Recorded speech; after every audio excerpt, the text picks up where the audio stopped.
ಇಳೆ ನಿಮ್ಮ ದಾನ, ಬೆಳೆ ನಿಮ್ಮ ದಾನ, ಸುಳಿದು ಸೂಸುವ ಗಾಳಿ ಅದು ನಿಮ್ಮ ದಾನ. ನಿಮ್ಮ ದಾನವನ್ನುಂಡು ಅನ್ಯರನ್ನು ಪುಗಳುವ ಪುಣ್ಯಗಳ ಏನೆಂಬೆ ಕಾರಣ ರಾಮನಾಥ.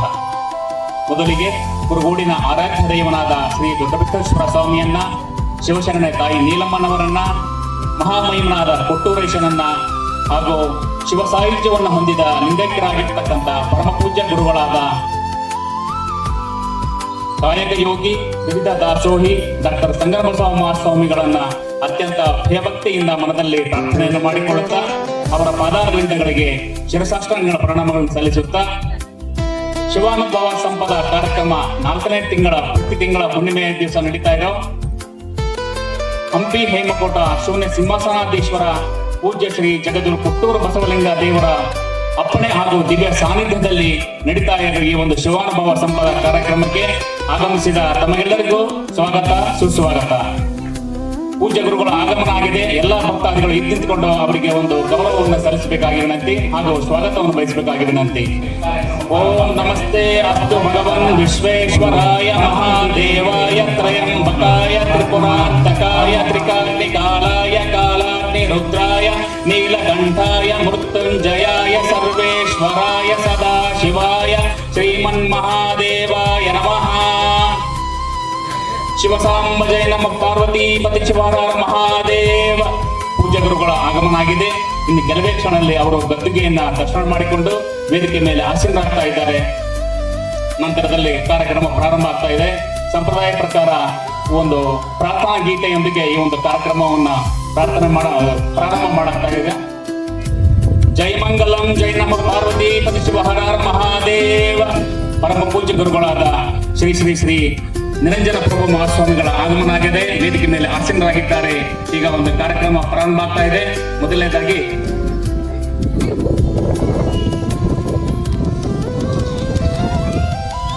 ಈ ಒಂದು ಕಾರ್ಯಕ್ರಮಕ್ಕೆ ನಮ್ಮ ಒಂದು ಆತ್ಮೀಯ ಕರೆಗೆ ಹೋಗ್ಬಿಟ್ಟು ಕಾರ್ಯಕ್ರಮಕ್ಕೆ ಉಪನ್ಯಾಸಕರಾಗಿ ಆಗಮಿಸಿದ ರಿನಿ ಸಿದ್ದರಾಮೇಶ್ವರ ವಕೀಲರು, ಬಳ್ಳಾರಿಯ ನ್ಯಾಯಾಲಯದಲ್ಲಿ ವಕೀಲರಾಗಿ ಸೇವೆ ಸಲ್ಲಿಸ್ತಾ ಇದ್ದಾರೆ ಹಾಗೂ ಉಪನ್ಯಾಸಕರಾಗಿ KSM ಕಾಲೇಜ್ ಬಳ್ಳಾರಿ ಇಲ್ಲಿ ಉಪನ್ಯಾಸಕರಾಗಿ ಸೇವೆ ಸಲ್ಲಿಸ್ತಾ ಇದ್ದಾರೆ. ರಿನಿ ಸಿದ್ದರಾಮೇಶ್ವರ ಅವರು ದಯವಿಟ್ಟು ವೇದಿಕೆಗೆ ಆಗಮಿಸಬೇಕಾಗಿ ವಿನಂತಿ. ದಯಮಾಡಿ ಚಪ್ಪಾಳೆ ತಟ್ಟಿ ಅವರನ್ನ ಸ್ವಾಗತ ಮಾಡಬೇಕಾಗಿ ನಾನು ವಿನಂತಿಯನ್ನು ಮಾಡ್ತಾ ಇದ್ದೇನೆ. ಅದೇ ರೀತಿಯಾಗಿ ಈ ಒಂದು ಶಿವಾನ ಸಂಪದ ಕಾರ್ಯಕ್ರಮಕ್ಕೆ ಮುಖ್ಯ ಅತಿಥಿಗಳಾಗಿ ಆಹ್ವಾನ ಕೊಟ್ಟಿದ್ದೇವೆ. TM ಸಿದ್ದಲಿಂಗಮೂರ್ತಿ ಕ್ಷೇತ್ರ ಶಿಕ್ಷಣಾಧಿಕಾರಿಗಳು, ಪಶ್ಚಿಮ ವಲಯ ಕುರುಗೋಡು, ಇವರು ಸಹ ವೇದಿಕೆಗೆ ಆಗಮಿಸಬೇಕಾಗಿ ನಾನು ವಿನಂತಿಯನ್ನು ಮಾಡ್ತಾ ಇದ್ದೇನೆ. ಪೂಜ್ಯ ಗುರುಗಳಿಗೆ ಅವರಿಗೆ ನಮನಗಳನ್ನು ಸಲ್ಲಿಸುತ್ತಾ ಈಗ ಅವರು ವೇದಿಕೆಯನ್ನು ಅಲಂಕಾರಗೊಳಿಸ್ತಾ ಇದ್ದಾರೆ. ಈಗ ಮುಂದಿನ ಕಾರ್ಯಕ್ರಮ, ಯಾವುದೇ ಒಂದು ಕಾರ್ಯಕ್ರಮ ಮಾಡೋದಕ್ಕೆ ಮುಂಚೆ ಪ್ರಾರ್ಥನೆಯೊಂದಿಗೆ ಒಂದು ಕಾರ್ಯಕ್ರಮವನ್ನು ಪ್ರಾರಂಭ ಮಾಡಲಾಗ್ತಾ ಇದೆ. ಈಗ ಅಕ್ಕಮಹಾದೇವಿ ಮಹಿಳಾ ಸಂಘದವರಿಂದ ಪ್ರಾರ್ಥನಾ ಗೀತೆ. ದಯಮಾಡಿ ಆ ವೇದಿಕೆಗೆ ಬಂದು ಪ್ರಾರ್ಥನೆಯನ್ನು ಹಂಚಬೇಕಾಗಿ ವಿನಂತಿ. ನೀನೇ ಸರ್ವಕ್ಕೂ ಕಾರಣಕರ್ತ, ಹೇ ಪರಮಾತ್ಮ ಲೋಕದ ಮಿತ್ರ, ನೀನೇ ಸರ್ವಕ್ಕೂ ಕಾರಣಕರ್ತ, ವಿಘ್ನ ನಿವಾರಕ ಶಕ್ತಿಯು ನೀನೆ, ಬುದ್ಧಿ ಪ್ರದಾಯಕ ದೇವನು ನೀನೆ, ವಿದ್ಯಾ ಸಂಪದ ಶಾಂತಿ ಸೌಖ್ಯದ ಮಹಾದಾತನು ನೀನೆ, ಹೇ ಪರಮಾತ್ಮ ಲೋಕದ ನೀನೇ ಸರ್ವಕ್ಕೂ ಕಾರಣಕರ್ತ, ಜಗವನ್ನು ರಚಿಸಿದ ತಂದೆಯು ನೀನು, ಸೊಗದಿಂಪಾಲಿಪ ತಾಯಿಯು ನೀನು, ದುರಿತ ಸಂಕುಲ ಮುಸುಕುತ ಬರಲು ಹಾರು ಮಾಡುವ ಕರುಣೆಯು ನೀನು, ಹೇ ಪರಮಾತ್ಮ ಲೋಕದ ಮಿತ್ರ, ನೀನೇ ಸರ್ವಕ್ಕೂ ಕಾರಣಕರ್ತ. ಅವರ ಮೇಲೆ ಗುರುಗಳ ಆಶೀರ್ವಾದ ಸದಾಕಾಲ ಇರಲಿ ಎಂದು ಹಾರೈಸುತ್ತಾ, ಅದರ ಜೊತೆಗೆ ಕಾರ್ಯಕ್ರಮ ಶುರುವಾಗಕ್ಕೆ ಮುಂಚೆ ಯಲ್ಲಾಪುರ ಗ್ರಾಮದ ಸತ್ಭಕ್ತರಿಂದ ಶ್ರೀ ಗುರುಲಿಂಗೇಶ್ವರ ಭಜನಾ ಮಂಡಳಿಯವರಿಂದ ಭಜನೆಯನ್ನು ನೆರವೇರಿತು. ಆ ಎಲ್ಲ ತಂಡದ ಸದಸ್ಯರ ಮೇಲೆ ಮಹಾಮಹಿಮನಾದ ಕೊಟ್ಟೂರೇಶ್ವರರ ಆಶೀರ್ವಾದ ಹಾಗೂ ಆನಗಲ ಗುರುಕುಮಾರೇಶ್ವರರ ಆಶೀರ್ವಾದ ಸದಾಕಾಲ ಇರಲಿ, ಸಕಲ ಆಯುರಾರೋಗ್ಯ ಅಷ್ಟೈಶ್ವರ್ಯನ್ನು ಕೊಟ್ಟು ಕರುಣಿಸಿ ಕಾಪಾಡಲಿ ಎಂದು ಹಾರೈಸುತ್ತಾ ತಿಳಿಸ್ತಾ ಇದ್ದೇನೆ. ಈಗ ಕಾರ್ಯಕ್ರಮದ ಮುಂದಿನ ಘಟ್ಟ ಸ್ವಾಗತ ಹಾಗೂ ಪ್ರಾಸ್ತಾವಿಕ ನುಡಿಗಳು ಶ್ರೀಯುತ STM ಸದಾಶಿವ ಸ್ವಾಮಿ ಅಣ್ಣನವರಿಂದ.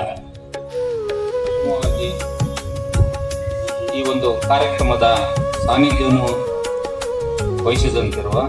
ವಹಿಸುತ್ತಿರುವ ನಮ್ಮ ಪೂಜ್ಯರಾದ ಶ್ರೀಮನ್ ನಿರಂಜನ ಪ್ರಣವ ಸ್ವರೂಪಿ ನಿರಂಜನ ಪ್ರಭು ಮಹಾಸ್ವಾಮಿಗಳವರ ಪಾದಾರಂಭಗಳಿಗೆ ನಮಿಸುತ್ತಾ, ಈ ಒಂದು ಕಾರ್ಯಕ್ರಮಕ್ಕೆ ಸಾನ್ನಿಧ್ಯ ವಹಿಸಲು ತಮ್ಮೆಲ್ಲರ ಪರವಾಗಿ ಕೇಳಿದಾಗ ಅವರು ಸ್ವತಃ ತಾವೇ ಈ ಸಾನ್ನಿಧ್ಯ ವಹಿಸಿ ಈ ಕಾರ್ಯಕ್ರಮವನ್ನು ನಡೆಸಿಕೊಡ್ತಾ ಇದ್ದಾರೆ. ಅವರಿಗೆ ತಮ್ಮೆಲ್ಲರ ಪರವಾಗಿ ಭವ್ಯವಾದ ಸ್ವಾಗತ. ಹಾಗೆ ಈ ದಿನದ ಮುಖ್ಯ ಉಪನ್ಯಾಸಕರಾಗಿ ಶ್ರೀಮತಿ ಸಿದ್ದರಾಮೇಶ್ವರ ವಕೀಲರು ಹಾಗೂ ಉಪನ್ಯಾಸಕರು, ಬಳ್ಳಾರಿಯ ಅಲ್ಲಂ ಸುಮಂಗಳಮ್ಮ ಕಾಲೇಜಿನ ಉಪನ್ಯಾಸಕರು, ಅವರು ಉಪನ್ಯಾಸಕರಾಗಿ ಈ ಒಂದು ಕಾರ್ಯಕ್ರಮಕ್ಕೆ ಆಗಮಿಸಿರುತ್ತಾರೆ. ಆ ಒಂದು ಉಪನ್ಯಾಸದ ವಿಷಯ ಮಹಿಳೆಯರಿಗೆ ಸಂಬಂಧಿಸಿದ ಕಾನೂನು, ಇದರ ಬಗ್ಗೆ ಅವರು ಉಪನ್ಯಾಸ ನೀಡ್ತಾ ಇದ್ದಾರೆ. ಅವರಿಗೂ ತಮ್ಮೆಲ್ಲರ ಪರವಾಗಿ ಭವ್ಯವಾದ ಸ್ವಾಗತವನ್ನು ಬಯಸ್ತಾ ಇದ್ದೇನೆ. ಹಾಗೆ ಇನ್ನೊಬ್ಬ ಅತಿಥಿಗಳು ಬರಬೇಕಾಗಿದ್ದು, ಅನಿವಾರ್ಯ ಕಾರಣದಿಂದ ತಡವಾಗಿ ಬರಬಹುದು. ಮಾನ್ಯ ಶ್ರೀ TM ಸಿದ್ಧಲಿಂಗ ಮೂರ್ತಿಗಳು, ಕ್ಷೇತ್ರ ಶಿಕ್ಷಣಾಧಿಕಾರಿಗಳು, ಅವರಿಗೂ ಸಹ ತಮ್ಮೆಲ್ಲರ ಪರವಾಗಿ ಸ್ವಾಗತ ಬಯಸ್ತಾ, ಈ ಒಂದು ಕಾರ್ಯಕ್ರಮಕ್ಕೆ ಆಗಮಿಸಿದ ಎಲ್ಲ ಸಹೋದರಿಯರಿಗೂ ಹಾಗೂ ಊರಿನ ಹಿರಿಯರಿಗೂ ಮತ್ತು ಸುತ್ತಮುತ್ತಲಿನ ಗ್ರಾಮದ ಎಲ್ಲ ಈ ಶ್ರೀಮಠದ ಭಕ್ತರಿಗೆ ಮತ್ತೊಮ್ಮೆ ಸ್ವಾಗತ ಬಯಸ್ತಾ, ಈ ಒಂದು ಶಿವಾನುಭವ ಸಂಪದ ಇದು 4ನೇ ಹುಣ್ಣಿಮೆಯ ಕಾರ್ಯಕ್ರಮ. ಇದು ನಮ್ಮ ಪೂಜ್ಯರ ಒಂದು ಮಹಾದಾಸೆ. ಈಗಾಗಲೇ ಪೂಜ್ಯ ಜಗದ್ಗುರು ಡಾಕ್ಟರ್ ಸಂಗನಬಸವ ಸ್ವಾಮಿಗಳು ಸುಮಾರು 1972ರಿಂದ ಶ್ರೀ ಜಗದ್ಗುರು ಕೊಟ್ಟೂರು ಸ್ವಾಮಿ ಮಠ ಹೊಸಪೇಟೆಯಲ್ಲಿ ಈ ಒಂದು ಕಾರ್ಯಕ್ರಮವನ್ನು ಆಯೋಜನೆ ಮಾಡಿದ್ರು. ಆ ಸಮಯದಲ್ಲಿ ನಾವು ಸಹ ಆ ಒಂದು ಕಾರ್ಯಕ್ರಮಗಳಲ್ಲಿ ಭಾಗಿಯಾಗ್ತಾ ಇದ್ವಿ. ಅದೇ ಒಂದು ಕಾರ್ಯಕ್ರಮವನ್ನು ಮುನ್ನಡೆಸಬೇಕು ಎಂದು ಈ ನಮ್ಮ ಪೂಜ್ಯರ ಆಶಿಸಿ ಸಂಕಲ್ಪ ಮಾಡಿ ಒಂದು ಕಾರ್ಯಕ್ರಮವನ್ನು ಆಯೋಜನೆ ಮಾಡಿದ್ದಾರೆ. ಈ ಕಾರ್ಯಕ್ರಮದಲ್ಲಿ ಪ್ರತಿ ಹುಣ್ಣಿಮೆಗೆ ಬೇರೆ ಬೇರೆ ವಿಷಯಗಳ ಬಗ್ಗೆ ಉಪನ್ಯಾಸಕರನ್ನು ಬೇರೆ ಬೇರೆ ಸ್ಥಳೀಯರಿಂದ ಬೇರೆ ಬೇರೆ ಕಡೆ ಸ್ಥಳಗಳಿಂದ ಕರೆಸಿ ತಮ್ಮೆಲ್ಲರಿಗೆ ಆಧ್ಯಾತ್ಮಿಕ ಬೋಧನೆಯನ್ನು ತಿಳಿಸಲು ಅವರು ಅನುವು ಮಾಡಿಕೊಟ್ಟಿರುತ್ತಾರೆ. ಅಂತಹ ಒಂದು ಕಾರ್ಯಕ್ರಮಕ್ಕೆ ತಾವೆಲ್ಲರೂ ಆಗಮಿಸಿ ಈ ಒಂದು ಕಾರ್ಯಕ್ರಮ ಯಶಸ್ವಿಗೊಳಿಸಬೇಕಾಗಿ ಮತ್ತೊಮ್ಮೆ ಕೋರುತ್ತಾ ತಮ್ಮೆಲ್ಲರಿಗೂ ಸ್ವಾಗತ, ಸುಸ್ವಾಗತ. ಕಾರ್ಯಕ್ರಮದ ಕುರಿತಾಗಿ ಪ್ರಾಸ್ತಾವಿಕ ಹಾಗೂ ಸ್ವಾಗತ ಭಾಷಣವನ್ನು ಮಾಡಿದ ಶ್ರೀಯುತ STM ಸದಾಶಿವ ಸ್ವಾಮಿ ಅಣ್ಣನವರಿಗೆ ಧನ್ಯವಾದಗಳು. ಇವತ್ತಿನ ವಿಚಾರ ಶಿವಾನುಭವ ಸಂಪದ ಕಾರ್ಯಕ್ರಮದ ಇವತ್ತಿನ ವಿಚಾರ ಮಹಿಳೆಯರಿಗೆ ಸಂಬಂಧಿಸಿದ ಕಾನೂನು ಬಹಳ ಮುಖ್ಯವಾದ ವಿಚಾರ. ಎಲ್ಲರೂ ಕೇವಲ ಹೆಣ್ಣು ಮಕ್ಕಳು ಒಂದೇ ಅಲ್ಲ, ನಾವು ಕೂಡ ಕಾನೂನಿನ ಬಗ್ಗೆ ತಿಳಿದುಕೊಳ್ಬೇಕಾದ ಅವಶ್ಯಕತೆ ತುಂಬಾ ಇರುತ್ತದೆ. ಕೆಲವೊಂದು ವಿಚಾರಗಳು ನಮಗೆ ಗೊತ್ತಿರೋದಿಲ್ಲ, ತಿಳ್ಕೊಬೇಕಂದ್ರೆ ಅದರ ಬಗ್ಗೆ ನಾವು ಗಮನ ಕೂಡ ಹರಿಸಿರೋದಿಲ್ಲ. ಹೀಗಾಗಿ ಈ ಒಂದು ವಿಚಾರದ ಬಗ್ಗೆ ಸಂಪೂರ್ಣ ವಿವರವಾಗಿ ನಮಗೆ ಉಪನ್ಯಾಸವನ್ನು ನೀಡಲು ಆಗಮಿಸಿದ್ದಾರೆ. ನಮ್ಮೆಲ್ಲರ ಆತ್ಮೀಯ ಕರೆಗೆ ಹೋಗಿಟ್ಟು ಈ ಒಂದು ಕುರುಗೋಡಿನ ಪುತ್ತೂರು ಸ್ವಾಮಿ ಶಾಖಾ ವಿರಕ್ತ ಮಠಕ್ಕೆ ಆಗಮಿಸಿದ ಶ್ರೀ ರಿಣಿ ಸಿದ್ದರಾಮೇಶ್ವರ ಮೇಡಮ್ ಅವರನ್ನು ನಾನಿವಾಗ ಉಪನ್ಯಾಸ ನೀಡಲು ವೇದಿಕೆಗೆ ಸ್ವಾಗತವನ್ನು ಕೊಡ್ತಾ ಇದ್ದೇನೆ. ದಯಮಾಡಿ ಉಪನ್ಯಾಸಕರ ವೇದಿಕೆಗೆ ಬಂದು ಈ ಒಂದು ವಿಚಾರವಾಗಿ ಉಪನ್ಯಾಸ ನೀಡಬೇಕಾಗಿ ವಿನಂತಿಯನ್ನು ಮಾಡ್ತಾ ಇದ್ದೇನೆ. ಎಲ್ಲರೂ ಶಾಂತ ರೀತಿಯನ್ನು ಕುಳಿತುಕೊಂಡು ಅವರು ಹೇಳ್ತಕ್ಕಂಥ ವಿಚಾರವನ್ನ ಗಮನವಿಟ್ಟು ಕೇಳಬೇಕಾಗಿ ತಮ್ಮಲ್ಲಿ ಪ್ರಾರ್ಥನೆ. ದೈವ ಹಾಗೂ ನಮ್ಮ ನಿಮ್ಮೆಲ್ಲರ ಆರಾಧ್ಯ ದೈವ ಕುರುಗೋಡು ದೊಡ್ಡ ಬಸವೇಶ್ವರ ಪಾದಗಳಿಗೆ ನಮಸ್ಕರಿಸುತ್ತಾ, ಹಾಗೆಯೇ ಶಿವಶರಣೆಯಾದ ನೀಲಮ್ಮರವರಿಗೂ ವಂದಿಸಿ ಜಗದ್ಗುರು ಪುತ್ತೂರೇಶ್ವರ ಗದ್ದುಗೆಗೆ ನನ್ನ ನಮಸ್ಕಾರಗಳು. ಹಾಗೂ ಈ ಕಾರ್ಯಕ್ರಮದ ಪ್ರೇರಣೆಯಾಗಿರುವ ಪೂಜ್ಯ ಶ್ರೀ ಪ್ರಭು ನಿರಂಜನ ಪ್ರಭು ಮಹಾಸ್ವಾಮಿಗಳ ಪಾದಗಳಿಗೆ ನನ್ನ ಸಾಷ್ಟಾಂಗ ನಮಸ್ಕಾರವನ್ನು ಅರ್ಪಿಸುತ್ತಾ, ಹಾಗೆ ಈ 4ನೇ ಸಂಪದಕ್ಕೆ ಮುಖ್ಯ ಅತಿಥಿಗಳಾದ PM ಸಿದ್ದಲಿಂಗಮೂರ್ತಿ ಇನ್ ಹಿಸ್ ಆಬ್ಸೆನ್ಷಿಯಾ ರವರಿಗೂ ವಂದನೆಗಳು. ಹಾಗೆ ಇಲ್ಲಿ ನೆರೆದಿರುವ ಎಲ್ಲಾ ಸತ್ಭಕ್ತಾದಿಗಳಿಗೂ ನನ್ನ ಶರಣಾರ್ಥಿ. ಕೇಳಿಸ್ತಾ ಇದೆ ನಾನು ಹೇಳೋದು? ನಂಗೆ ಕಾಣಿಸ್ತಾ ಇಲ್ಲ.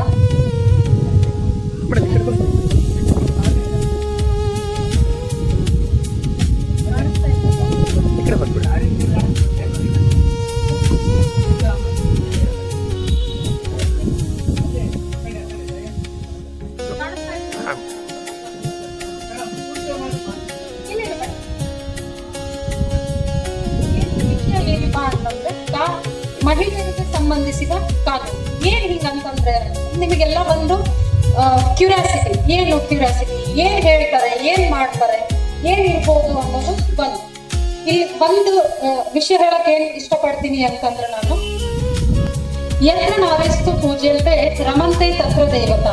ಏನಿದ್ರ ಅರ್ಥ ಅಂತಂದ್ರೆ, ಎಲ್ಲಿ ಹೆಣ್ಣು ಮಕ್ಕಳಿಗೆ ಪೂಜಿಸುತ್ತಾರೋ, ಅಲ್ಲಿ ಗೌರವಿಸುತ್ತಾರೋ, ಅಲ್ಲಿ ಎಲ್ಲ ಯಾರು ನೆಲೆಸಿರ್ತಾರೆ? ದೇವಾನು ದೇವತೆಗಳು ನೆಲೆಸಿರ್ತಾರೆ ಅಂತ ಹೇಳ್ತಾರೆ. ಹೌದಾ? ರಾದರ್ ಇಲ್ಲಿ ಭಾಷಣ ಉಪನ್ಯಾಸ ಅನ್ನೋದಕ್ಕಿಂತ 1-to-1 ಇಂಟ್ರಾಕ್ಷನ್ ಮಾಡಿದ್ರೆ ನಿಮಗೂ ಬೇಗ ಅರ್ಥ ಆಗುತ್ತೆ, ಗೊತ್ತೂ ಆಗುತ್ತೆ. ಇಲ್ಲೆಲ್ಲ ಡಾಕ್ಟರ್ಸ್ ಇದ್ದೀರಿ, ನಾನ್ ತಿಳಿದಂಗೆ ನರ್ಸಸ್ ಇದ್ದೀರಿ, ಟೀಚರ್ಸ್ ಇದ್ದೀರಿ, ಬಹಳ ದೊಡ್ಡವ್ರು ಇದ್ದೀರಿ. ಸೊ ಹಾಗಾಗಿ ಬೆಟರ್ ಏನಾದ್ರು ತಪ್ಪಿದ್ರೆ ಹೇಳ್ರಿ, ನಾನು ತಿಳ್ಕೊಳ್ತೀನಿ, ಏನ್ ತಪ್ಪಿಲ್ಲ ಅದ್ರಲ್ಲಿ. ಏನು ಯಾವುದೇ ರೀತಿಯ ಕಿರುಕುಳಕ್ಕೆ ಮೌನವೇ ಸಮ್ಮತಿಯಲ್ಲ, ಧ್ವನಿ ಎತ್ತುವುದು ನಿಮ್ಮ ಸುರಕ್ಷತೆಯ ಮೊದಲ ಹೆಜ್ಜೆ. ಏನ್ ಹೇಳ್ತಾರೆ ಇಲ್ಲಿ ಅಂತಂದ್ರೆ, ಹೆಣ್ಮಕ್ಳಿಗೆ ಯಾವುದೇ ಒಂದು ಕಿರುಕುಳ ಆದ್ರೆ ಏನ್ ಮಾಡ್ಬೇಕು? ಸುಮ್ನೆ ಇರಬಾರ್ದು, ಅವರು ಏನ್ ಮಾಡ್ಬೇಕು? ಧ್ವನಿ ಎತ್ತಿ ಮಾತಾಡ್ಬೇಕು ಅಂತ ಹೇಳಿ ಹೇಳ್ತಾರೆ. ಹೌದು, ಹೌದಾ ಇಲ್ಲ? ಹೌದ್ರಿ, ಎಲ್ಲ ದೊಡ್ಡವ್ರು ಕುಂತಿರಿ, ಹೌದಾ ಇಲ್ಲ? ಆಕಿ ಬಹಳ ಹೋರಾಡ್ತಿರ್ತಾಳೆ, ಏನಂತ ಬಾಲ್ಯ ವಿವಾಹ ತಡಿಬೇಕು, ಆಕಿಂದ ಈಗ ನೆಕ್ಸ್ಟ್ ಬರೋ ಮಕ್ಕಳೆಲ್ಲ ಚಂದಾಗಿರ್ಬೇಕು, ಅವ್ರು ಚೆನ್ನಾಗಿ ಓದ್ಬೇಕು, ಚೆನ್ನಾಗಿ ಬಾಳ್ಬೇಕು, ಸಂಸಾರ ಚಂದಾಗಿ ನಡಿಬೇಕು ಅಂತ ಹೇಳ್ತಾರೋ ಇಲ್ಲ. ಅದು ಒಂದು ಥಾಟ್ ಪ್ರಾಸೆಸ್ ಇರ್ತದೆ ಎಲ್ಲರಿಗೂ, ಎಸ್ಪೆಷಲಿ ಹೆಣ್ಮಕ್ಳಿಗೆ ಬಹಳ ಇರ್ತದೆ ಥಾಟ್ ಪ್ರಾಸೆಸ್. ಆಕಿ ಒಂದ್ ಸಂಸ್ಥೆನಾಗ ಏನ್ ಮಾಡ್ತಿರ್ತಾಳೆ, ಕೆಲಸ ಮಾಡ್ತಿರ್ತಾಳೆ, ಯಾವುದೋ ಒಂದು ಸೋಷಿಯಲ್ ವರ್ಕರ್ ಹಂಗೆ ವರ್ಕ್ ಮಾಡ್ತಿದ್ದು, ಮತ್ತೆ ಒಂದ್ ಸಂಸ್ಥೆನಾಗೂ ಕೆಲಸ ಮಾಡ್ತಿರ್ತಾಳೆ. ಕೆಲಸ ಮಾಡ್ತಿರುವಾಗ ಏನಾಗ್ತದೆ, ಆಕಿಗೆ ಮಾನಸಿಕವಾಗಿ ಮತ್ತೆ ಭಾವನಾತ್ಮಕವಾಗಿ ದೈಹಿಕವಾಗಿ ಒಂಚೂರು ಕಿರುಕುಳ ಕೊಡ್ತಿರ್ತಾರೆ. ಅವಾಗ ಏನ್ ಮಾಡ್ಬೇಕು? ಆಕೆ ಯಾರಿಗೂ ಹೇಳಕ್ ಆಗ್ತಿರಂಗಿಲ್ಲ, ಬಹಳ ಕಷ್ಟ ಆಗ್ತಿರ್ತದೆ. ಈಗ ನಮಗಾದ್ರೂ ತಗೊಂಡ್ರೆ, ಯಾರು ನಾವು ಕೆಲ್ಸಕ್ಕೆ ಹೋಗ್ಬೇಕಾದ್ರೆ ಏನೋ ಒಂದ್ ಕಿರುಕುಳ ಅದು ಎಲ್ಲ ಮಾಡಿದ್ರೆ ನಾವು ಹೇಳ್ತೀವಿ ಅಂತ ಹೇಳೋದಿಲ್ಲ, ಬೇಗ ಕಷ್ಟ ಆಗ್ತದೆ ನಮಗೆ ಹೇಳಕ್ಕೆ. ಹೆಂಗ್ ಹೇಳ್ಬೇಕು? ಹೇಳಿದ್ರೆ ಏನ್ ಅನ್ಕೊಂತಾರೋ ಏನೋ, ಎಲ್ಲಿ ತಪ್ಪು ಕಂಡು ಹಿಡಿತಾರೋ, ದೊಡ್ಡವ್ರು ನಮಗೆ ಬೈತಾರೋ ಏನೋ ಅನ್ನೋದು ಸ್ವಲ್ಪ ಮುಜುಗುರ ಇರ್ತದೆ. ಅವಾಗಕ್ಕೆ ಏನ್ ಮಾಡ್ತಾಳ, ಅಲ್ಲಿ ಎಲ್ಲಿ ಬಾಲ್ಯ ವಿವಾಹ ನಡೀತಿರ್ತದೆ ಅಲ್ಲಿ ಹೋಗಿ ಆಕಿ ತಡೆ ಹಿಡಿತಾಳ. ಅದನ್ನ ಆ ತಡೆ ಹಿಡಿದು ಆದ್ಮೇಲೆ ಅವತ್ತಿನ ದಿವಸ ಬಾಲ್ಯ ವಿವಾಹ ನಡೆಯೋದಿಲ್ಲ, ನೆಕ್ಸ್ಟ್ ದಿವಸ ಮತ್ತೆ ಅದನ್ನ ಮದುವೆ ಮಾಡ್ಬಿಡ್ತಾರ. ಅವಾಗ ಏನ್ ಮಾಡ್ತಾರ, ಏನ್ ಮದುವೆ ಮಾಡ್ಸಿರ್ತಾರ ಅವ್ರೆಲ್ಲ ಏನ್ ಮಾಡ್ತಾರ, ಆಮೇಲೆ ಆಕಿ ಕೆಲ್ಸಕ್ಕೆ ಹೋಗೋಂತ ಸ್ಥಳದಾಗೂ ಆಕಿಗೆ ಒಂದ್ ಸ್ವಲ್ಪ ಏನಿರ್ತದೆ, ಕಿರುಕುಳ ಇರ್ತದೆ. ಆಕಿಗೆ ಭಾವನಾತ್ಮಕ ಮತ್ತು ದೈಹಿಕವಾಗಿ ಹಂಗೆಲ್ಲ ಕಿರುಕುಳ ಇರ್ತದೆ. ಆಕಿಗೆ ಮಾನಸಿಕವಾಗಿ ಏನ್ ಮಾಡ್ತಾರ, ಅವಾಗ ಇವ್ರು ಎಲ್ಲಾ ಸೇರಿ ಯಾರು ಮದುವೆ ತಡೆ ಹಿಡಿದಿರ್ತಾಳಲ್ಲ ಅವ್ರ ಮನೆಯಾಗಿನವ್ರು ಸೇರಿ ಆಕಿಗೆ ಸಾಮೂಹಿಕ ಏನು ರೇಪ್ ಮಾಡ್ತಾರ, ಆಕಿಗೆ ಅತ್ಯಾಚಾರ ಮಾಡ್ತಾರ. ಅವಾಗ ಏನ್ ಮಾಡ್ಬೇಕು? ಪಾಪಕಿ ಎಲ್ಲಿ ದೂರ ಕೊಡಕ್ ಹೋದ್ರು ಏನ್ ಮಾಡ್ತಾರ, ಎಲ್ಲೂ ಆಕಿ ದೂರ ಇಸ್ಕೊಳ್ಳೋದೇ ಇಲ್ಲ. ಯಾಕಂತಂದ್ರೆ ಅವ್ರ ಮನೇಲಿ ಏನಿರ್ತಾರ, ಅವ್ರು ಬಹಳ ಗಟ್ಟಿ ಆಗಿರ್ತಾರ, ಏನಂತಾರೆ ಸ್ಟ್ರಾಂಗ್ ಇರ್ತಾರೆ, ಪೊಲಿಟಿಕಲಿ ಮತ್ತು ಫೈನಾನ್ಷಿಯಲಿ ಎಲ್ಲ ಬಹಳ ಸ್ಟ್ರಾಂಗ್ ಇರ್ತಾರೆ. ಒಂದ್ ವಾರ 15 ದಿವಸ ಆದ್ಮೇಲೆ ಆಕಿದು ದೂರ ತಗೊಳ್ತಾರ ಅವರು. ಇದನ್ನ ಯಾರು ಮಾಡ್ಸಿರ್ತಾರೆ, ಆಕಿ ಎಲ್ಲಿ ಕೆಲಸ ಮಾಡ್ತಿರ್ತಾಳೆ, ಆಮೇಲೆ ಇವ್ರು ಏನ್ ಮದ್ವೆ ತಡೆದಿರ್ತಾಳ ಆಕಿ, ಅವರು ಅದನ್ನ ಮಾಡ್ತಿರ್ತಾರೆ. ಹಂಗಾದ್ಮೇಲೆ ಆಕಿ ಎಷ್ಟೋ ದಿವಸ ವೇಟ್ ಮಾಡ್ತಾಳ. ಆಕಿ ದೂರ್ ಕೊಟ್ಟಿದ್ದಾದ್ಮೇಲೆ ತನಿಖೆ ಮಾಡೋಕೆ ಮತ್ತೊಂದಕ್ಕೆ ಎಲ್ಲ ಬಹಳಷ್ಟು ಸಮಯ ತಗೊಳ್ತದೆ. ಆಕಿ ಬಹಳ ಕಷ್ಟ ಪಡ್ತಾಳ. ಬಾಲ್ಯ ವಿವಾಹ ತಡಿಬೇಕು, ಆಮೇಲೆ ಹೆಣ್ಮಕ್ಳಿಗೆ ಕಷ್ಟ ಆಗ್ಬಾರ್ದು. ಕೆಲ್ಸಕ್ಕೆ ಹೋಗ್ತಾರೆ ಇಲ್ರಿ, ಎಲ್ಲ ಹೆಣ್ಮಕ್ಳು ಹೋದಾರ ಚಂದಾಗ ಹೊರಗೆಲ್ಲ ಕೆಲಸ ಮಾಡಕ್ ಹೋಗ್ತಾರ. ಹೋದಾಗ ಅವ್ರಿಗೆ ಯಾವ್ದು ಕಷ್ಟ ಆಗ್ಬಾರ್ದು, ಚಂದಾಗಿ ಅವರು ಮಾಡ್ಬೇಕು ಕೆಲ್ಸ ಅಂತ ಹೇಳಿದಾಗ ಆಕೆ ಏನ್ ಮಾಡ್ತಾಳ, ಹೈಕೋರ್ಟಿಗೆ ಹೋಗ್ತಾಳ, ಅಲ್ಲೂ ನ್ಯಾಯ ಸಿಗೋದಿಲ್ಲ.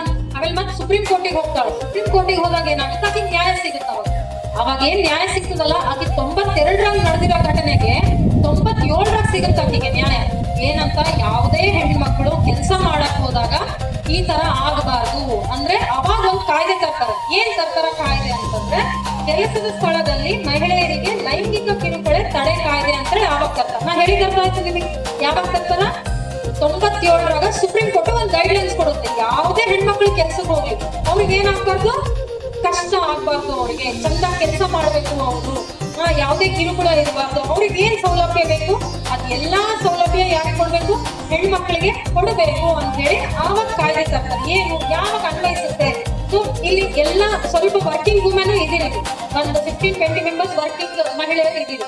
ಹೆಂಗೆ ಇದು ಕಾಯ್ದೆ ನಿಮಗೆ ಗೊತ್ತಿರ್ಬೇಕು. ಇಲ್ಲಿ ಒಬ್ರು ಲಾ ಸ್ಟೂಡೆಂಟ್ ಇದ್ದಾರೆ, ನನ್ನ ಜೂನಿಯರ್ ಇದ್ದಾನೆ, ಆಮೇಲೆ ಇನ್ನೊಬ್ರು ಇಬ್ರು ಲಾ ಸ್ಟೂಡೆಂಟ್ ಇದ್ದಾರೆ, ನಮ್ಮ ಸ್ಟೂಡೆಂಟ್ ಇದ್ದಾರೆ.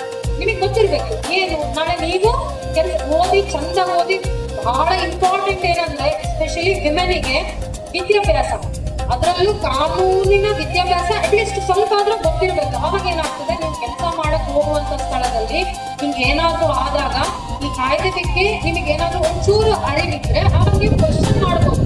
ಏನಂತ ಹಿಂಗಾಗ್ತಿದೆ, ನಮಗೆ ಎಲ್ಲಿ ಅನ್ವಯಿಸ್ತದೆ ಈ ಕಾಯ್ದೆ ಅಂದ್ರೆ 10ಕ್ಕಿಂತ ಜಾಸ್ತಿ ಎಲ್ಲಿ ಹೆಣ್ಮಕ್ಳು ಕೆಲಸ ಮಾಡ್ತಾರೆ ಅಂತ ಕಡೆ ಎಲ್ಲ ಈ ಕಾಯ್ದೆ ಅಪ್ಲೈ ಆಗುತ್ತೆ ಅಂತ ಹೇಳ್ತಾರೆ.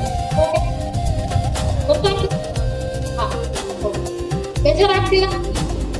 ಇಲ್ಲಲ್ಲ, ಎಸ್ಪೆಷಲಿ ಲೇಡೀಸ್ ಬೇಜಾರಾಗ್ತಿಲ್ಲ. ಈಗ ಒಂದು ಇಬ್ಬರು ಸ್ಟೂಡೆಂಟ್ಸ್ ಇದೀರಿ, ನಾನು ಯಾವ್ದು ತಕ್ಕ ಯಾವಾಗ ಜಡ್ಜ್ಮೆಂಟ್ ಬಂತು ಅಂತ ಹೇಳಿದ್ರೆ ಹೇಳಿ, ಯಾವಾಗ ಬಂತು? 97 ಬಂತು. ಓಕೆ, ಅರ್ಥ ಆಗ್ತಾ ಇದೆ ನಾ ಹೇಳೋದು. ಫೈನ್. ಆಮೇಲೆ ಏನಾದ್ರು ಹಿಂಗ ಕಾಯ್ದೆ ಬಂದಿದ್ದಾದ್ಮೇಲೆ ಅಲ್ಲಿ ಕಂಪನಿ ಒಳಗೆಲ್ಲ ಕೆಲಸ ಮಾಡ್ತಾರಲ್ಲ, ಹಂಗೇನಾದ್ರು ಕಾಯ್ದೆ ಬಂದಿದ್ದಾದ್ಮೇಲೆ ಅವ್ರು ಏನಾದ್ರು ಹಿಂಗೇನಾದ್ರು ಕಿರುಕುಳ ಆದ್ರೆ ಒಂದು ಇಂಟರ್ನಲ್ ಕಂಪ್ಲೇಂಟ್ ಕಮಿಟಿ ಅಂತಿರುತ್ತೆ. ಏನದು, ಆಂತರಿಕ ದೂರು ಸಮಿತಿ ಅಂತ ಇರುತ್ತೆ. ಅಲ್ಲಿ ಹೋಗಿ ಏನ್ ಮಾಡ್ಬೇಕು, ಅವರು ದೂರು ನೀಡಬೇಕು. ಅಥವಾ ಏನಿದೆ, ಏನ್ ಸಮಸ್ಯೆ ಫೇಸ್ ಮಾಡ್ತಿದ್ದಾರೆ ಅನ್ನೋದು ಅವ್ರು ಹೇಳಿದಾಗ ಅವ್ರು ತನಿಖೆ ಶುರು ಮಾಡ್ತಾರೆ. ತನಿಖೆ ಶುರು ಮಾಡಿದ್ದಾದ್ಮೇಲೆ ಯಾವ್ದು ಸರಿ ಯಾವ್ದು ತಪ್ಪು ಅಂತೆಲ್ಲ ಗೊತ್ತಾದ್ಮೇಲೆ ಅವರಿಗೆ ಪನಿಷ್ಮೆಂಟ್ ಕೊಡ್ಬೇಕು, ಅವ್ರಿಗೆ ಏನು ದಂಡ ವಿಧಿಸ್ಬೇಕು ಅದನ್ನೆಲ್ಲ ಮಾಡಿ ಏನ್ ಮಾಡ್ತಾರೆ, ಓಕೆ ಇದನ್ನ ಮಾಡಿದ್ದಾರೆ ಅವರು, ಇವ್ರಿಗೆ ಇಷ್ಟು ಪನಿಷ್ಮೆಂಟ್ ಆಗ್ಬೇಕು ಅಂತ ಹೇಳಿ ಏನು ಅವರಿಗೆ ಪನಿಷ್ಮೆಂಟ್ ಮತ್ತೆ ಸಂರಕ್ಷಣೆ ಅಧಿಕಾರಿಗಳಿರ್ತಾರೆ, ಅದು ಎಲ್ಲ ಅವ್ರಿಗೆ ಮಾಹಿತಿ ಕೊಡಬೇಕು. ಯಾವುದೇ ಒಂದು ಹೆಣ್ಮಕ್ಳು ಸಮಸ್ಯೆ ಒಳಗೆ ಕೆಲಸ ಮಾಡ್ತಿದ್ದಾರೆ ಅಂತಂದ್ರೆ ಇದು ಎಲ್ಲಾರ್ಗೂ ಅವರಿಗೆ ಮಾಹಿತಿ ಗೊತ್ತಿರಬೇಕು. ದೊಡ್ಡವರು ಇದಕ್ಕೆ ಬಹಳಷ್ಟು ಜನ ಇದ್ರೆ ದೊಡ್ಡವರು ಅವರೆಲ್ಲರಿಗೂ ಇದ್ರ ಬಗ್ಗೆ ಕೆಲಸ ಮಾಡ್ತಿರ್ತಾರೆ. ಬಟ್ ಕೆಲವೊಬ್ಬರಿಗೆ ಇದು ಗೊತ್ತೇ ಇರೋದಿಲ್ಲ. ಹಿಂಗಾಗಿ ಏನ್ ಮಾಡ್ತಿದ್ದೀವಿ, ಎಲ್ಲಿ ಕಂಪ್ಲೇಂಟ್ ಕೊಡ್ಬೇಕು, ಆಮೇಲೆ ಅಕಸ್ಮಾತ್ ಏನಾದ್ರು 10 ಜನಕ್ಕಿಂತ ಕಡಿಮೆ ಇದ್ದಾರೆ ಅಂತ ಆದಾಗ ಏನ್ ಮಾಡ್ಬೇಕು ಅವಾಗ ಅಂತಂದ್ರೆ, ಜಿಲ್ಲಾದಲ್ಲಿ ಒಂದೊಂದು ಜಿಲ್ಲಾದಲ್ಲಿ ಏನು ಜಿಲ್ಲಾ ಇದು ಇರುತ್ತೆ, ಸ್ಥಳೀಯ ಲೋಕಲ್ ಕಂಪ್ಲೇಂಟ್ ಕಮಿಟಿ ಅಂತ ಇರುತ್ತೆ. ಆ ಕಂಪ್ಲೇಂಟ್ ಕಮಿಟಿಗೆ ಹೋಗಿ ಏನ್ ಮಾಡ್ಬೇಕು, ಕಂಪ್ಲೇಂಟ್ ಅನ್ನ ಕೊಡಬೇಕು ಅಂತ ಹೇಳ್ತಾರೆ. ಇದು ಒಂದು ಇದ್ರ ಬಗ್ಗೆ ಇದು ಬಹಳ ಹೇಳ್ತಾ ಹೋದ್ರೆ ಬಹಳಷ್ಟಿದೆ. ಇದ್ರದ್ದು ಏನಂದ್ರೆ ನಿಮಗೆ ಒಂದು ಗೊತ್ತಿರ್ಬೇಕು, ಒಂಚೂರು ಹಿಂಗ್ ಕೆಲಸ ಮಾಡಕ್ ಹೋದಾಗೆ ಹಿಂಗಾದ್ರೆ ಏನ್ ಮಾಡ್ಬೋದು, ನಾವು ಎಲ್ಲಿ ಕಂಪ್ಲೇಂಟ್ ಕೊಡ್ಬೇಕು, ಇದ್ರ ಬಗ್ಗೆ ಮಾಹಿತಿ ಇರಬೇಕು. ಎಷ್ಟು ಜನ ಕೆಲಸ ಮಾಡಿದ್ರೆ ಈ ಕಾಯ್ದೆ ನಮಗೆ ಅನ್ವಯಿಸುತ್ತೆ, ಆ ಕಂಪನಿಯಲ್ಲಿ ಈ ಕಾಯ್ದೆ ಇದೆಯೋ ಇಲ್ಲೋ, ಕಡ್ಡಾಯವಾಗಿ ಇದೆಯೋ ಇಲ್ಲೋ ಅನ್ನೋದು ಒಂದು ಚೂರು ಗಮನಕ್ಕಿದ್ರೆ ನಾವು ನಾಳೆ ನಮಗೆ ಈಗ ಅನ್ವಯಿಸಿಲ್ಲ ಅಂದ್ರೂ ನಾಳೆ ನಮ್ಮ ಮಕ್ಕಳು ಹೋದಾಗ ನಮಗೆ ಅದ್ರ ಬಗ್ಗೆ ಒಂಚೂರಾದ್ರೂ ಅರಿವಿರಬೇಕು ಅನ್ನೋದು ಇದು ಒಂದು ಕಾಯ್ದೆ. ಇನ್ನು ಒಂದೇನಪ್ಪ ಅಂತಂದ್ರೆ, ಇದು ಬಹಳ ಇಂಪಾರ್ಟೆಂಟ್ ಎಲ್ಲಾ ಹೆಣ್ಮಕ್ಳಿಗೂ. ತಾಯಿ ಆಗುವುದು ಎಂದರೆ ಕೇವಲ ಜನ್ಮ ನೀಡುವುದಲ್ಲ, ನಿಮ್ಮದೇ ಹೃದಯದ ಮತ್ತೊಂದು ತುಣುಕು ನಿಮ್ಮ ದೇಹದ ಹೊರಗೆ ಬರುವುದನ್ನು ನೋಡಿ ಆನಂದಿಸುವುದು ಅಂತ ಹೇಳ್ತಾರೆ. ಯಾರು ಈ ಸ್ಟೇಟ್ಮೆಂಟ್ ಇಂದ ಏನ್ ಹೇಳ್ತಾರೆ ಅಂದ್ರೆ, ಇಲ್ಲಿ ನರ್ಸಿಗರ ಅಂತ ಕೇಳ್ಪಟ್ಟೆ ನಾನು 2-3. ಏನು ಈ ಸ್ಟೇಟ್ಮೆಂಟ್ ಇಂದ ಅರ್ಥ ಏನು ಅಂತ ಹೇಳಿ ಕೇಳ್ಬೋದಾ ನಾನು ಹೇಳ್ಬೋದು? ಅಬಾರ್ಷನ್ ಅಲ್ಲ ಏನು,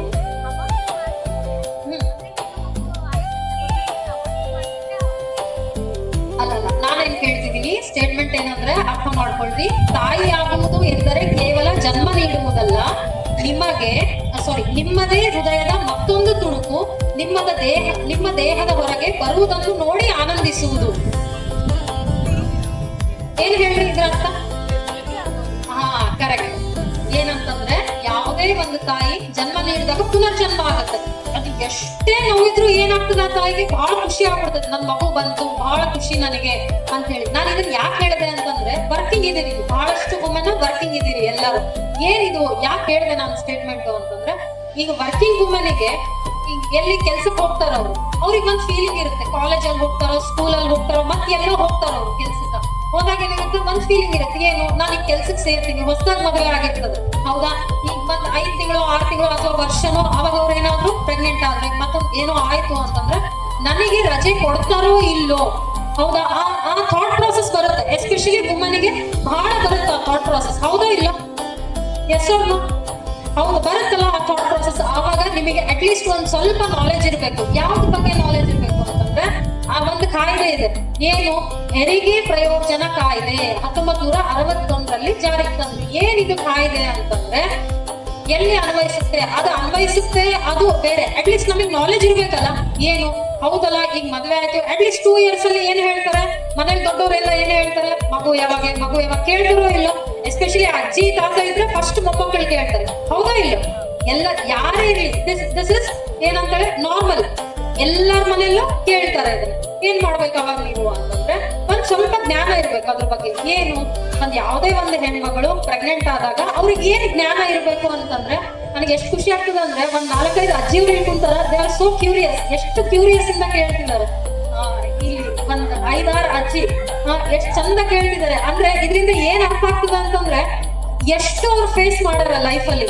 ಅಟ್ಲೀಸ್ಟ್ ನಮ್ ಮಕ್ಕಳು ಸೊಸರು ಚೆನ್ನಾಗಿರ್ಬೇಕು ಅನ್ನೋ ಒಂದು ಥಾಟ್ ಪ್ರಾಸೆಸ್ ಯಾರಿಗಿರುತ್ತ, ಅವ್ರಿಗೂ ಇರುತ್ತ ಆ ಥಾಟ್ ಪ್ರಾಸೆಸ್, ಹೌದಾ ಇಲ್ಲ? ಇಲ್ಲೆಲ್ಲ ಅಜ್ಜಿಯವ್ರು ಒಂದ್ 5 ಜನ ಅಜ್ಜಿಯವ್ರು ಮುಂದೆ ಕುಂತಾರ, ಹೌದಾ ಇಲ್ಲ ಅಜ್ಜಿ? ಹೌದು, ಎಷ್ಟ್ ಖುಷಿ ನೋಡ್ರಿ ಅವ್ರಿಗೆ ಕೇಳಕ್ಕೆ, ಎಷ್ಟು ಖುಷಿ, ಎಷ್ಟು ಆನಂದದಿಂದ ಕೇಳಕಂತಾರೆ ಎಲ್ಲ ಅಜ್ಜಿಯವ್ರಿಗೆ ಮುಂದೆ. ಅಮ್ಮಂದ್ರಿ ಅಜ್ಜಿಯವ್ರು ಎಲ್ಲರೂ ಏನ್ ಹೇಳ್ತಾರ ಅಂತಂದ್ರೆ, ಈ ಕಾಯ್ದೆ ಏನು? ಈಗ ವರ್ಕಿಂಗ್ ಇರ್ತಾರೆ, ಎಲ್ಲಾ ವುಮೆನ್ ವರ್ಕಿಂಗ್ ಇರ್ತಾರೆ. ಆಲ್ಮೋಸ್ಟ್ ಸ್ಕೂಲಲ್ಲಿ ಕೆಲಸ ಮಾಡ್ತಾರೆ ಅಥವಾ ಕಾಲೇಜಲ್ಲಿ ಕೆಲಸ ಮಾಡ್ತಾರೆ. ಅವ್ರೇನಾದ್ರೂ ಪ್ರೆಗ್ನೆಂಟ್ ಆದ್ರೆ ಅಟ್ಲೀಸ್ಟ್ 8 months ವರೆಗೂ ಅವರಿಗೆ ಕೆಲಸ ಮಾಡುವಂತ ಒಂದು ಶಕ್ತಿ ಇರ್ತದೆ ಅವ್ರಿಗೆ, ಹೌದಾ? ನರ್ಸ್ ಇದೀರಿ, ಇಲ್ಲಿ ಡಾಕ್ಟರ್ಸ್ ಇದೀರಿ, ಗೊತ್ತಿರ್ತದೆ. ಅಟ್ಲೀಸ್ಟ್ 8 months ಅವ್ರು ಕೆಲಸ ಮಾಡ್ಬೇಕು ಅಂತಂದ್ರೆ ಅವ್ರಿಗೆ ಆ ಶಕ್ತಿ, ಆ ನ್ಯೂಟ್ರಿಷನ್, ಆ ಕ್ಯಾಲ್ಸಿಯಂ ಎಲ್ಲ ಇರ್ಬೇಕು, ದೇಹ ಒಳಗೆ ಪೌಷ್ಟಿಕ ಅಂಶ ಎಲ್ಲ ಇರ್ಬೇಕು ಅಂತ ಹೇಳ್ತಾರೆ.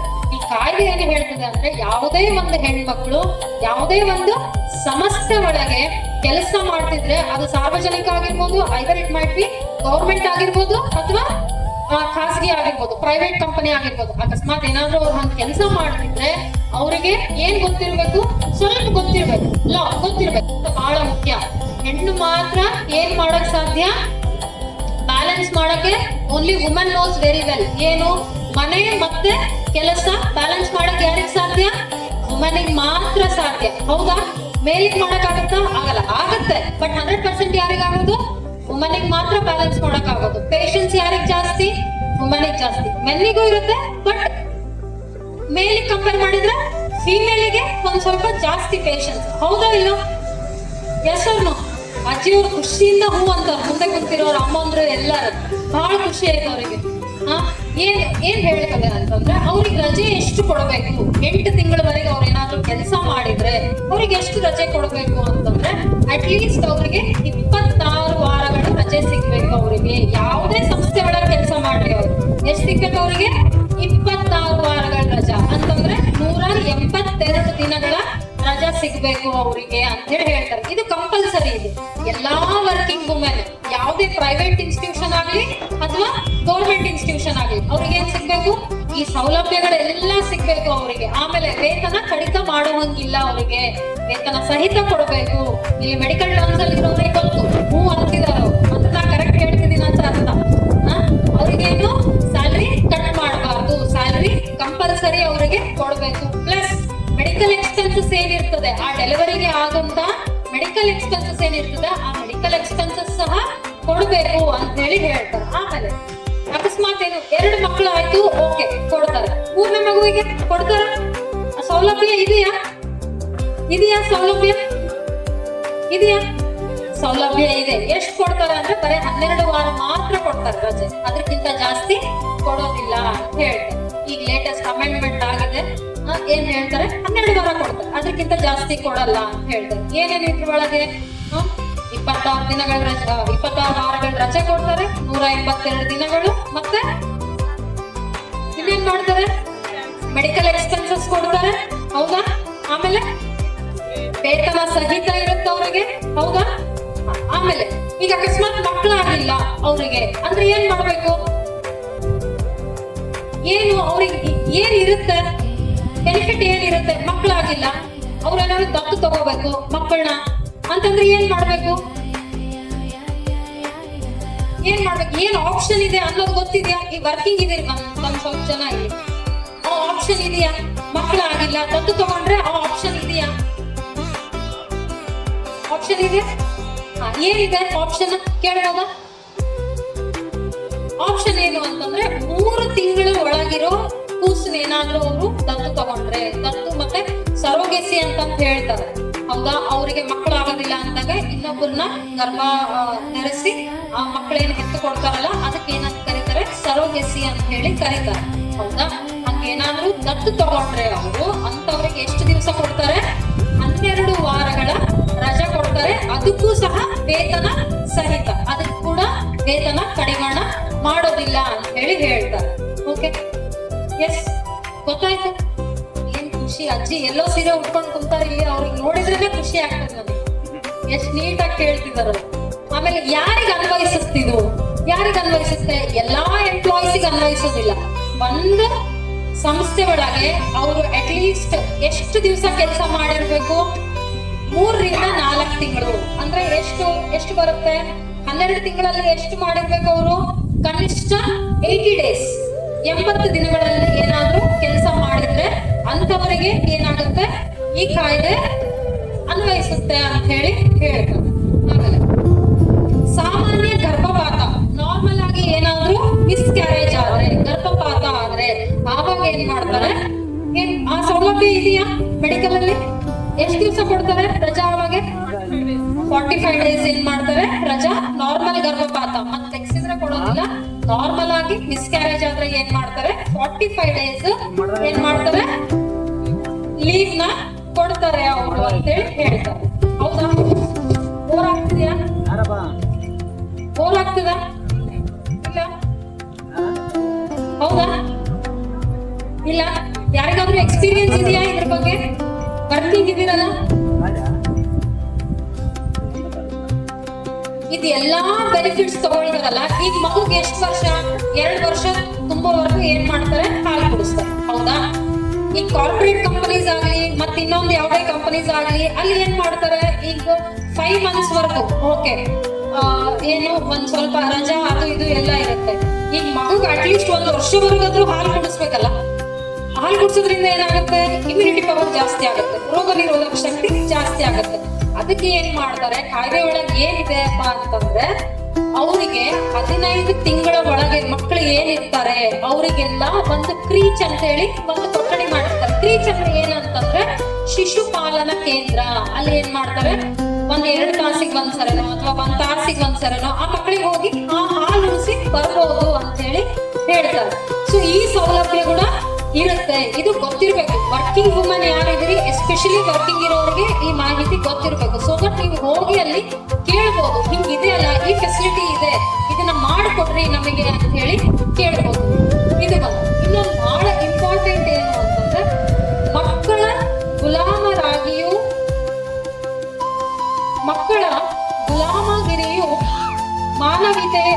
ಮಾನವೀಯತೆಯ ವಿರುದ್ಧದ ಅಪರಾಧ. ಇಲ್ಲಿ ಮಾನವೀಯತೆಯೇ ಅಪಾಯದಲ್ಲಿದೆ. ಏನಿದ್ರ ಅರ್ಥ? ಇದು ಬರೀ ಲೇಡೀಸಿಗಲ್ಲ, ಇನ್ಕ್ಲೂಡಿಂಗ್ ಮೇಲ್ ಫಿಮೇಲ್ ಯಾರಾದ್ರೂ ಹೇಳ್ಬೋದು. ಏನಿದ್ರ ಅರ್ಥ? ಮಕ್ಕಳ ಗುಲಾಮಗಿರಿಯು ಮಾನವೀಯತೆಯ ವಿರುದ್ಧದ ಅಪರಾಧ. ಇಲ್ಲಿ ಮಾನವೀಯತೆಯೇ ಅಪಾಯದಲ್ಲಿದೆ. ಏನಿದೆ ಹಿಂಗಂದ್ರೆ? ಸ್ವಲ್ಪ ಇಂಟ್ರಾಕ್ಷನ್ ಮಾಡ್ಬೋದು, ಚರ್ಚೆ ಮಾಡ್ಬೋದು. ಏನ್ ಹಿಂಗಂತಂದ್ರೆ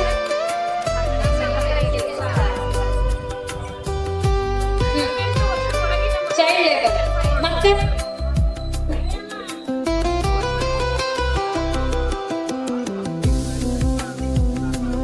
ಎಸ್ ಕರೆಕ್ಟ್. ಏನು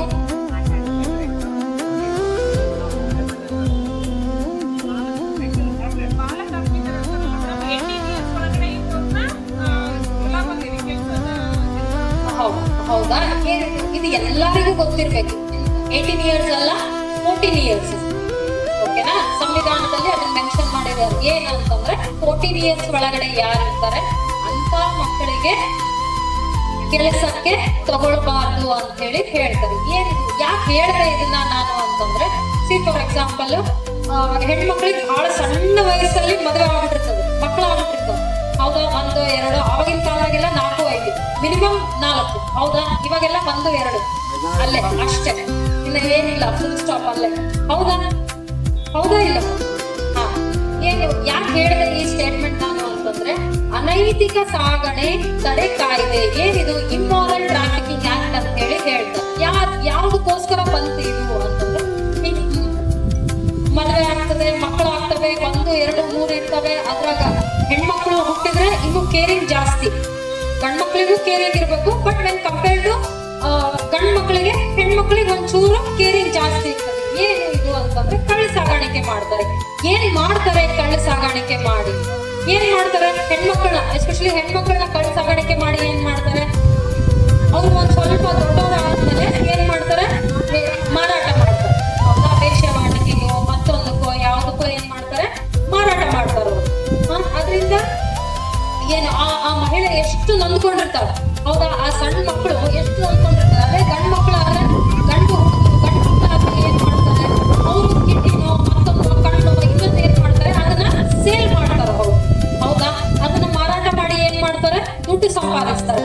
ಸೊ ಅದನ್ನ ಮಾಡಬಾರ್ದು, ಅದು ತಪ್ಪು. ಹೌದಾ? ಅದು ತಪ್ಪು ಅಂದ್ರೆ ಯಾರು ತಗೋಬೇಕು? ಇದೊಂದು ಏನು ಹಕ್ಕು ಯಾರು ತಗೋಬೇಕು? ಜವಾಬ್ದಾರಿ ಯಾರು ತಗೋಬೇಕು? ಹಿಂಗ ಆಗ್ಬಾರ್ದು ಅಂದ್ರೆ ಯಾರು ತಗೋಬೇಕು? ತಂದೆ ತಾಯಿ ತಗೋಬೇಕು. ಅಕಸ್ಮಾತ್ ತಂದೆಯೋ ತಾಯಿಯೋ ಯಾರಾದ್ರೂ ಇಲ್ಲ ಅಂತಂದ್ರೆ ಯಾರು ಇರ್ತಾರೆ ಅವ್ರು ತಗೋಬೇಕು. ಒಳ್ಳೆ ಶಿಕ್ಷಣ ಕೊಡ್ಬೇಕು ಅವರಿಗೆ. ಶಿಕ್ಷಣ ಕೊಡೋದ್ರಿಂದ ಏನಾಗುತ್ತೆ? ಶಿಕ್ಷಣ ಕೊಡೋದ್ರಿಂದ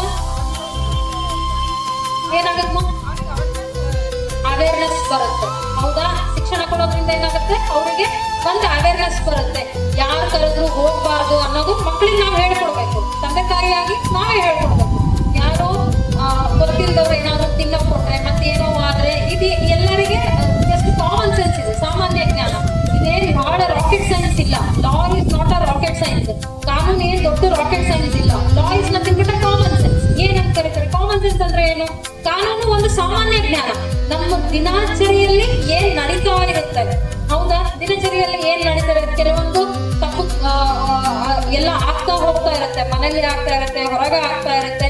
ಅದೆಲ್ಲ ಅದನ್ನ ಹೆಂಗ್ ಗ್ರಹಿಸ್ಬೇಕು ನಾವು, ಅದನ್ನ ಹೆಂಗೆ ದೂರ ಕೊಡ್ಬೇಕು, ಅಥವಾ ಅದನ್ನ ಹೆಂಗೆ ಸಾರ್ಟ್ ಔಟ್ ಮಾಡ್ಬೇಕು ಅನ್ನೋದು ಗೊತ್ತಾಗ್ತದೆ. ಅದು ಏನಂದ್ರೆ, ಈಗ ನಾವು ಹೇಳ್ತಿದೀವಿ, ಬಟ್ ದೊಡ್ಡವರಿಗೆಲ್ಲ, ಅಲ್ಲಿ ದೊಡ್ಡವ್ರು ಕುಂತಾರ, ಇಲ್ಲಿ ಮುಂದೆ ಕುಂತಾರ, ಅವ್ರಿಗೆಲ್ಲ ಹೆಂಗೆ ಅಂತಂದ್ರೆ ಅನುಭವದಿಂದ ಜಾಸ್ತಿ ಗೊತ್ತಿರ್ತದೆ. ನಾನೀಗ ಏನ್ ಹೇಳಿರ್ತೀನಿ ಅದಕ್ಕಿಂತಲೂ ಜಾಸ್ತಿ ಅವ್ರ ಅನುಭವಕ್ಕೆ ಬಂದಿರ್ತದೆ ಅದು.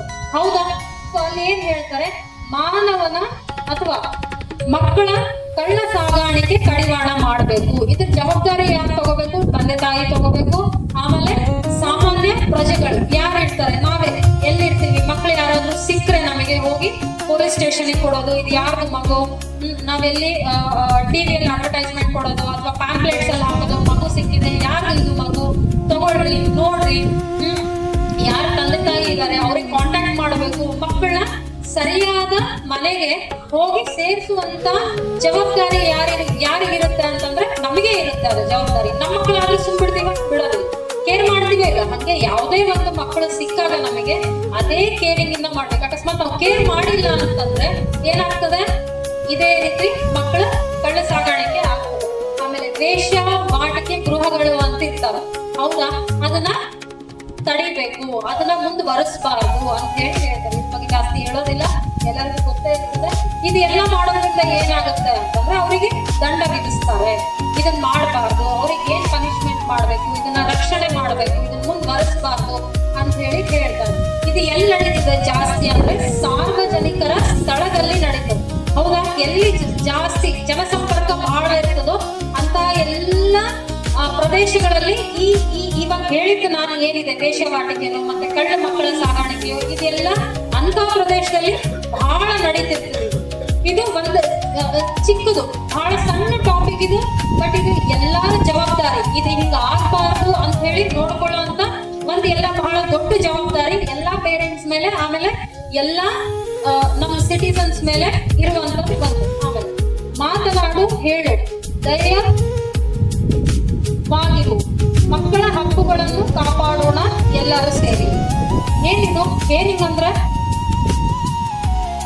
ಇದು this is applicable to all, ಎಲ್ಲರಿಗೂ ಅಪ್ಲಿಕೇಬಲ್ ಆಗುತ್ತೆ. ನಾನು ಮತ್ತೆ ರಿಪೀಟ್ ಮಾಡ್ತೀನಿ.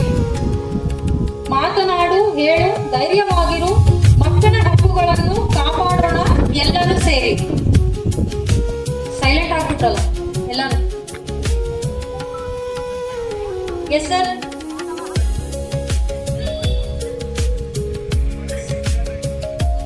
ಏನ್ ರೈಟ್ಸ್ ಇದು?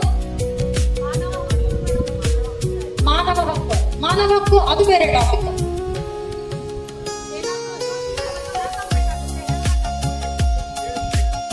Sir, protection of child rights. See, protection of child rights is that is different. See, what I am saying right now is ಏನು ಅಂತಂದ್ರೆ POCSO. POCSO very interesting topic. ಇಲ್ಲಿ ಮೇಲ್ ಫಿಮೇಲ್ ಅಂತ ಏನಿಲ್ಲ ಪೋಕ್ಸೋಗೆ. ಇಲ್ಲಿ ಗಂಡು ಹೆಣ್ಣು ಅಂತ ಏನು ಭೇದ ಭಾವ ಇಲ್ಲ ಪೋಕ್ಸೋಗೆ. ಏನು ಪೋಕ್ಸೋ ಅಂತಂದ್ರೆ protection of children from sexual offence ಅಂತ ಹೇಳಿ ಹೇಳ್ತಾರೆ. ಹೌದಾ? ಇದು ಈಗ ಪ್ರೆಸೆಂಟ್ ಜನರೇಷನ್ ಒಳಗೆ ಬಹಳ ನೋಡ್ತಿರ್ತೀವಿ ನಾವು. ಹೌದಾ? ಏನು ಪೋಕ್ಸೋ ಅಂತಂದ್ರೆ ಏನು ಹೇಳ್ತಾರೆ? Protection of children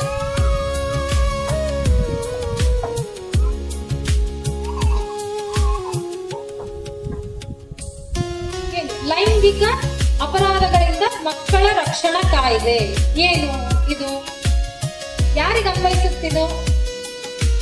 not only female, ಇಲ್ಲಿ ಗಂಡು ಮಕ್ಕಳಿಗೂ ಅನ್ವಯಿಸುತ್ತೆ, ಬರೀ ಫಿಮೇಲಿಗೆ ಅನ್ವಯಿಸುತ್ತೆ, ಗಂಡು ಮಕ್ಕಳಿಗೂ ಅನ್ವಯಿಸುತ್ತೆ. ಎಷ್ಟು ವರ್ಷದ ಒಳಗಿರೋ ಮಕ್ಕಳಿಗೆ ಅನ್ವಯಿಸುತ್ತೆ ಇದು? 18 years, 18 ವರ್ಷದ ಒಳಗಿರುವಂತ ಮಕ್ಕಳಿಗೆ ಇದು ಅನ್ವಯಿಸುತ್ತೆ. ಆಮೇಲೆ ಏನು ಹೆಂಗಿದೆ ಅಪರಾಧ ಹೆಂಗ ಆಗ್ತದೆ ಅಂತಂದ್ರೆ ಅವರಿಗೆ ಮಾನಸಿಕವಾಗಿ ಕಿರುಕುಳ ಕೊಡ್ತಾರೆ, ಲೈಂಗಿಕವಾಗಿ ಕಿರುಕುಳ ಕೊಡ್ತಾರೆ, ಆಮೇಲೆ ಏನ್ ಮಾಡ್ತಾರೆ? ಬಲವಂತವಾಗಿ ಲೈಂಗಿಕ ಕ್ರಿಯೆ ಮಾಡೋದು, ಮತ್ತೇನ್ ಮಾಡ್ತಾರೆ? ಇನ್ನೇನ್ ಮಾಡ್ತಾರೆ?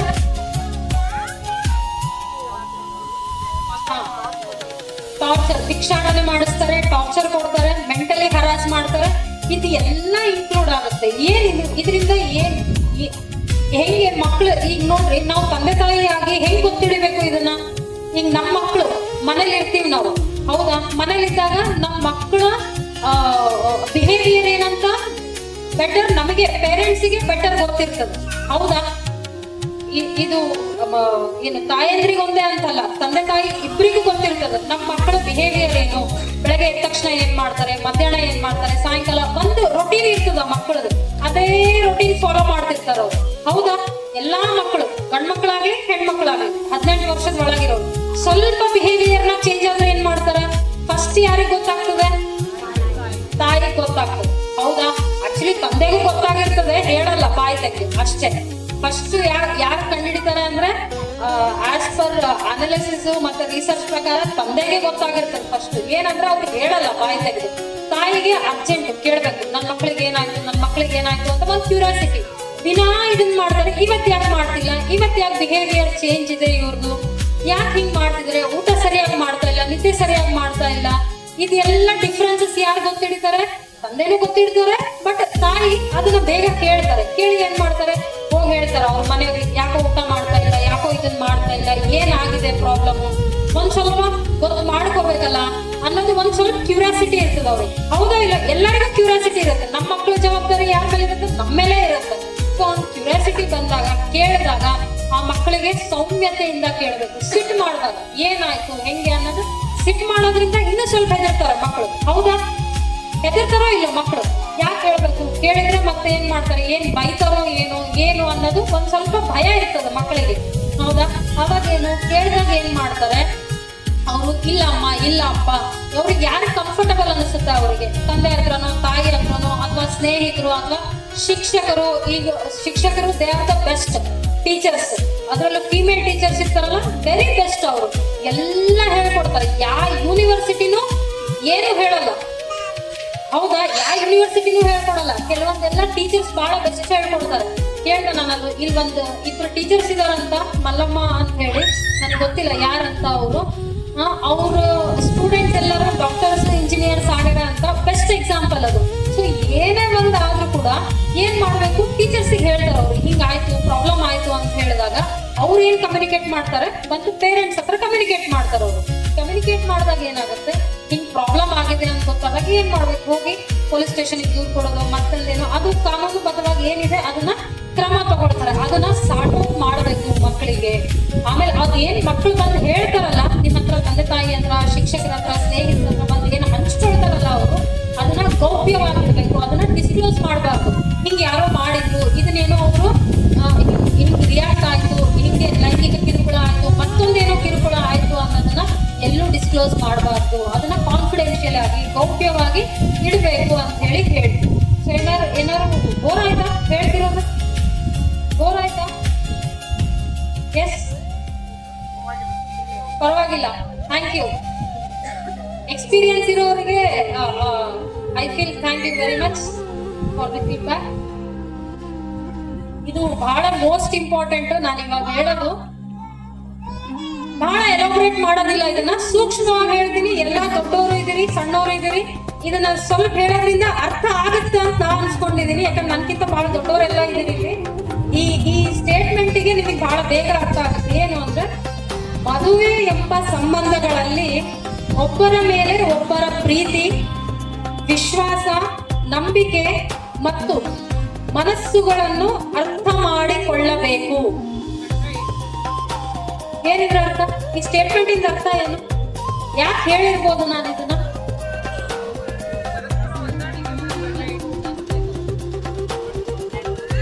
ಕರೆಕ್ಟ್, ಬಹಳ ಅಲರ್ಟ್ ಇದ್ದೀರಿ ಎಲ್ಲರೂ, ಥ್ಯಾಂಕ್ ಯು.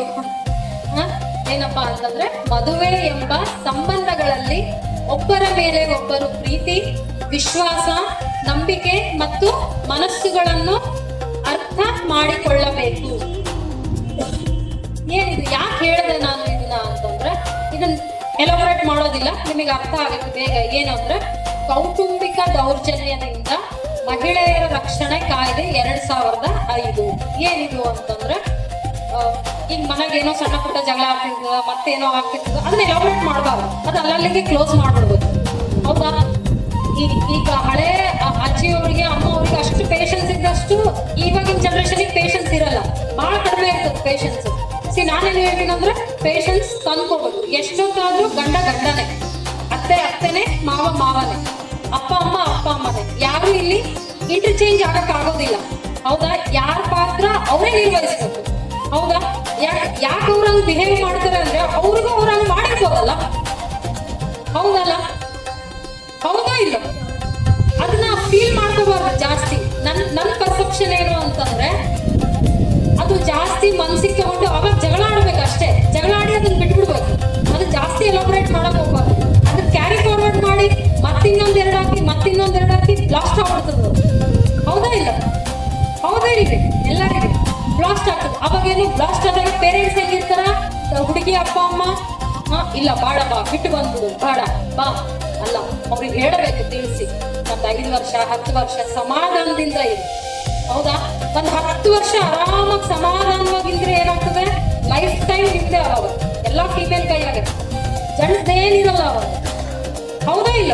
10 years 10 ವರ್ಷ ಅವಾಗ ಏನಾಗುತ್ತೆ, ಭಾರತದಲ್ಲಿ ಬರೀ 1% ಮಾತ್ರ ಇದೆ ಏನು ಡಿವೋರ್ಸಿಂಗ್ ಕೇಸಸ್, ಬರೀ 1% ಇದೆ. ಅದು ಎಲಾಬ್ರೇಟ್ ಆಗ್ಬಾರ್ದು ಅಂತಂದ್ರೆ ನಮ್ಗೆ ಎಲ್ಲಾ ರೆಸ್ಪಾನ್ಸಿಬಿಲಿಟಿ ಅದು. ಏನು ಅಂತಂದ್ರೆ, ಸಣ್ಣ ಪುಟ್ಟ ಮಿಸ್ಟೇಕ್ಸ್ ಆಗ್ತಿರ್ತವೆ. ಹೌದಾ? ಎಲ್ಲಾರ ಮನೆಯಲ್ಲೂ ಇರ್ತವೆ, ಎಲ್ಲಾ ಮಿಸ್ಟೇಕ್ಸ್ ಆಗ್ತಿರ್ತವೆ. ಏನೋ ಒಂದ್ ಬೈತಾರೆ, ಮತ್ತೊಂದೇನೋ ಬೈತಾರೆ, ಅತ್ತೆ ಹಿಂಗಂದ್ರು, ಅಮ್ಮ ಹಿಂಗಂದ್ರು, ನಿಮ್ಮ ಅಮ್ಮ ಅರ್ಥನ್ ಕೊಟ್ಟಿಲ್ಲ, ಓಕೆ, ಇದೆಲ್ಲ ಗಂಡ ಹಿಂಗಂದ, ಎಲ್ಲ okay. But end of the day ನಿನ್ ಗಂಡನೇ ಸತ್ರ ಅಲ್ಲೇ ಸಾಬೇಕು, ಬಿಟ್ಟು ಹೋಗಬಾರ್ದು. ಅವ್ರಿಗೆ ಫೀಲ್ ಆಗೋದ್ನ ಎಷ್ಟಂದ್ರೂ ಬಿಟ್ಟು ಹೋಗೋದಿಲ್ಲಲ್ಲ. ನಾ ಎಷ್ಟಂದ್ರೂ ಬಿಟ್ಟು ಹೋಗೋದಿಲ್ಲ, ಎಷ್ಟು ಬಂಡದಿಲ್ಲ ಅಂತ ಅವ್ರಿಗೆ ಫೀಲ್ ಆಗ್ಬಿಡ್ಬೇಕದು. ಹೌದಾ ಇಲ್ಲ? ಅಷ್ಟು ವಿಲ್ ಪವರ್ ಯಾರಿಗಿರೋದು? ಹೆಣ್ಣು ಮಕ್ಕಳಿಗೆ ಮಾತ್ರ ಅಷ್ಟು ವಿಲ್ ಪವರ್ ಇರೋದು. ಹೌದಾ? ಇದಕ್ ಮೇನ್ ಏನಿರ್ಬೇಕು? ಪೇಷನ್ಸ್ ಇರ್ಬೇಕು, ಬಹಳ ಪೇಷನ್ಸ್ ಇರ್ಬೇಕು. ನನ್ಗಿಂತ ಬಹಳ ಅನುಭವಸ್ಥರು ಇಲ್ಲಿ ಕುಂತಾರೆ, ಎಷ್ಟ್ ಚಂದ ಆರಾಮ್ ಕುಂತಾರೆ. ಅವ್ರ ಮನ್ಸೊಳಗೆ ಅದೇ ಥಾಟ್ ಪ್ರೋಸೆಸ್ ಇರ್ತದೆ. ಏನಂತ? ಕರೆಕ್ಟ್ ಇವಾಗಿನ ಅವ್ರಿಗೆ ಪೇಷನ್ಸ್ ಇರಲ್ಲ. ಯಾಕಿರಲ್ಲ ಪೇಷನ್ಸ್? ತಂದ್ಕೋಬೇಕು ಪೇಷನ್ಸ್. ವಿದ್ಯಾಭ್ಯಾಸ ಬಹಳ ಮುಖ್ಯ. ನನ್ನ ಪರ್ಸ್ಪೆಕ್ಟಿವ್ ಏನು ಅಂತಂದ್ರೆ, ಹೆಣ್ಮಕ್ಳು ಓದ್ಬೇಕು, ಚೆನ್ನಾಗಿ ಓದ್ಬೇಕು, ಚೆನ್ನಾಗಿ ದುಡಿಬೇಕು. ದುಡಿದ್ರು ಸಹ ಮನೆಯಲ್ಲಿ ನಮ್ಮ ಧರ್ಮ ಏನಿದೆ ಅದನ್ನ ಮಾಡ್ಲೇಬೇಕು.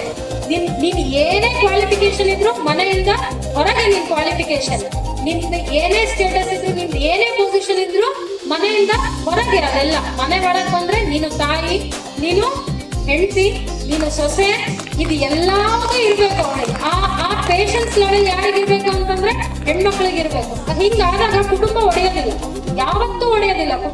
ಕುಟುಂಬ ಚೆನ್ನಾಗಿರ್ಬೇಕು ಅಂತಂದ್ರೆ ಬಹಳ ಪೇಷನ್ಸ್ ಇದೆ. ಏನೋ ಒಂದೆರಡು ಮಾತು ಅಂದಿರ್ತಾರೆ, ಅಲ್ಲಿ ಬಿಡು, ಯಾರು ಅಂತಾರೆ, ನಮ್ ಗಂಡನೇ ಅಲ್ಲ ಅನ್ನೋದು, ಬೇರೆಯವ್ರು ಅಂತಾರ, ಪಕ್ಕದ ಮನೆಯವ್ರು ಅಂದು ಬಂದು ಸುಮ್ಮನಿರ್ತಾರ? ಸುಮ್ಮನಿರಲ್ಲ, ಹೋಗಿ ಹೊಡೆದ್ ಬರ್ತಾರ ಇಲ್ಲ. ಅದಕ್ಕೆ ಡಿವೋರ್ಸ್ ರೇಟ್ ಕಡಿಮೆ ಮಾಡಬೇಕು ಅಂತಂದ್ರೆ ನಮ್ಗೆಲ್ಲರ ರೆಸ್ಪಾನ್ಸಿಬಿಲಿಟಿ ಅದು. ಎಸ್ಪೆಷಲಿ ಪೇರೆಂಟ್ಸಿಗೆ ಏನಿರ್ಬೇಕು ಅಂತಂದ್ರೆ, ಏನಾದ್ರು ಜಗಳ ಆಯ್ತಂದ್ರೆ ಬಂದ್ಬಿಡು ಅಂತೇಳಿ ಹೇಳ್ಬಾರ್ದು.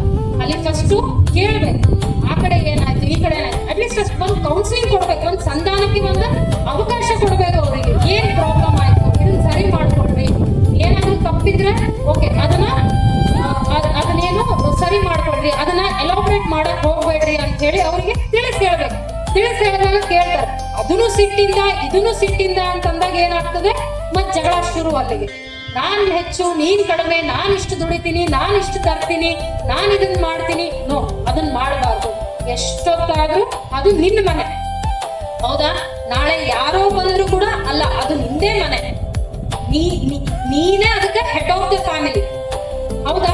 ನಿಂದೆ ನಡೆಯೋದು. ಅಲ್ಲಿ ಏನಾದ್ರೂ ಕೂಡ ನಾಳೆ ಬಂದು ಗಂಡ ನಿಮ್ಮನ್ನೇ ಕೇಳೋದು. ನಾಳೆ ಅತ್ತೆ ಆದ್ರೂ ಕೂಡ ಎಷ್ಟು ಅವ್ರಿಗೆ, ನಿಮಗ್ ಮದುವೆ ಆದಾಗೆ ಒಂದ್ 60 ವರ್ಷ ಇರ್ತಾವ, ಹೌದಾ? ಇನ್ನೊಂದ್ 10 ವರ್ಷಕ್ಕೆ 70 ವರ್ಷ ಬರ್ತಾವ. ಸುಮ್ಮನೆ ಇರತ್ತೆ ಅಂದ್ರೆ ಹೂ ಅಂತ ಅಂದ್ಬಿಡ್ತಾರ. ಯಾಕಂದ್ರೆ ಏಜೇ ಇರಲ್ಲ ಅವಾಗ. ಇನ್ನೇನ್ ಮಾತಾಡ್ತಾರ ಅವರು, ಹೌದಾ ಇಲ್ಲ? ನಿಮಗೆ ಪುಣ್ಯ ಬರ್ತದವ. ಅವ್ರು ಏನನ ಮಾಡಿ, ಏನ್ ಅವರು ಫೇಸ್ ಮಾಡಿರ್ತಾರ. ಅವ್ರಿಗೆ ಏನಾದ್ರೆ ಒಂದ್ ಸ್ವಲ್ಪ ಫೀಲಿಂಗ್ ಇರ್ತದೆ, ನಾನು ಎಷ್ಟು ಕಷ್ಟಪಟ್ಟಿನಿ, ಈಕಿ ಬಂದು ಆರಾಮದಳಲ್ಲ. ಆಬ್ವಿಯಸ್ಲಿ ನಾಳೆ ನಮ್ ನೆಕ್ಸ್ಟ್ ಜನರೇಷನ್ ಆದ್ರೂ ನಮಗೂ ಆ ಫೀಲಿಂಗ್ ಇರ್ತದೆ, ಹೌದಾ? ಅದಕ್ಕೆ ಅದನ್ನ ಎಲಾಬ್ರೇಟ್ ಮಾಡಬಾರ್ದು. ಯಾವುದನ್ನ ಕೌಟುಂಬಿಕ ಏನು ದೌರ್ಜನ್ಯ ಅಂತ ಬಂದಾಗ ಅದನ್ನ ಎಲಾಬ್ರೇಟ್ ಮಾಡಬಾರ್ದು. ಅಲ್ಲಲ್ಲಿಗೆ ದೊಡ್ಡವರು ಎಲ್ಲರೂ ಇರ್ತಾರೆ ಮನೆ ಒಳಗೆ, ಅದನ್ನ ಸಮಾಧಾನವಾಗಿ ಹೇಳ್ಬೇಕು. ಇದು ತಪ್ಪು, ಇದು ಸರಿ, ಪೇಷನ್ಸ್ ಇಂದ ಇರ್ಬೇಕು. ಹಂಗಿದ್ದಾಗ ಮಾತ್ರ ಕುಟುಂಬಗಳು ಬಹಳ ಚೆನ್ನಾಗಿರ್ತವೆ. ನೆಕ್ಸ್ಟ್ ಜನರೇಷನ್ಗೆ ನಾವು ಹೇಳ್ಬೇಕು ಅದನ್ನ, ಹಂಗೆ ಇರ್ತದೆ.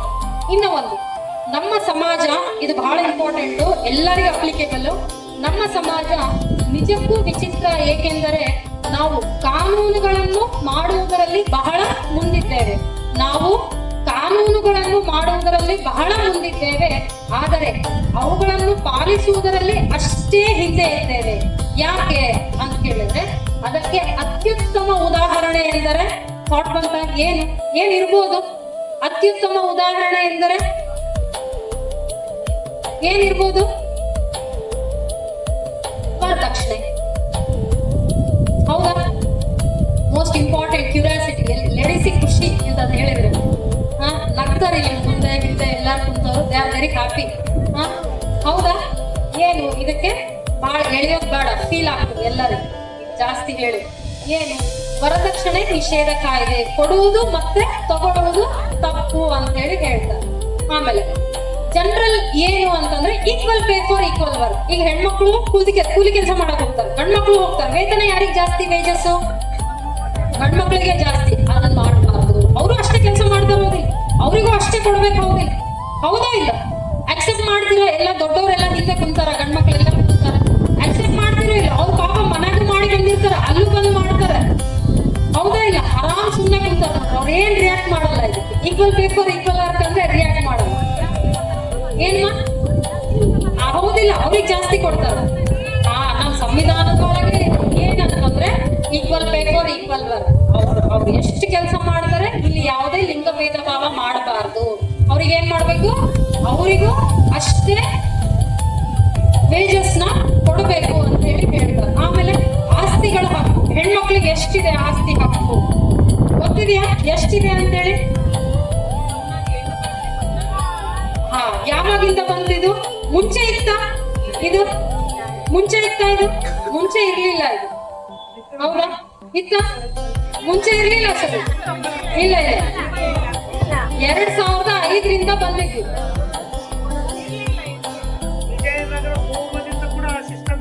ಆ ಸಿಸ್ಟಮ್ ಇದೆ ಬಟ್ ಅನ್ವಯಿಸಿಲ್ಲಲ್ಲ, ಅನ್ವಯಿಸಕ್ ಬಿಟ್ಟಿಲ್ಲ.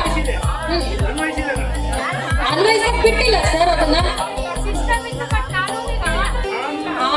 ನೋಡ್ರಿ ಅದೇ ಅದನ್ನೇ ನಾನು ಹೇಳ್ತಿರೋದು. ಕಾನೂನು ಪ್ರಕಾರವಾಗಿ ಯಾವಾಗಿಂದ ಬಂತು ಅನ್ನೋದು ನಾನು ಹೇಳ್ತಾ ಇರೋದು ಸರ್. ನಾನೇನ್ ಹೇಳ್ತೀನಿ ಇದೆ, ಎಷ್ಟು ಮಟ್ಟಿಗೆ ಅದನ್ನ ಅನ್ವಯಿಸಕ್ ಬಿಟ್ಟಿದಾರ? ಬಹಳ ಬಿಟ್ಟಿಲ್ಲ. 21 ಸೆಂಚುರಿ ಒಳಗಡೆ ಕೂಡ ಇನ್ನು ನಮ್ಮ ಗ್ರಾಮೀಣ ಭಾಗದಲ್ಲಿ ಅದು ನಡೀತಾ ಇದೆ ಮೇಡಮ್. ಎಲ್ಲ ಕಡೆ ನಡೆದಿಲ್ಲಲ್ಲ ಅಲ್ಲಿ. ನನಗ್ ಬೇಡ ಸರ್, ಅವ್ರಿಗೆ ಉತ್ತರ ಕೊಡ್ಬೇಡಿ. ನನಗ್ ಬೇಡ, ಅವರಿಗೆ. ಹಾ ಸರ್, ನಿಮ್ಮ ಎವಿಡೆನ್ಸ್ ಪ್ರಕಾರ ಕೂಡ ಕುಟುಂಬಗಳು 5 ತಲೆಮಾರು ಕೂಡ ಹೆಣ್ಣು ಮಕ್ಕಳಿಗೆ ಸಮಪಾಲು ಹಕ್ಕು ಕೊಡ್ತಾನೆ ಬಂದಿದೆ. ಅವ್ರಿಗೆ ಹೇಳಿ ಸರ್. ನಮ್ಮ ಕುಟುಂಬದಲ್ಲಿ ತಿಂದು ಹಾ ಮೇಡಮ್ ಹೇಳಿ. ಹೌದಲ್ಲ? ಹಾ ಕರೆಕ್ಟ್. ಐತಲ್ಲ ಹೇಳಿದೆ. ಹೌದಾ? ಅಲ್ಲ ಸರ್, ನನಗಲ್ಲ ಸರ್, ಅವ್ರಿಗೆ ಹೇಳಿ ಸರ್. ಅವರೆಲ್ಲ ಕೇಳಕ್ಕೆ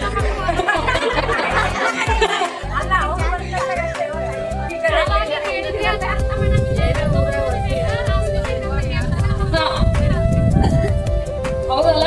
ಅದಕ್ಕೆ ನಿಮಗೆ ಗೊತ್ತಿರ್ಬೇಕು. ಏನ್ ಗೊತ್ತಿರ್ಬೇಕು ಅಂತಂದ್ರೆ 2005ರಲ್ಲಿ ಒಂದು ಲ್ಯಾಂಡ್ ಮಾರ್ಕ್ ಜಡ್ಜ್ಮೆಂಟ್ ಬಂತು. ಏನಂತಂದ್ರೆ ವಿನಿತಾ ಶರ್ಮಾ ವರ್ಸಸ್ ರಾಕೇಶ್ ಶರ್ಮಾ ಅಂತ ಒಂದು ಬಂತು. ಅದು ಕೇಸ್ ಬಹಳ ದೊಡ್ಡದಲ್ಲ, ಅದು ಹೇಳಕ್ ಬಹಳ ಟೈಮ್ ತಗೊಂತದೆ. ಏನು ಅಂತಂದ್ರೆ 2005 ನಂತರ ಅಥವಾ ಅದಕ್ಕಿಂತ ಮುಂಚೆ ಗಂಡು ಮಕ್ಕಳಿಗೆ ಎಷ್ಟು ಆಸ್ತಿ ಹಕ್ಕಿದೆಯೋ ಅಷ್ಟೇ ಹಕ್ಕು ಹೆಣ್ಣು ಮಕ್ಕಳಿಗೂ ಕೊಡಬೇಕು. ಅದ್ರಲ್ಲಿ ಏನು ಭೇದ ಭಾವ ಮಾಡಬಾರ್ದು. ಮತ್ತೀಗ ಇನ್ನೊಂದು ಬಂದದೆ, ಬಹಳ ಸೂಕ್ಷ್ಮ ವಿಚಾರ. ತಂದೆ ತಾಯಿನ ಚೆನ್ನಾಗಿ ನೋಡ್ಕೊಂಡಿಲ್ಲ ಅಂದ್ರೆ ಆಸ್ತಿನ ವಾಪಸ್ ತಗೋಬಹುದು. ಅದು ಒಂದು. ಇನ್ನ ಒಂದ್ ಏನು ಅಂತಂದ್ರೆ ಇಂಟರ್ ಕ್ಯಾಸ್ಟ್ ಮ್ಯಾರೇಜ್. ತಂದೆ ತಾಯಿ ವಿರುದ್ಧವಾಗಿ ಏನಾದ್ರು ಮದುವೆ ಆದ್ರೆ ಕೊಡೋದಿಲ್ಲ ಅಂತ ಹೇಳಿ ಹೇಳ್ತಾರೆ. ಹೌದಾ? ಆಮೇಲೆ ಎಂಪ್ಲಾಯ್ಮೆಂಟ್ ಅಪಾರ್ಚುನಿಟೀಸ್. ಏನು ಎಂಪ್ಲಾಯ್ಮೆಂಟ್ ಅಪಾರ್ಚುನಿಟೀಸ್?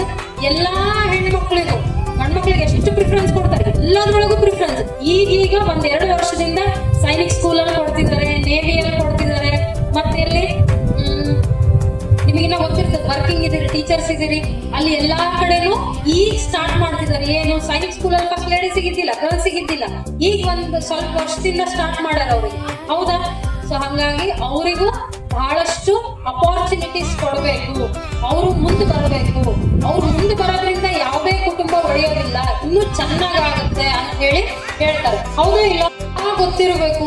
ಇದೆಲ್ಲ ಗೊತ್ತಿರ್ಬೇಕಂತ ಏನಿಲ್ಲ, ಎಲ್ಲವುದು ಗೊತ್ತಿರ್ಬೇಕು ಅಥವಾ ಗೊತ್ತಿಲ್ಲದೇನೂ ಇರ್ಬೋದು. ಬಟ್ ಹೆಣ್ಮಕ್ಳಿಗೆ ಒಂದು ಏನಂತಂದ್ರೆ ವಿಲ್ ಪವರ್ ಜಾಸ್ತಿ. ಹೌದಾ? ವಿದ್ಯಾಭ್ಯಾಸ ಬಹಳ ಇಂಪಾರ್ಟೆಂಟ್. ವಿದ್ಯಾಭ್ಯಾಸ ಕಲ್ತ್ರೆ ಹೆಂಗಿರ್ತದೆ ಹೆಣ್ಮಕ್ಳು? ಹೆಂಗಿರ್ತದೆ ವಿದ್ಯಾಭ್ಯಾಸ ಕಲ್ತ್ರೆ ಹೆಣ್ಮಕ್ಳು? ಬಹಳ ಚೆನ್ನಾಗಿರ್ತದೆ. ಮಕ್ಳಿಗೆ ಹೇಳ್ಕೊಡ್ತಾರೆ, ಚೆನ್ನಾಗಿ ಹೇಳ್ಕೊಡ್ತಾರೆ. ಒಣಗಿರೋ ಮಕ್ಳಿಗೆಲ್ಲ ಟ್ಯೂಷನ್ ಕರೆದು ಹೇಳ್ಕೊಡ್ತಾರೆ. ಹೌದಾ? ನಾನೇನ್ ಹೇಳ್ತೀನಿ ಅಂದ್ರೆ, ಎಷ್ಟು ಲೇಡೀಸ್ ಇದಾರೆ, ವುಮೆನ್, ಸಣ್ಣವ್ರು ಇದಾರೆ, ಓದೋರು ಬರ್ತಿದ್ದಾರೆ. ಚೆನ್ನಾಗಿ ಓದಿ, ಖುಷಿಯಾಗಿರ್ರಿ. ಗಂಡನ ಮನೆ ಬಿಟ್ಟು ಯಾವತ್ತೂ ಬರಬೇಡಿ, ಅಲ್ಲೇ ಇರ್ರಿ. ಏನ್ ಕೆಲ್ಸಕ್ಕೆ ಹೋಗ್ರಿ. ಒಂದು ಡಿಪೆಂಡೆನ್ಸಿ ಇರಬಾರ್ದು. ಒಂದು ಅವಾಗಿಂದ ಜನರೇಷನ್ ವರೆಗೆ ಆಯ್ತು. ಇವಾಗ ಹೆಂಗಿರ್ಬೇಕು ಅಂತಂದ್ರೆ ಹೋಗ್ಬೇಕು, ಎಷ್ಟೇ ದುಡಿರಿ, ಒಂದ್ 5,000 ಆಗ್ಲಿ, ಒಂದ್ 10,000 ಆಗ್ಲಿ ದುಡಿಬೇಕು. ಚೆನ್ನಾಗಿ ದುಡಿಬೇಕು. ದುಡಿದು ಮನೇನು ನೋಡ್ಕೋಬೇಕು. ನೋಡ್ಕೊಂಡಾಗ ಏನಾಗ್ತದೆ, ಅಲ್ಲೊಂದು ಬಾಂಧವ್ಯ ಚೆನ್ನಾಗಿ ಬೆಳೀತದೆ. ಯಾವುದೇ ಡಿಫ್ರೆನ್ಸ್ ಬರಬಾರ್ದು. ಹಂಗಂತೇಳಿ ನಾವು ದುಡಿತೀನಿ ಅಂತೇಳಿ ಆಟಿಟ್ಯೂಡ್ ತೋರಿಸ್ಬಾರ್ದು. ಮನೆ ಗಂಡ್ ಮಕ್ಕಳಿಗೆ ಯಾರಿಗೂ ತೋರಿಸ್ಬಾರ್ದು. ಅತ್ತೆ ಮಾವಗೂ ತೋರಿಸ್ಬಾರ್ದು, ತಂದೆ ತಾಯಿಗೂ ತೋರಿಸ್ಬಾರ್ದು, ಗಂಡನಿಗೂ ತೋರಿಸ್ಬಾರ್ದು. ಬಟ್ ಏನಿರ್ಬೇಕು, ಕುಟುಂಬ ಚೆನ್ನಾಗಿರ್ಬೇಕು ಅಂದ್ರೆ ಹೆಣ್ಮಕ್ಳು ಚೆನ್ನಾಗಿ ಓದ್ಬೇಕು. ಅವರಿಗೆ ಕಾನೂನಿನ ಅರಿವಿರಬೇಕು. ಅವರವರ ಸಬ್ಜೆಕ್ಟಿಗೆ ತಕ್ಕಂಗೆ, ವಿದ್ಯಾಭ್ಯಾಸಕ್ಕೆ ತಕ್ಕಂಗೆ ಒಳ್ಳೆ ಜ್ಞಾನ ಇರಬೇಕು. ಆವಾಗ ಏನ್ ಹೇಳ್ತಾರೆ, ಒಂದ್ ಕೋಟ್ ಇದೆ, ಹೆಣ್ಣೊಂದು ಕಲಿತಾರೆ ಶಾಲೆ ಒಂದು ಕಲಿತಂತೆ ಅಂತ ಹೇಳ್ತಾರೆ. ಹೌದಾ? Thank you. ಏನಾದ್ರು ಹೇಳಿ.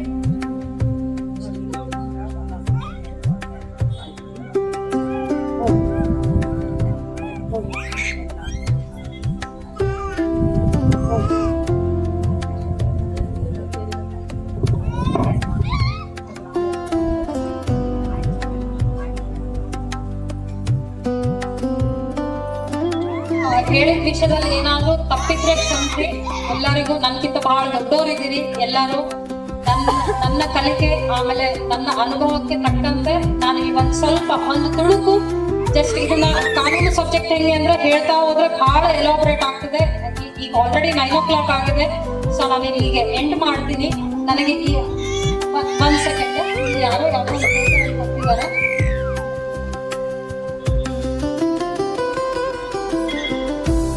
ಹೆಣ್ಣು ಮಕ್ಕಳಿಗೆ ಕಾನೂನು ವಿದ್ಯಾಭ್ಯಾಸ ಮತ್ತು ತುಂಡು ಕುಟುಂಬದಲ್ಲಿ ಹೆಣ್ಣಿನ ವಿದ್ಯಾಭ್ಯಾಸ ಬಗ್ಗೆ ಹೇಳ್ರಿ ಅಂತ. ನಾನೇನ್ ಹೇಳ್ತೀನಿ ಅಂದ್ರೆ ಹೆಣ್ಮಕ್ಳಿಗೆ ಕಾನೂನು ವಿದ್ಯಾಭ್ಯಾಸ ಬಹಳ ಇಂಪಾರ್ಟೆಂಟ್. ಯಾಕೆ ಬಹಳ ಇಂಪಾರ್ಟೆಂಟ್? ಅವ್ರಿಗೆ ಗೊತ್ತಿರ್ತದೆ ಏನ್ ಮಾಡಿದ್ರೆ ಏನ್ ಪನಿಷ್ಮೆಂಟ್ ಅಂತ ಗೊತ್ತಿರ್ತದೆ. ಅಟ್ಲೀಸ್ಟ್ ಅದನ್ನ ಇಂಪ್ಲಿಮೆಂಟ್ ಮಾಡಿಲ್ಲ ಅಂತಂದ್ರೂ ಕೂಡ ನಾಳೆ ಮದುವೆ ಮಾಡಿ ಕೊಟ್ಟ ಮೇಲೆ ಅವ್ರಿಗೆ ಒಂದು ಥಾಟ್ ಪ್ರಾಸೆಸ್ ಇರ್ತದೆ. ವಿದ್ಯಾಭ್ಯಾಸ, ಕಾನೂನು ವಿದ್ಯಾಭ್ಯಾಸ ಕಲ್ತ್ರೆ ಅಥವಾ ತುಂಬು ಕುಟುಂಬದಲ್ಲೇ ಹೆಣ್ಮಕ್ಳು ಕಾನೂನು ವಿದ್ಯಾಭ್ಯಾಸ ಕಲ್ತ್ರೆ ನಾಳೆ ಮದುವೆ ಮಾಡ್ಕೊಂಡು ಹೋಗಿರ್ತಾರೆ. ಗಂಡ ಒಳ್ಳೆಯವ್ರು ಸಿಕ್ಕ ಬೆಲ್ಲನ್ಗು, ಅಕಸ್ಮಾತ್ ಸಿಕ್ಕಿಲ್ಲ ಅಂತಂದ್ರೆ ಎಲ್ಲರಿಗೂ ಒಳ್ಳೆಯವರೇ ಸಿಗ್ಲಿ, ಅವ್ರು ಅಟ್ಲೀಸ್ಟ್ ಹೇಳಕ್ಕಾದ್ರೂ ಒಂದ್ ಸ್ವಲ್ಪ ಜ್ಞಾನ ಇರ್ಬೇಕಲ್ಲ. ಈಗ ಇಂಜಿನಿಯರಿಂಗ್ ಓದಿರ್ತಾರೆ, ಮತ್ತೊಂದು ಓದಿರ್ತಾರೆ, ಅದ್ರಲ್ಲಿ ಒಂದು ಸಬ್ಜೆಕ್ಟ್ ಇರುತ್ತದೆ, ಕಾನೂನು ಸಬ್ಜೆಕ್ಟ್, ಕಾನ್ಸ್ಟಿಟ್ಯೂಷನ್, ಮತ್ತೆ ಇನ್ನ ಯಾವ್ದೋ ಒಂದು ಸಬ್ಜೆಕ್ಟ್ ಇರ್ತದೆ ಅವ್ರಿಗೆ. ಯಾಕೆ ಇಂಪಾರ್ಟೆಂಟು ಕಾನೂನು ವಿದ್ಯಾಭ್ಯಾಸ ಅಂತಂದ್ರೆ ಎಸ್ಪೆಷಲಿ ಹೆಣ್ಮಕ್ಳಿಗೆ ಹಿಂಗ್ ಏನಾದ್ರೂ ಘಟನೆಗಳು ನಡೆದಾಗ ಅವ್ರು ಅಟ್ಲೀಸ್ಟ್ ಒಂದು ಹೇಳ್ಬೋದು, ಹಿಂಗಾದ್ರೆ ಹಿಂಗ್ ಪನಿಷ್ಮೆಂಟ್ ಇರ್ತದೆ ಅಂತಂದ್ರೆ ಅದನ್ನ ಅವ್ರಿಗೆ ಎದುರ್ಸಕ್ಕಲ್ಲ, ಅಟ್ಲೀಸ್ಟ್ ಹಂಗ್ ಹೇಳಿದ್ರೆ ಅವ್ರು ಮುಂದೆ ಎಚ್ಚೆತ್ಕೊಳ್ತಾರೆ, ಹಿಂಗ್ ಮಾಡಬಾರ್ದು ಇವರಿಗೆ ಅಂತ ಹೇಳಿ ಒಂದು ಸೆನ್ಸ್ ಆಫ್ ಥಾಟ್ ಅವರಿಗೆ ಬರ್ತದೆ ಅಂತ ಹೇಳಿ ನನ್ನ ಒಪಿನಿಯನ್ ಇದು. ಹಾ ಸರ್ ಹೇಳಿ. ಸರ್ ಹೇಳಿ ಸರ್, ಕೇಳಿಸ್ತಾ ಇಲ್ಲ ನನಗೆ. ಇಲ್ಲ ಸರ್, ಸ್ವಲ್ಪ ಮುಂದೆ ಬನ್ನಿ.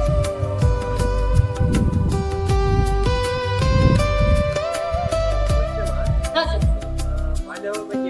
ಹಾ.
ಅಲ್ಲ, ಅವ್ರಿಗೆ ಏನಾದ್ರು ಇದ್ರೆ ಕೇಳ್ಬೇಕು, ಡಿಸ್ಕಷನ್ ಮಾಡಿ. ಹಾ ಹೇಳಿ ಸರ್. ಏನ್ ಕೇಳಿದ್ರು ಅಂತಂದ್ರೆ 21 ವರ್ಷ ಮಕ್ಕಳನ್ನ ಸಾಕಿರ್ತಾರೆ, ಹೌದಾ? ಈಗ ಪ್ರೀತಿಸಿ ಮದುವೆ ಮಾಡ್ಕೊಂಡು ಹೋಗಿರ್ತಾರೆ, ಹೌದಾ? ಈಗ ಒಂದು ತಂದೆ ತಾಯಿಗಳಿಗೆ ಏನು ಕಾಯ್ದೆ ಅಂತಂದ್ರೆ ಅಷ್ಟೇ. ಅಲ್ಲ, ನಾನೇನ್ ಹೇಳ್ತೀನಂದ್ರೆ ಕೆಲವೊಂದು ತಂದೆ ತಾಯಿ ಹಂಗ್ ಮಾಡಿ ಹೋಗೋರಿಗೆ ಮಕ್ಕಳನ್ನ ಸಾಯಿಸಿ ಜೈಲಿನಲ್ಲಿ ಇದ್ದವರು ಇದ್ದಾರೆ. ಮರ್ಯಾದೆ ಬಹಳ ಇಂಪಾರ್ಟೆಂಟ್ ಅಂತೇಳಿ ಇದನ್ನು ನಡೆದಿದೆ. ಅವ್ರು 20 ವರ್ಷ ಜೈಲಿನಾಗಿದ್ದಾರೆ ತಂದೆ ತಾಯಿ, ನನ್ ಮರ್ಯಾದೆಗಿಂತ ನನ್ನ ಮಗಳೇನ್ ದೊಡ್ಡವರಲ್ಲ ಅಂತೇಳಿ. ಇದನ್ನು ನಡೆದಿದೆ, ಆಗಿದೆ. ಇದನ್ನು ಉದಾಹರಣೆಗಳು ಇದಾವೆ. ಏನಂದ್ರೆ ಆಸ್ತಿಗೆ ಸಂಬಂಧಪಟ್ಟ ಬಂದ್ರೆ ಅವ್ರೇನಾದ್ರು ನೋಡ್ಕೊಂಡಿಲ್ಲ ಅಂದ್ರೆ ವಾಪಸ್ ತಗೊಳ್ಳೋ ಅಂತ ಕಾಯ್ದೆ ಈಗ ಬಂದಿದೆ, ಮುಂದೆ ಅದಕ್ಕೂ ಬರ್ಬೋದು.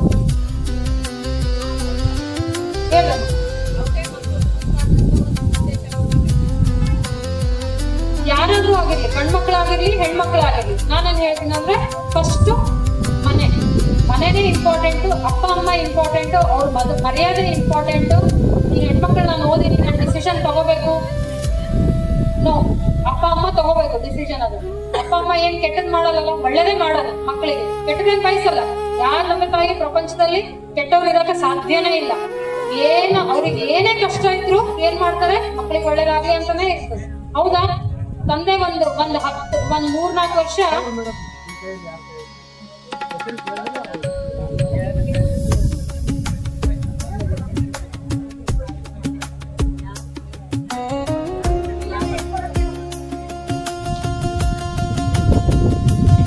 ಕೇಳಿಸ್ತಿಲ್ಲ, ಆನ್ ಮಾಡ್ಲಿ. ಹೌದು ಹೌದು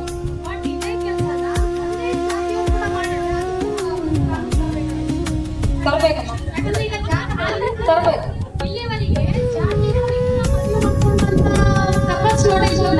ಯಾಕಂದ್ರೆ SC ST ಅವ್ರು ಮಾಡ್ಕೊಂಡ್ರೆ ಅವ್ರಿಗೆ ಅನುಕೂಲ ಆಗುತ್ತೆ. ಅಲ್ಲ, ಅದು ಸ್ಪೆಷಲ್ ಆಗಿ ಹೇಳಕ್ ಹೋಗ್ಬೇಡಿ ಅಷ್ಟೇ.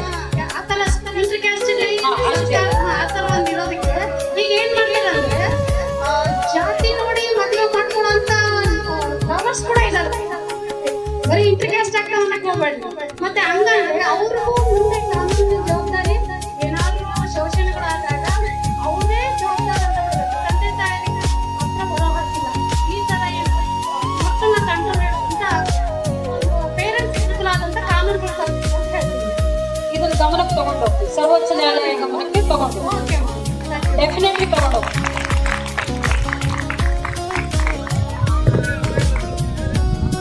ಅವ್ರಿಗೆ ಕ್ವಶನ್ ಅರ್ಥ ಆಗಿಲ್ಲ ಅಂತ ಕ್ವಶನ್ ಇನ್ನೊಂದ್ಸತಿ ಕೇಳಿ.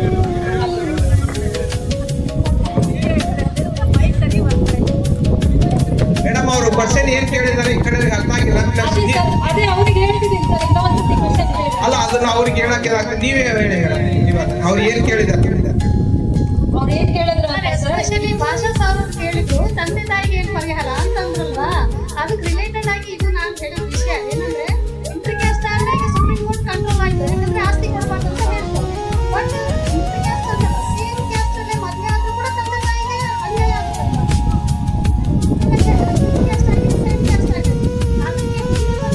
ಮಕ್ಕಳೇನಿದಾರಲ್ವಾ, ನಾಳೆ ಜೀವನದಲ್ಲಿ ಏನಾದ್ರೂ ಶೋಷಣೆಗಳಾದ್ರೆ ಇದ್ಮೇಲೆ ಒಬ್ರು ಪರಸ್ಪರ ಹೊಂದಾಣಿಕೆಯಿಂದ ಏನಾದ್ರೂ ಮಾಡ್ಕೋಬಹುದು.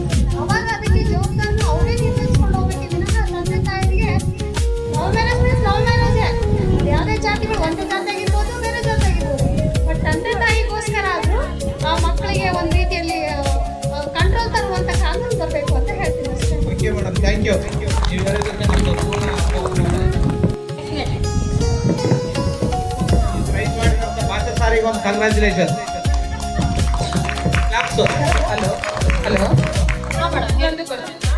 ಮೊನ್ನೆ ದಿನ ಫಿಕ್ಸ್ ಮಾಡಿರ್ತಾರೆ. ಅದೇನಾಯ್ತು ಅಂತಂದ್ರೆ ಹೊರಗಡೆ ಅಂತ ಕರ್ಕೊಂಡು ಹೋದಾಗೆ ಆಗಿ ಒಂದು ಆಸ್ತಿ ಸಲುವಾಗಿನೇ ಎಕ್ಸ್ಪೆಕ್ಟ್ ಮಾಡಿದ್ರೆ ಈ ಕ್ವಶನ್ ಇನ್ನ ಯಾಕೆ ಕೇಳಿಲ್ಲ ಅಂತ ಹೇಳಿ ನ್ಯೂಸ್ ನ ನೋಡಿರ್ತೀರಿ, ಗೊತ್ತು ಯಾಕೆ ಕೇಳಿಲ್ಲ ಅಂತ ವೇಟ್ ಮಾಡ್ತಿದ್ದೆ ನಾನು. ಅದನ್ನೇ ಮೇಡಮ್, ಈಗ ಅವ್ರು ಏನ್ ಮಾಡ್ತಾರೆ, ಅದು ಕನ್ಫರ್ಮ್ ಆಯ್ತು, ಅವನೇ ಸಾಯ್ತಾನೆ ಕನ್ಫರ್ಮ್ ಆಯ್ತು ಅಂತಂದ್ರೆ ಹುಡುಗ ಆದ್ರೂ ಆಗಿರ್ಬೋದು, ಹುಡುಗಿ ಆದ್ರೂ ಆಗಿರ್ಬೋದು, ಒಂದ್ ಸ್ವಲ್ಪ ದಿನ ಮಾತ್ರ ಜೈಲಿಗೆ ಹಾಕ್ತಾರೆ. ಅದಾದ್ಮೇಲೆ ಅವ್ರ ಹತ್ರ ದುಡ್ಡಿದ್ದು ಏನೋ ಒಂದು ರೆಕಮೆಂಡ್ ಇತ್ತು ಅಂದ್ರೆ 4-5-6 ದಿನದಲ್ಲಿ ಎಷ್ಟೋ ದಿನದಲ್ಲಿ ವಾಪಸ್ ಬರ್ತಾರೆ. ಅವ್ರಿಗೆ ಅದನ್ನ ಒಂದು ಅದೇ ತರ ಅವ್ರು ಏನ್ ಮಾಡಿರ್ತಾರೆ ಅದೇ ಶಿಕ್ಷೆ ಅವ್ರಿಗೆ ಕೊಡ್ಬೋದಲ್ಲ. ಮೇಡಮ್, ಈಗ ಸಿಸ್ಟಮ್ ಹಿಂಗ್ ಹೋಗಲ್ಲ. ಯಾರು ಈ ಹುಡುಗ ಅದನ್ನ ಆಗಿರ್ಬೋದು, ಹುಡುಗಿ ಅದು ಆಗಿರ್ಬೋದು. ನೀವು ಎಕ್ಸಾಂಪಲ್ ಯಾವ್ದು ಕೇಳ್ತಿದ್ರಿ ಕರೆಕ್ಟ್ ಆಗಿ ಹೇಳ್ರಿ. ನಿಮ್ ಕ್ವಶನ್ ಕರೆಕ್ಟ್ ಆಗಿ ಕೇಳ್ರಿ. ಕ್ವಶನಕ್ಕೆ ಅಂದ್ರೆ ಮೇಡಮ್, ಈಗ ಮೊನ್ನೆ ಟಿವಿ ನ್ಯೂಸ್ ಅಲ್ಲಿ ಅದು ಏನಂದ್ರೆ ಅವ್ನ ಹುಡುಗ ಭಾಳ ಶ್ರೀಮಂತ ಇರ್ತಾನ, ಶ್ರೀಮಂತ ಆ ಇರ್ತಾರೆ. ಹುಡುಗಿಗೆ ಇಷ್ಟ ಇರೋದಿಲ್ಲ, ತಂದೆ ತಾಯಿ ಫೋರ್ಸ್ ಮಾಡಿ ಮದುವೆಗೆ ಹೋಗ್ಸಿರ್ತಾರೆ. ಹೌದಾ? ಆ ಹುಡುಗ ತಲೆ ಕೂದ್ಲಿರಲ್ಲ. ಹಾ ಕೇಳ್ರಿ, ಅದ ಕೇಸ್ ಏನು, ತಲೆ ಕೂದ್ಲಿರಲ್ಲ, ಅವ್ನು ವಿಗ್ ಹಾಕೊಂಡಿರ್ತಾನ ಅವ್ನು. ಆಕಿಗೆ ಫೋರ್ಸಬಲಿ ಮಾಡಿದಾಗ ಆಕಿ ಬೇರೆ ಏನೋ ಮಾಡ್ಬೇಕಾಗಿತ್ತು, ಅದನ್ನು ಮಾಡ್ಯಾಳಕ್ಕಿ, ಕೊಲೆ ಮಾಡ್ಯಾಳಕ್ಕಿ. ಹಾ ಹೇಳ್ರಿ ಮುಂದೆ. ಕೊಲೆ ಮಾಡ್ಬಾರ್ದಾಗಿತ್ತಲ್ಲ ಮೇಡಮ್. ಅವ್ರಿಗೆ ಡೈರೆಕ್ಟ್ ಆಗಿ ನೀನ್ ಇಷ್ಟ ಇಲ್ಲ, ನಮ್ಮ ತಂದೆ ತಾಯಿಗೋಸ್ಕರ ನಾನು ಒಪ್ಪಿದ್ದೀನಿ ಅಂತ ಆಮೇಲೆ ಅವ್ರ ಹತ್ರ ಹೇಳ್ಕೊಬೋದಾಗಿತ್ತಲ್ಲ. ಕರೆಕ್ಟ್ ಹೇಳ್ಬೇಕಾಗಿತ್ತು. ಈಗ ಇಲ್ಲಿ ಪಾಯಿಂಟ್ ಏನು ಅಂತಂದ್ರೆ, ಒಂದು ಆತ್ಮಹತ್ಯೆನೇ ಅದು ನಾನೇನ್ ಹೇಳ್ತಿದ್ದೀನಿ ಅಂದ್ರೆ, ಪಾಯಿಂಟ್ ಏನಂದ್ರೆ ಇವಾಗ ಒಂದ್ 2-3 ಕೇಸ್ ನಡೆದವ. ಏನು, ಒಂದು ಟೆಕ್ಕಿ ಸಾಫ್ಟ್ವೇರ್ ಇಂಜಿನಿಯರ್ ಮೇಲಿಂದ ಬಿದ್ದು ಸಸ್ತ ಬಂತು. ಆಮೇಲೆ ಇನ್ನ ಒಂದೇನು ಡ್ರಮ್ನಾಗ ಹಾಕಿದ್ರು 2 ಬಂತು, ಈಗ ಇನ್ನೊಂದು 3ನೇದು ಇದು ಬಂತು. ಹೆಣ್ಮಕ್ಳು ಎಷ್ಟು ಕಾಲದಿಂದ ಅನ್ಮುಗಿಸಿದಾರ, ಒಂದರ ಹೊರಗೆ ಬಂದವ ಹೇಳಾರ ಹೆಣ್ಮಕ್ಳು ಯಾವತ್ತರ ಹೊರಗ ನುಂಗೇನ ಇಲ್ಲ. ಕೇಳ್ಬೇಕಲ್ಲ ಮಾತು, ಕೇಳ್ಬೇಕೋ ಇಲ್ಲ ಅಲ್ಲ. ಅದಕ್ಕೆ ಶಿಕ್ಷೆ ಏನಿದೆ, ಕಾನೂನು ಪರವಾಗಿ ಏನ್ ತನಿಖೆ ಮಾಡ್ತಾರ ಅದೇನಿದೆ ಅದ್ರ ಪ್ರಕಾರ ನಡೀತದ, ಇಲ್ಲ ಅಂತ ಹೇಳಲ್ಲ. ಬಟ್ ಇದು ವುಮೆನಿಗೆ ಬಂದಾಗ ಯಾಕೆ ಕ್ವೆಶನ್ ಮಾಡಲ್ಲ? ತ್ವಿಷಾ ಅಂತ ಹೇಳಿ ಒಂದ್ ಹುಡುಗಿ ಸತ್ಲು, ಅವ್ರು ಆಕಿ ಗಂಡ ಲಾಯರ್ ಇರ್ತಾನ, ಅವ್ರಮ್ಮ ಜಡ್ಜ್ ಇರ್ತಾಳ, ಆಕೆ ಆಂಟಿಸಿಪೇಟರಿ ಬೇಲ್ ತಗೊಂಡ್ ಬರ್ತಾಳೆ. ಯಾರಾದ್ರೂ ಕ್ವೆಶನ್ ಮಾಡಿದ್ರೆ ಇದನ್ನ? ಯಾರು ಮಾಡ್ಲಿಲ್ಲ. ಏನ್ ಹೆಣ್ಮಕ್ಳಲ್ಲ ಬಿಡು, ನಡೀತದೆ. ಫಸ್ಟ್ ಇಂದ ಫೇಸ್ ಮಾಡ್ತಿದಾರ, ಈಗೂ ಫೇಸ್ ಮಾಡ್ತಾರ. ಈಗಾದ್ರೂ ಒಂದು ಕಾನೂನು ಬರ್ಬೇಕಲ್ಲ ಅಂತ ನಾನು ಕೇಳ್ತಾ ಇದ್ದೀನಿ. ಅದೇ ನಾನು ಹೇಳ್ತಿರೋದು. ತಗೊಂಡ್ ಹೋಗ್ತೀನಿ ಅಂತ ಹೇಳ್ತಾರಲ್ಲ, ಈ ಒಂದು ಕ್ವಶನ್ ಕಡೆ ತಗೊಂಡ್ ಹೋಗ್ತೀರಾ ಅಲ್ಲ, ಅದಕ್ಕೆ ಏನ್ ಶಿಕ್ಷೆ ಆಗ್ಬೇಕದ ಆಗತ್ತೆ. ಅವ್ರು ಶಿಕ್ಷೆ ಆಗುತ್ತೆ ಮೇಡಮ್, ಜೈಲಿಗೆ ಹಾಕ್ತಾರೆ. ಅವ್ರ ಕಡೆ ದುಡ್ಕೊಂಡು ಏನೋ ಒಂದ್ ಕಡೆ ಇದ್ರೆ ಅವ್ರ ಮತ್ತೆ ಒಂದು 4 ಸ್ವಲ್ಪ ದಿನದಲ್ಲಿ ಹೊರಗೆ ವಾಪಸ್ ಬರ್ತಾರೆ. ಅವ್ನು ಆರಾಮಾಗಿ ಮದುವೆ ಮಾಡ್ಕೊಂತಾನೆ, ಲೈಫ್ ಎಂಜಾಯ್ ಮಾಡ್ತಾರ. ಬಟ್ ಅವ್ರಿಗೆ ಆದಂತ ಶಿಕ್ಷೆ ಅದನ್ನ ಕೊಡ್ಬೇಕಲ್ಲ. ಅವ್ರನ್ನ ಸಾಯಿಸ್ಬೋದಲ್ಲ ಮೇಡಮ್? ಯಾರನ್ನ ಅವ್ರನ್ನ ಸಾಯಿಸ್ಬೇಕು. ಮೇಡಮ್ ಅಂತ ಕಾನೂನು ಇನ್ನು ಬರಕ್ಕೆ ಇಂಡಿಯಾ ಇನ್ನು ಡೆವಲಪಿಂಗ್ ಕಂಟ್ರಿ. ಹೆಣ್ಣೆ ಆಗ್ಲಿ ಗಂಡೆ ಆಗ್ಲಿ ಅವ್ರಿಗೆ ಎಷ್ಟು ನೋವಿರುತ್ತೆ. 15 ಅಕ್ಕ, ಅಮ್ಮ ತಾಯಂದ್ರೆ ಭಕ್ತಾದಿಗಳು ಒಂದು ವಿನಂತಿ, ಇದು ಅನ್ಲಿಮಿಟೆಡ್ ಸಬ್ಜೆಕ್ಟ್. ಇದು ನಮಗೆ ಸ್ವಲ್ಪ ಇವತ್ತು ರುಚಿ ತೋರಿಸಿದ್ದಾರೆ. ಇನ್ನೊಂದು ದಿನ ಸಂಪೂರ್ಣ ಮಹಿಳಾ ಕೂಟ ಸೇರಿಸಿ ಚರ್ಚೆಗೋಷ್ಠಿ ಮಾಡಿಬಿಡೋಣ. ಉಪನ್ಯಾಸ ವೇದಿಕೆ ಮಾತ್ರ ಇವತ್ತು ಮುಗಿಸ್ಕೊಂಡು ಉಗ್ಗಿ ತಣ್ಣಗಾಗಿ ಬಿಡ್ತತೆ. ಬಿಸಿ ಬಿಸಿ ಉಗ್ಗಿ ಉಂಡು ತಣ್ಣ ಗಾಳಿ ಬೀಸ್ತಾ ಇದೆ.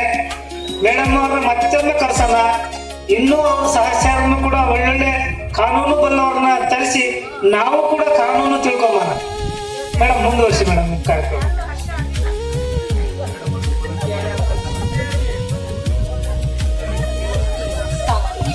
ಇಷ್ಟು ಸ್ವಲ್ಪ ಸಾಮಾನ್ಯವಾಗಿ ಇಷ್ಟು ಗೊತ್ತಿದ್ರೆ ಸಾಕು. ಮತ್ತೊಂದ್ ದಿನ ಅವರು ಅರೇಂಜ್ ಮಾಡ್ತೀನಿ ಅಂತ ಹೇಳಿದಾರ.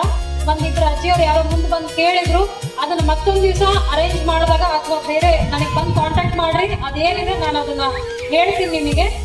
ನನಗೆ ಈ ಅವಕಾಶ ಕಲ್ಪಿಸಿರುವ ಶ್ರೀಮಠದ ಪೂಜ್ಯರು ಹಾಗೂ ಕಾರ್ಯಕರ್ತರಿಗೂ ವಂದಿಸುತ್ತಾ ನನ್ನ ಎಲ್ಲ ಆತ್ಮೀಯ ಸ್ನೇಹಿತರಿಗೂ ಧನ್ಯವಾದಗಳನ್ನು ಹೇಳುತ್ತಾ ಮುಗಿಸ್ತಾ ಇದ್ದೀನಿ. Thank you. ಖ್ಯಾತ ಕವಿಗಳಲ್ಲಿ ಒಬ್ಬರಾದ ರಾಷ್ಟ್ರಕವಿ ಪ್ರಶಸ್ತಿ ಪುರಸ್ಕೃತಕ್ಕೆ ಭಾಜನರಾದ ಡಾಕ್ಟರ್ GS ಶಿವರುದ್ರಪ್ಪನವರ ಒಂದು ಸ್ತ್ರೀಯರ ಬಗ್ಗೆನೇ ಒಂದು ಕವಿತೆಯನ್ನು ಬರೆದಿದ್ದಾರೆ. ಆಕಾಶದ ನೀಲಿಯಲ್ಲಿ ಚಂದ್ರ ತಾರೆ ತೊಟ್ಟಿಲಲ್ಲಿ ಬೆಳಕ ನಿಟ್ಟು ತೂಗಿದಾಗೆ, ಬೆಳಕ ನಿಟ್ಟು ತೂಗಿದಾಗೆ, ನಿನಗೆ ಬೇರೆ ಹೆಸರು ಬೇಕೆ, ನಿನಗೆ ಬೇರೆ ಹೆಸರು ಬೇಕೆ, ಸ್ತ್ರೀ ಎಂದರೆ ಅಷ್ಟೇ ಸಾಕೆ, ಸ್ತ್ರೀ ಎಂದರೆ ಅಷ್ಟೇ ಸಾಕೆ. ನೋಡಿ, ಸ್ತ್ರೀಯರ ಬಗ್ಗೆ ಎಷ್ಟೊಂದು ಅದ್ಭುತವಾಗಿ ಬರೆದಿದ್ದಾರೆ GS ಶಿವರುದ್ರಪ್ಪನವರು. ಶ್ರೀದೇವಿ ಹೆಣ್ಣು, ಭೂದೇವಿ ಹೆಣ್ಣು, ಶಕ್ತಿ ದೇವತೆ ಹೆಣ್ಣು, ವಿದ್ಯಾದೇವತೆ ಹೆಣ್ಣು, ಧನದೇವತೆ ಹೆಣ್ಣು, ಜಗನ್ಮಾತೆ ಹೆಣ್ಣು, ನಮಗೆಲ್ಲರಿಗೂ ಜನ್ಮವನ್ನು ಕೊಟ್ಟಿರುವಳು ಹೆಣ್ಣು, ಪ್ರಕೃತಿ ಮಾತೆ ಹೆಣ್ಣು, ಕನ್ನಡ ತಾಯಿ ಭುವನೇಶ್ವರಿ ಹೆಣ್ಣು, ಭಾರತ ಮಾತೆಯು ಹೆಣ್ಣು. ಹೀಗೆ ಇಡೀ ಜಗತ್ತೇ ಹೆಣ್ಣಿನ ಮಯವಾಗಿರುವಾಗ ನಮ್ಮದೇನಿದೆ, ಇಂಥ ಒಂದು ವಿಚಾರದ ಬಗ್ಗೆ ನಾವು ಇಲ್ಲಿ ಬಹಳಷ್ಟು ಸಂತೋಷ ಹಾಗೂ ಹೆಮ್ಮೆ ಆಗ್ತಾ ಇದೆ. ಏನಂತಂದ್ರೆ ಇಷ್ಟರ ಮಟ್ಟಿಗೆ ಇದು ಉಪನ್ಯಾಸ, ಕೇವಲ ಉಪನ್ಯಾಸ ಒಂದೇ ಅಲ್ಲ, ಉಪನ್ಯಾಸದ ಜೊತೆಗೆ ಮಹಿಳೆಯರಿಗೆ ಸಂಬಂಧಪಟ್ಟ ಕಾನೂನು ವಿಚಾರ ವಿನಿಮಯ ನಡೀತು ಅಂದ್ರೆ ತಪ್ಪಾಗ್ಲಿಕ್ಕಿಲ್ಲ ಅಂತ ನನ್ನ ಭಾವನೆ. ಯಾಕಂದ್ರೆ ಕುರುಗೋಡಿನ ಮಹಿಳೆಯರ ಬಗ್ಗೆ ನನಗೆ ತುಂಬಾ ಹೆಮ್ಮೆ ಅನಿಸ್ತಾ ಇದೆ. ಇಷ್ಟೊಂದು ವಿಚಾರಗಳನ್ನ ತಾವೆಲ್ಲರೂ ತಿಳ್ಕೊಂಡಿದ್ದೀರಿ ಅಂತಂದ್ರೆ ತಾವು ಈ ವಿಚಾರದಲ್ಲಿ ಇಂದಿನ ಸಮಾಜದಲ್ಲಿ ತಾವೆಲ್ಲರೂ ಜಾಗೃತರ ಆಗಿದ್ದೀರಿ ಅನ್ನೋ ಮಾತಲ್ಲಿ ಎರಡನೇ ಮಾತೇ ಇಲ್ಲ. ಹಾಗೆ ಅವ್ರು ಹೇಳ್ತಕ್ಕಂಥ ಕೆಲವು ವಿಚಾರಗಳು, ಅನೇಕ ವಿಚಾರಗಳನ್ನ ಹೇಳಿದ್ರು. ಯಾಕಂದ್ರೆ ಇದು ತುಂಬಾ ದೊಡ್ಡ ವಿಚಾರ. ಮಾತುಗಳು ಹೇಳಿದ್ರು ಅಂತಂದ್ರೆ ಮಹಿಳೆಯರಿಗೆ ಸಂಬಂಧಪಟ್ಟ ವಿಚಾರ ಬಗ್ಗೆ ಭಾವನಾತ್ಮಕವಾಗಿ, ಕಾನೂನಾತ್ಮಕವಾಗಿ, ಸಾಮಾಜಿಕವಾಗಿ, ನೈತಿಕವಾಗಿ ಮಹಿಳೆಯರಲ್ಲಿ ಧೈರ್ಯವನ್ನು ತುಂಬತಕ್ಕಂಥ ಕೆಲವೊಂದು ಮಾತುಗಳನ್ನು ಆಡಿದ್ರು. ಯಾವುದೇ ಒಂದು ತಾಯಿ ಒಂದು ಮಗುವಿಗೆ ಜನ್ಮ ನೀಡಿದರೆ ಆ ತಾಯಿಗೆ ಅದು ಪುನರ್ಜನ್ಮ ಇದ್ದಂತ ಹೇಳ್ತಾರೆ, ಅಕ್ಷರಶಃ ಸತ್ಯ. ಅದೇ ರೀತಿಯಾಗಿ ಹೆಣ್ಣಿಗೆ ಸಂಬಂಧಪಟ್ಟ ಕಾನೂನುಗಳು ರಾಕೆಟ್ ಸೈನ್ಸ್ ಅಲ್ಲ, ಅದು ಒಂದು ಕಾಮನ್ ಸೈನ್ಸ್ ಅಂತ ವಿಚಾರವಾಗಿ ಹೇಳಿದಂತ. ಹಾಗೆ ಅನೇಕ ವಿಚಾರಗಳು ಇಂದಿನ ಸಮಾಜದಲ್ಲಿ ಹೆಣ್ಣು ಯಾವ ರೀತಿ ಶೋಷಣೆಗೆ ಒಳಗಾಗ್ತಾ ಇದ್ದಾಳೆ, ಆಕೆಯ ಮೇಲೆ ಎಷ್ಟೊಂದು ದಬ್ಬಾಳಿಕೆ ನಡೀತಾ ಇದೆ ಅನ್ನೋದನ್ನ ಅತ್ಯಂತ ವಿವರವಾಗಿ ಹೇಳಿ ಹಾಗೂ ಅನೇಕ 1997ರಲ್ಲಿ ಸುಪ್ರೀಂ ಕೋರ್ಟ್ ಯಾವ ಒಂದು ಆದೇಶವನ್ನು ಕೊಟ್ಟು ಮಹಿಳೆಯರಿಗೆ ಮಾನಸಿಕವಾಗಿ ದೈಹಿಕವಾಗಿ ಎಂತ ಒಂದು ಶಕ್ತಿಯನ್ನು ತುಂಬಿಕೊಟ್ಟು ಹಾಗೆ ಸಮಾಜದಲ್ಲಿ ಯಾವ ರೀತಿ ಯಾವುದಾದ್ರೂ ಒಂದು ಹೆಣ್ಣಿಗೆ ಯಾವುದೋ ಒಬ್ಬ ಕೆಟ್ಟ ವ್ಯಕ್ತಿಯಿಂದ ಅನ್ಯಾಯವಾದಾಗ, ಸಮಸ್ಯೆ ಆದಾಗ, ಕಷ್ಟ ಆದಾಗ ಅಥವಾ ಸಂಕಷ್ಟ ಬಂದಾಗ ಯಾವ ರೀತಿ ಎದುರಿಸಬೇಕು, ಹೆಣ್ಣು ಮಾತಾಡಬೇಕು. ಕೆಲವು ಸೌಮ್ಯಸವಾದ ಹೆಣ್ಣು ಮಕ್ಕಳು ಇರ್ತಾರೆ, ನಮ್ಗೆ ಯಾವ ರೀತಿ ಬಿಡಪ್ಪ ಅತ್ಯಂತ ಕಷ್ಟವಾಗಿ ಅವರು ಕೊಟ್ಟಿರ್ತಕ್ಕಂಥ ನೋವನ್ನ ಕಷ್ಟವನ್ನ ಸಹಿಸಿಕೊಂಡು ಸುಮ್ಮನೆ ಮನೆಗೆ ಬಂದ್ಬಿಡ್ತಾರೆ. ಆ ರೀತಿ ದಯಮಾಡಿ ಆಗ್ಬೋದು. ಯಾಕಂದ್ರೆ ನೀವು ಹೆಣ್ಣು ಅಂದ್ರೆ ಸಾಮಾನ್ಯವಲ್ಲ, ಹೆಣ್ಣೊಂದು ಕಲಿತರೆ ಶಾಲೆಯೊಂದು ತೆರೆದಂತೆ ಅನ್ನೋ ಒಂದು ಅನೇಕ ವಿಚಾರಗಳನ್ನ ಅನೇಕ ಜನ ಮಹನೀಯರು ಹೇಳಿದ್ದಾರೆ. ಆ ಒಂದು ಸಾಲಿನಲ್ಲಿ ತಮ್ಮ ಉಪನ್ಯಾಸಕರಾಗಿ ಆಗಮಿಸಿದಂತ ಶ್ರೀಮತಿ ರಿನಿ ಸಿದ್ದರಾಮೇಶ್ವರ ಅವರಿಗೆ ಒಂದು ಜೋರಾದ ಚಪ್ಪಳೆ ಬರ್ಬೇಕಂತ ನಾನು ಹೇಳ್ತಾ ಇದ್ದೇನೆ. ಯಾಕಂದ್ರೆ ಮೇಡಮ್ ಅವರ ಬಗ್ಗೆ ನನಗೆ ತುಂಬಾ ಹೆಮ್ಮೆ ಅನಿಸ್ತಾ ಇದೆ. ಅವರು ಕೂಡ ಒಂದು ಹೆಣ್ಣಾಗಿ ಇಷ್ಟೊಂದು ಧೈರ್ಯವಾಗಿ ಮಾತಾಡ್ತಾ ಇದ್ದಾರೆ ಅಂತಂದ್ರೆ ಅದು ಸಾಮಾನ್ಯವಾದ ಮಾತಲ್ಲ. ಅದು ಅವರು ಪೂಜ್ಯ ಗುರುಗಳ ಆಶೀರ್ವಾದದ ಬಲದಿಂದ ಹಾಗೂ ಅವರೆಲ್ಲ ತಮ್ಮ ಒಂದು ಹಿರಿಯರ ಆಶೀರ್ವಾದದಿಂದ, ತಂದೆ ತಾಯಿಗಳ ಒಂದು ಆಶೀರ್ವಾದದಿಂದ, ಆ ಒಂದು ಬಲದಿಂದ ಇಲ್ಲಿ ಮಾತಾಡಿದೆ ಅಂತ ಹೇಳಿದ್ರೆ ಯಾವುದೇ ತಪ್ಪಾಗ್ಲಿಕ್ಕಿಲ್ಲ ಅಂತ ಮಾತನ್ನು ಹೇಳ್ತಾ ಇದ್ದೇನೆ. ಆಮೇಲೆ ಆನಂತರ ಮುಂದಿನ ಕಾರ್ಯಕ್ರಮ ಶಾಸಕರಾಗಿ ಆಗಮಿಸಿದ್ದಂತ ಶ್ರೀ ರಿನಿ ಸಿದ್ದರಾಮೇಶ್ವರ ಮೇಡಮ್ ಅವರಿಗೆ ಪೂಜ್ಯ ಗುರುಗಳಿಂದ ಆಶೀರ್ವಾದ, ಗೌರವವಾದ ಆಶೀರ್ವಾದ ನಡೀತಾ ಇದ್ದೇವೆ.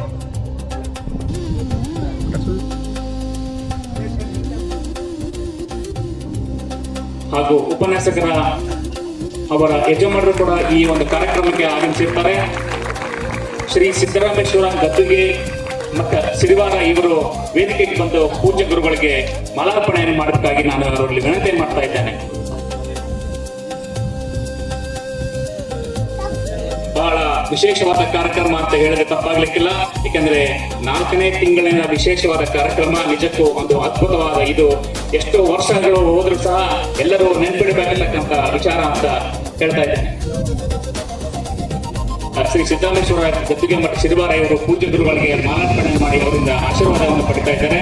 ಎಲ್ಲರ ಜೋರಾದ ಚಪ್ಪಳೆಯನ್ನು ತಟ್ಟಿ ಅವರಿಗೆ ಧನ್ಯವಾದ ತಿಳಿಸಬೇಕಾಗಿ ವಿನಂತಿ.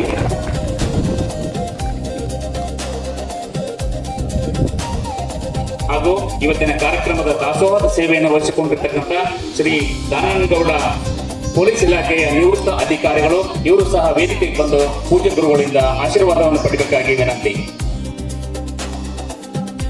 ಪತ್ರಿಕಾ ಮಾಧ್ಯಮದ ಮಿತ್ರರು ಸಹ ವೇದಿಕೆಗೆ ಬಂದಿರ್ತಾರೆ, ಅವರಿಬ್ಬರಿಗೂ ಸಹ ಪೂಜ್ಯ ಗುರುಗಳಿಂದ ಆಶೀರ್ವಾದ ಹಾಗೂ ಗೌರವ ಸಮರ್ಪಣೆ ದಯಮಾಡಿ ಭಕ್ತರಿಂದ ಚಪ್ಪಾಳೆ ಪಡೆಯಬೇಕಾಗಿ ನಾನು ವಿನಂತಿಯನ್ನು ಮಾಡ್ತಾ ಇದ್ದೇನೆ.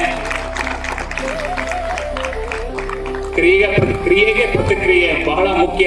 ಯಾಕಂತಂದ್ರೆ ಉಪನ್ಯಾಸಕರಾಗಿ ಆಗಮಿಸಿದಂತ ಶ್ರೀಮತಿ ರಿನಿ ಸಿದ್ದರಾಮೇಶ್ವರ ಮೇಡಮ್ ಅವರು ಮಾತಾಡ್ತಿರುವಾಗ ತಮ್ಮಿಂದ ಅಭೂತಪೂರ್ವವಾದ ಪ್ರತಿಕ್ರಿಯೆ ಕೇಳಿ ತುಂಬಾ ಸಂತೋಷ ಆಯ್ತು.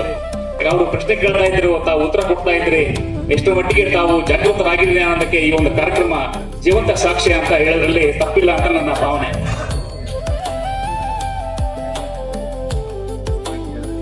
ಶ್ರೀ ದಾನನಗೌಡ ಅವರು ಕೇವಲ ಪುಟ್ಟೂರು ಸ್ವಾಮಿ ಮಠಕ್ಕೆ ದಾಸೋಹ ಸೇವೆಯನ್ನು ಸಲ್ಲಿಸಿದ್ದಲ್ಲದೆ ಅವರು ಮಾಡಿರ್ತಕ್ಕಂಥ ಒಂದು ಐತಿಹಾಸಿಕ ಕೆಲಸ ನೀವೆಲ್ಲ ನೋಡಿರ್ತೀರಿ. ಕುರುಗೋಡು ಹೊರವಲಯದಲ್ಲಿ ಇರ್ತಕ್ಕಂಥ ಶ್ರೀ ಸಂಗಮೇಶ್ವರ ದೇವಸ್ಥಾನ, ಹಿಂದುಲಿ ಸಂಗಮೇಶ್ವರ ದೇವಸ್ಥಾನಕ್ಕೆ ಹೋಗಿ ನೋಡಿದ್ರೆ ಅವರು ಸಲ್ಲಿಸಿದಂತ ಸೇವೆ ಅಭೂತಪೂರ್ವವಾದದ್ದು. ಅನೇಕ ಆ ದೇವಸ್ಥಾನಕ್ಕೆ ಮೂಲಭೂತ ಸೌಲಭ್ಯವನ್ನು ಕಲ್ಪಿಸಿಕೊಟ್ಟಿದ್ದಾರೆ. ಆ ಒಂದು ಸಂಗಮೇಶ್ವರ ಸ್ವಾಮಿ ಅವರು ಅವರಿಗೆ ಸಕಲ ಆರೋಗ್ಯ ಅಷ್ಟೈಶ್ವರನ್ನು ಕಟ್ಟಿ ಕೊಟ್ಟು ಕರುಣಿಸಿ ಕಾಪಾಡಲಿ ಅಂತ ಹಾರೈಸ್ತಾ ಇದ್ದಾನೆ. ಹಾಗೂ ಈ ಒಂದು ಕಾರ್ಯಕ್ರಮ ಪೂರ್ವದಲ್ಲಿ ಗುರುಲಿಂಗೇಶ್ವರ ಭಜನಾ ಮಂಡಳಿ ಯಲ್ಲಾಪುರ ಗ್ರಾಮದ ಸದ್ಭಕ್ತರು ವೇದಿಕೆಗೆ ಬಂದ ಪೂಜ್ಯ ಗುರುಗಳಿಂದ ಆಶೀರ್ವಾದವನ್ನು ಪಡಿಬೇಕಾಗಿ ಕೇಳ್ತಾ ಇದ್ದೇನೆ.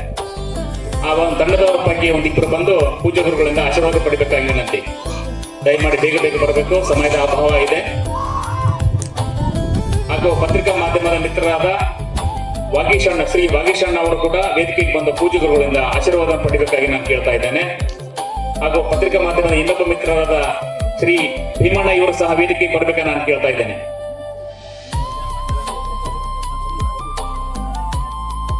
ಭಜನಾ ಮಂಡಳಿ ತಂಡದ ಸದಸ್ಯರಿಗೆ ಪೂಜ್ಯ ಗುರುಗಳಿಂದ ಆಶೀರ್ವಾದ,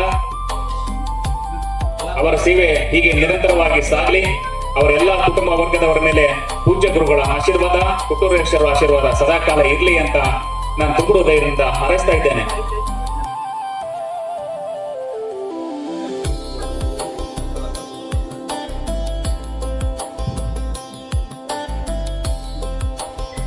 ಬಸವ ಮಠ ಅಂದ್ರೆ ಬಹಳಷ್ಟು ಜನ ಅನ್ಕೊಂಡಿರ್ತಾರೆ, ಏನಪ್ಪ ಇವರು ಪ್ರತಿ ತಿಂಗಳು ಆಧ್ಯಾತ್ಮಕ್ಕೆ ಸಂಬಂಧಪಟ್ಟ ವಿಚಾರ, ಧರ್ಮಕ್ಕೆ ಸಂಬಂಧಪಟ್ಟ ವಿಚಾರ ಹೇಳ್ತಾರೆ ಏನೋ ಅನ್ಕೊಂಡೆ.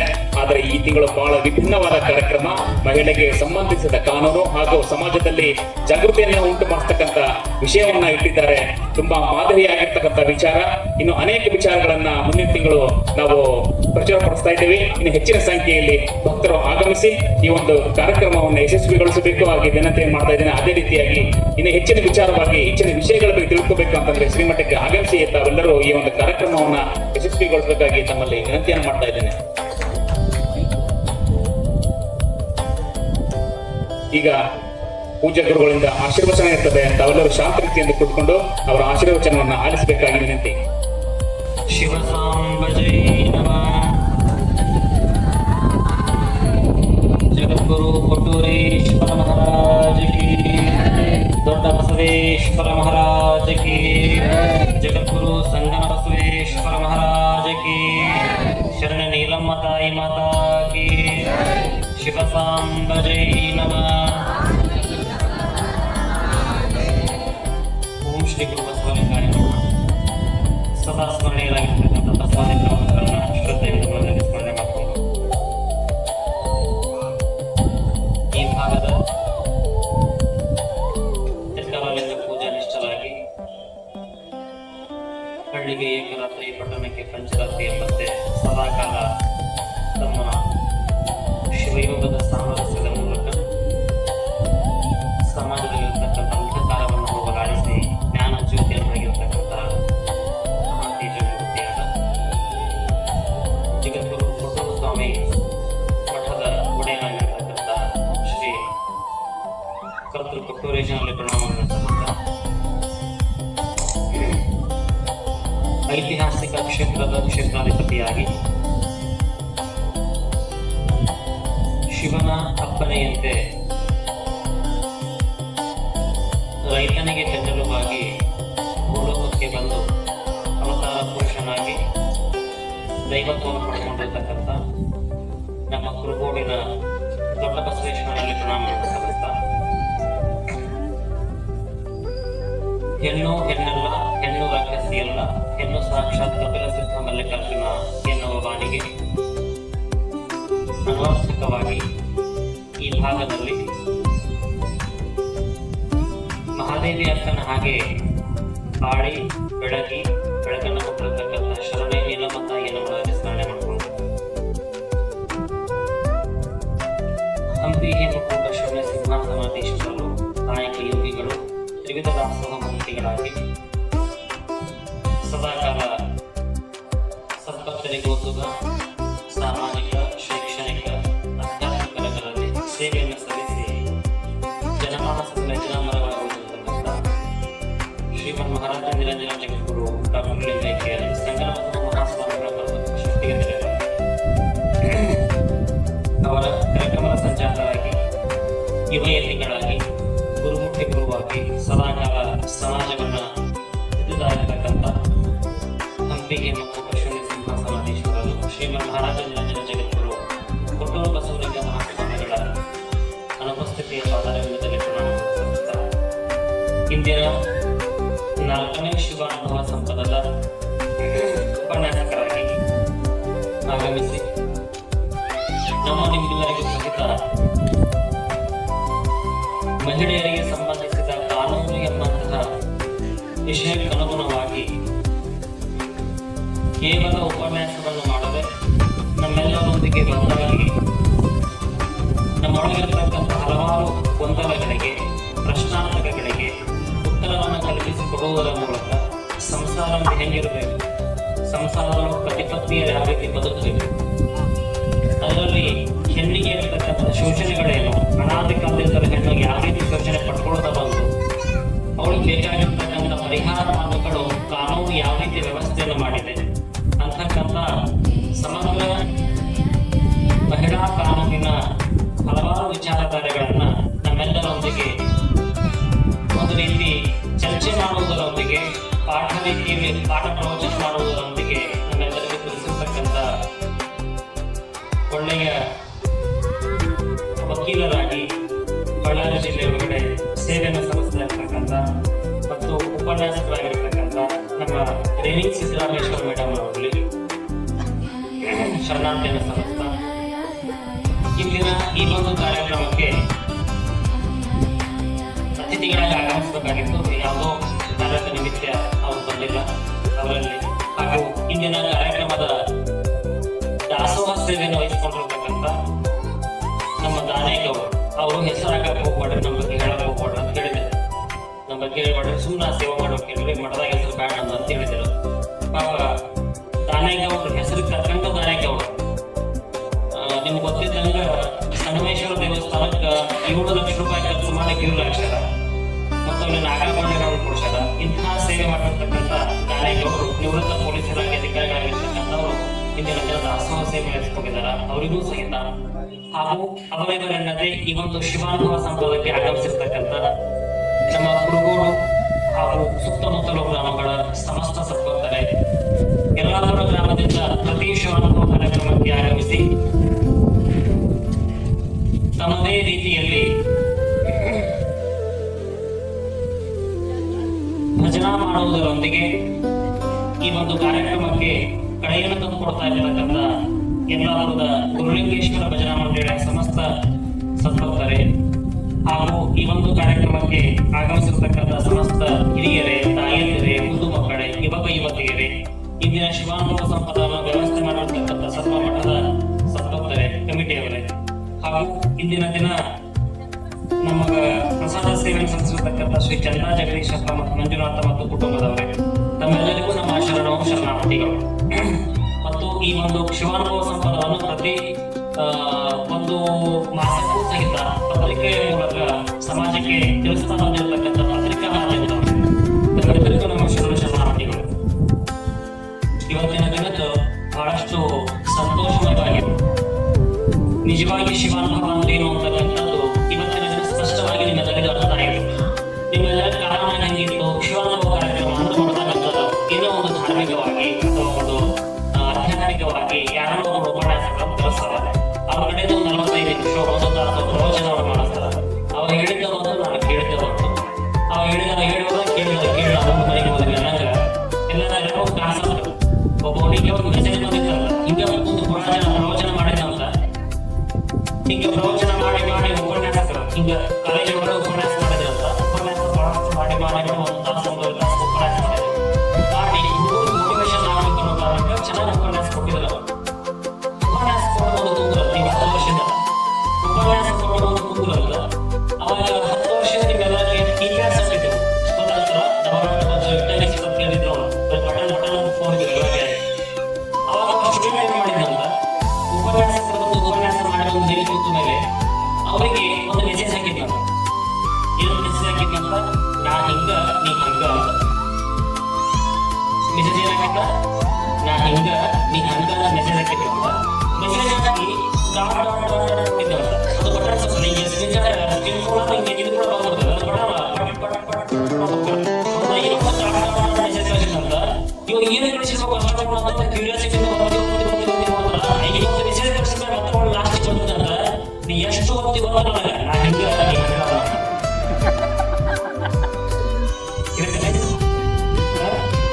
ಅಂದ್ರೆ ನಿಮ್ಗೆ ಶಿವಾನುಭವ ಅದು ನೀವು ಇವತ್ತಿನ ಶಿವಾನುಭವ ಸಂಬಂಧ ನಿಮಗೆಲ್ಲ ಕ್ಲಾರಿಫೈ ಆಗಿ ಒಂದು ಏನು ಅಂತ ಕೇಳಿದ್ರೆ ಕೊಟ್ಟರು ಸೋಮವಾರ ಶಿವಾನುಭವ ಕಾರ್ಯಕ್ರಮ ಸುಮ್ಮನೆ ಯಾವುದೋ ಒಂದು ಅರ್ಥ ಧಾರ್ಮಿಕದ್ದು ಅಲ್ಲ. ನೈತಿಕವಾಗಿ, ಸಾಮಾಜಿಕವಾಗಿ, ಶೈಕ್ಷಣಿಕವಾಗಿ ಎಲ್ಲ ರಂಗದಲ್ಲೂ ಮನುಷ್ಯ ಯಾವ ರೀತಿ ತನ್ನ ಅಭ್ಯುದಯವನ್ನು ಬೆಳೆಸ್ಕೋಬೇಕು ಅಂತಕ್ಕಂಥದ್ದನ್ನು ತಿಳಿಸಿಕೊಡ್ತಕ್ಕಂಥ ವೇದಿಕೆ ಅಂದ್ರೆ ಕೊಟ್ಟರು ಸೋಮವಾರದಲ್ಲಿರ್ತಕ್ಕಂಥ ಶಿವಾನುಭವ ವೇದಿಕೆ ಅಂತಕ್ಕಂಥದ್ದು ಹೌದಲ್ಲ, ಎಲ್ಲರಿಗೂ ತಿಳಿದಲ್ಲ.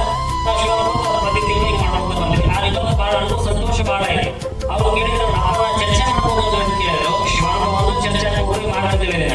ಯಾಕಂದ್ರೆ 12ನೇ ಶತಮಾನದಾಗಿರ್ತಕ್ಕಂಥ ಬಸವಾದಿ ಶರಣರು ಮೇಲೆ ಶಿವನ ಸಿಂಹಾಸನದ ಮೇಲೆ ಅಲ್ಲವನ್ನು ಕೂಡಿಸಿಬಿಟ್ಟು ಸುತ್ತ ಎಲ್ಲ ಶರಣರು ಕುತ್ಕೊಂಡು ಒಂದು ವಿಷಯವನ್ನು ತೆಗೆದುಕೊಂಡು ಹೋಗಿದ್ರು. ಆ ವಿಷಯದ ಬಗ್ಗೆ ಆ ಹೋಗುಗಳ ಬಗ್ಗೆ ಪಾಸಿಟಿವ್ ಮತ್ತು ನೆಗೆಟಿವ್ ಎರಡು ಸಕಾರಾತ್ಮಕ ನಕಾರಾತ್ಮಕ ವಿಚಾರಗಳನ್ನು ಮಂಡನೆ ಮಾಡ್ತಿದ್ರು. ಈ ವಿಚಾರ ಹೆಂಗಾಗ್ತದ, ಅದಕ್ಕೆ ಏನಾಗ್ತದ, ನೈತಿಕವಾಗಿ ಹೆಂಗೆ ಓದಬೇಕು, ನೈತಿಕತೆ ಬಿಟ್ಟು ಏನಾಗುತ್ತೆ, ಹಿಂಗ ಶರಣರು ಕುತ್ಕೊಂಡು ಚರ್ಚೆ ಮಾಡ್ತಿದ್ರು.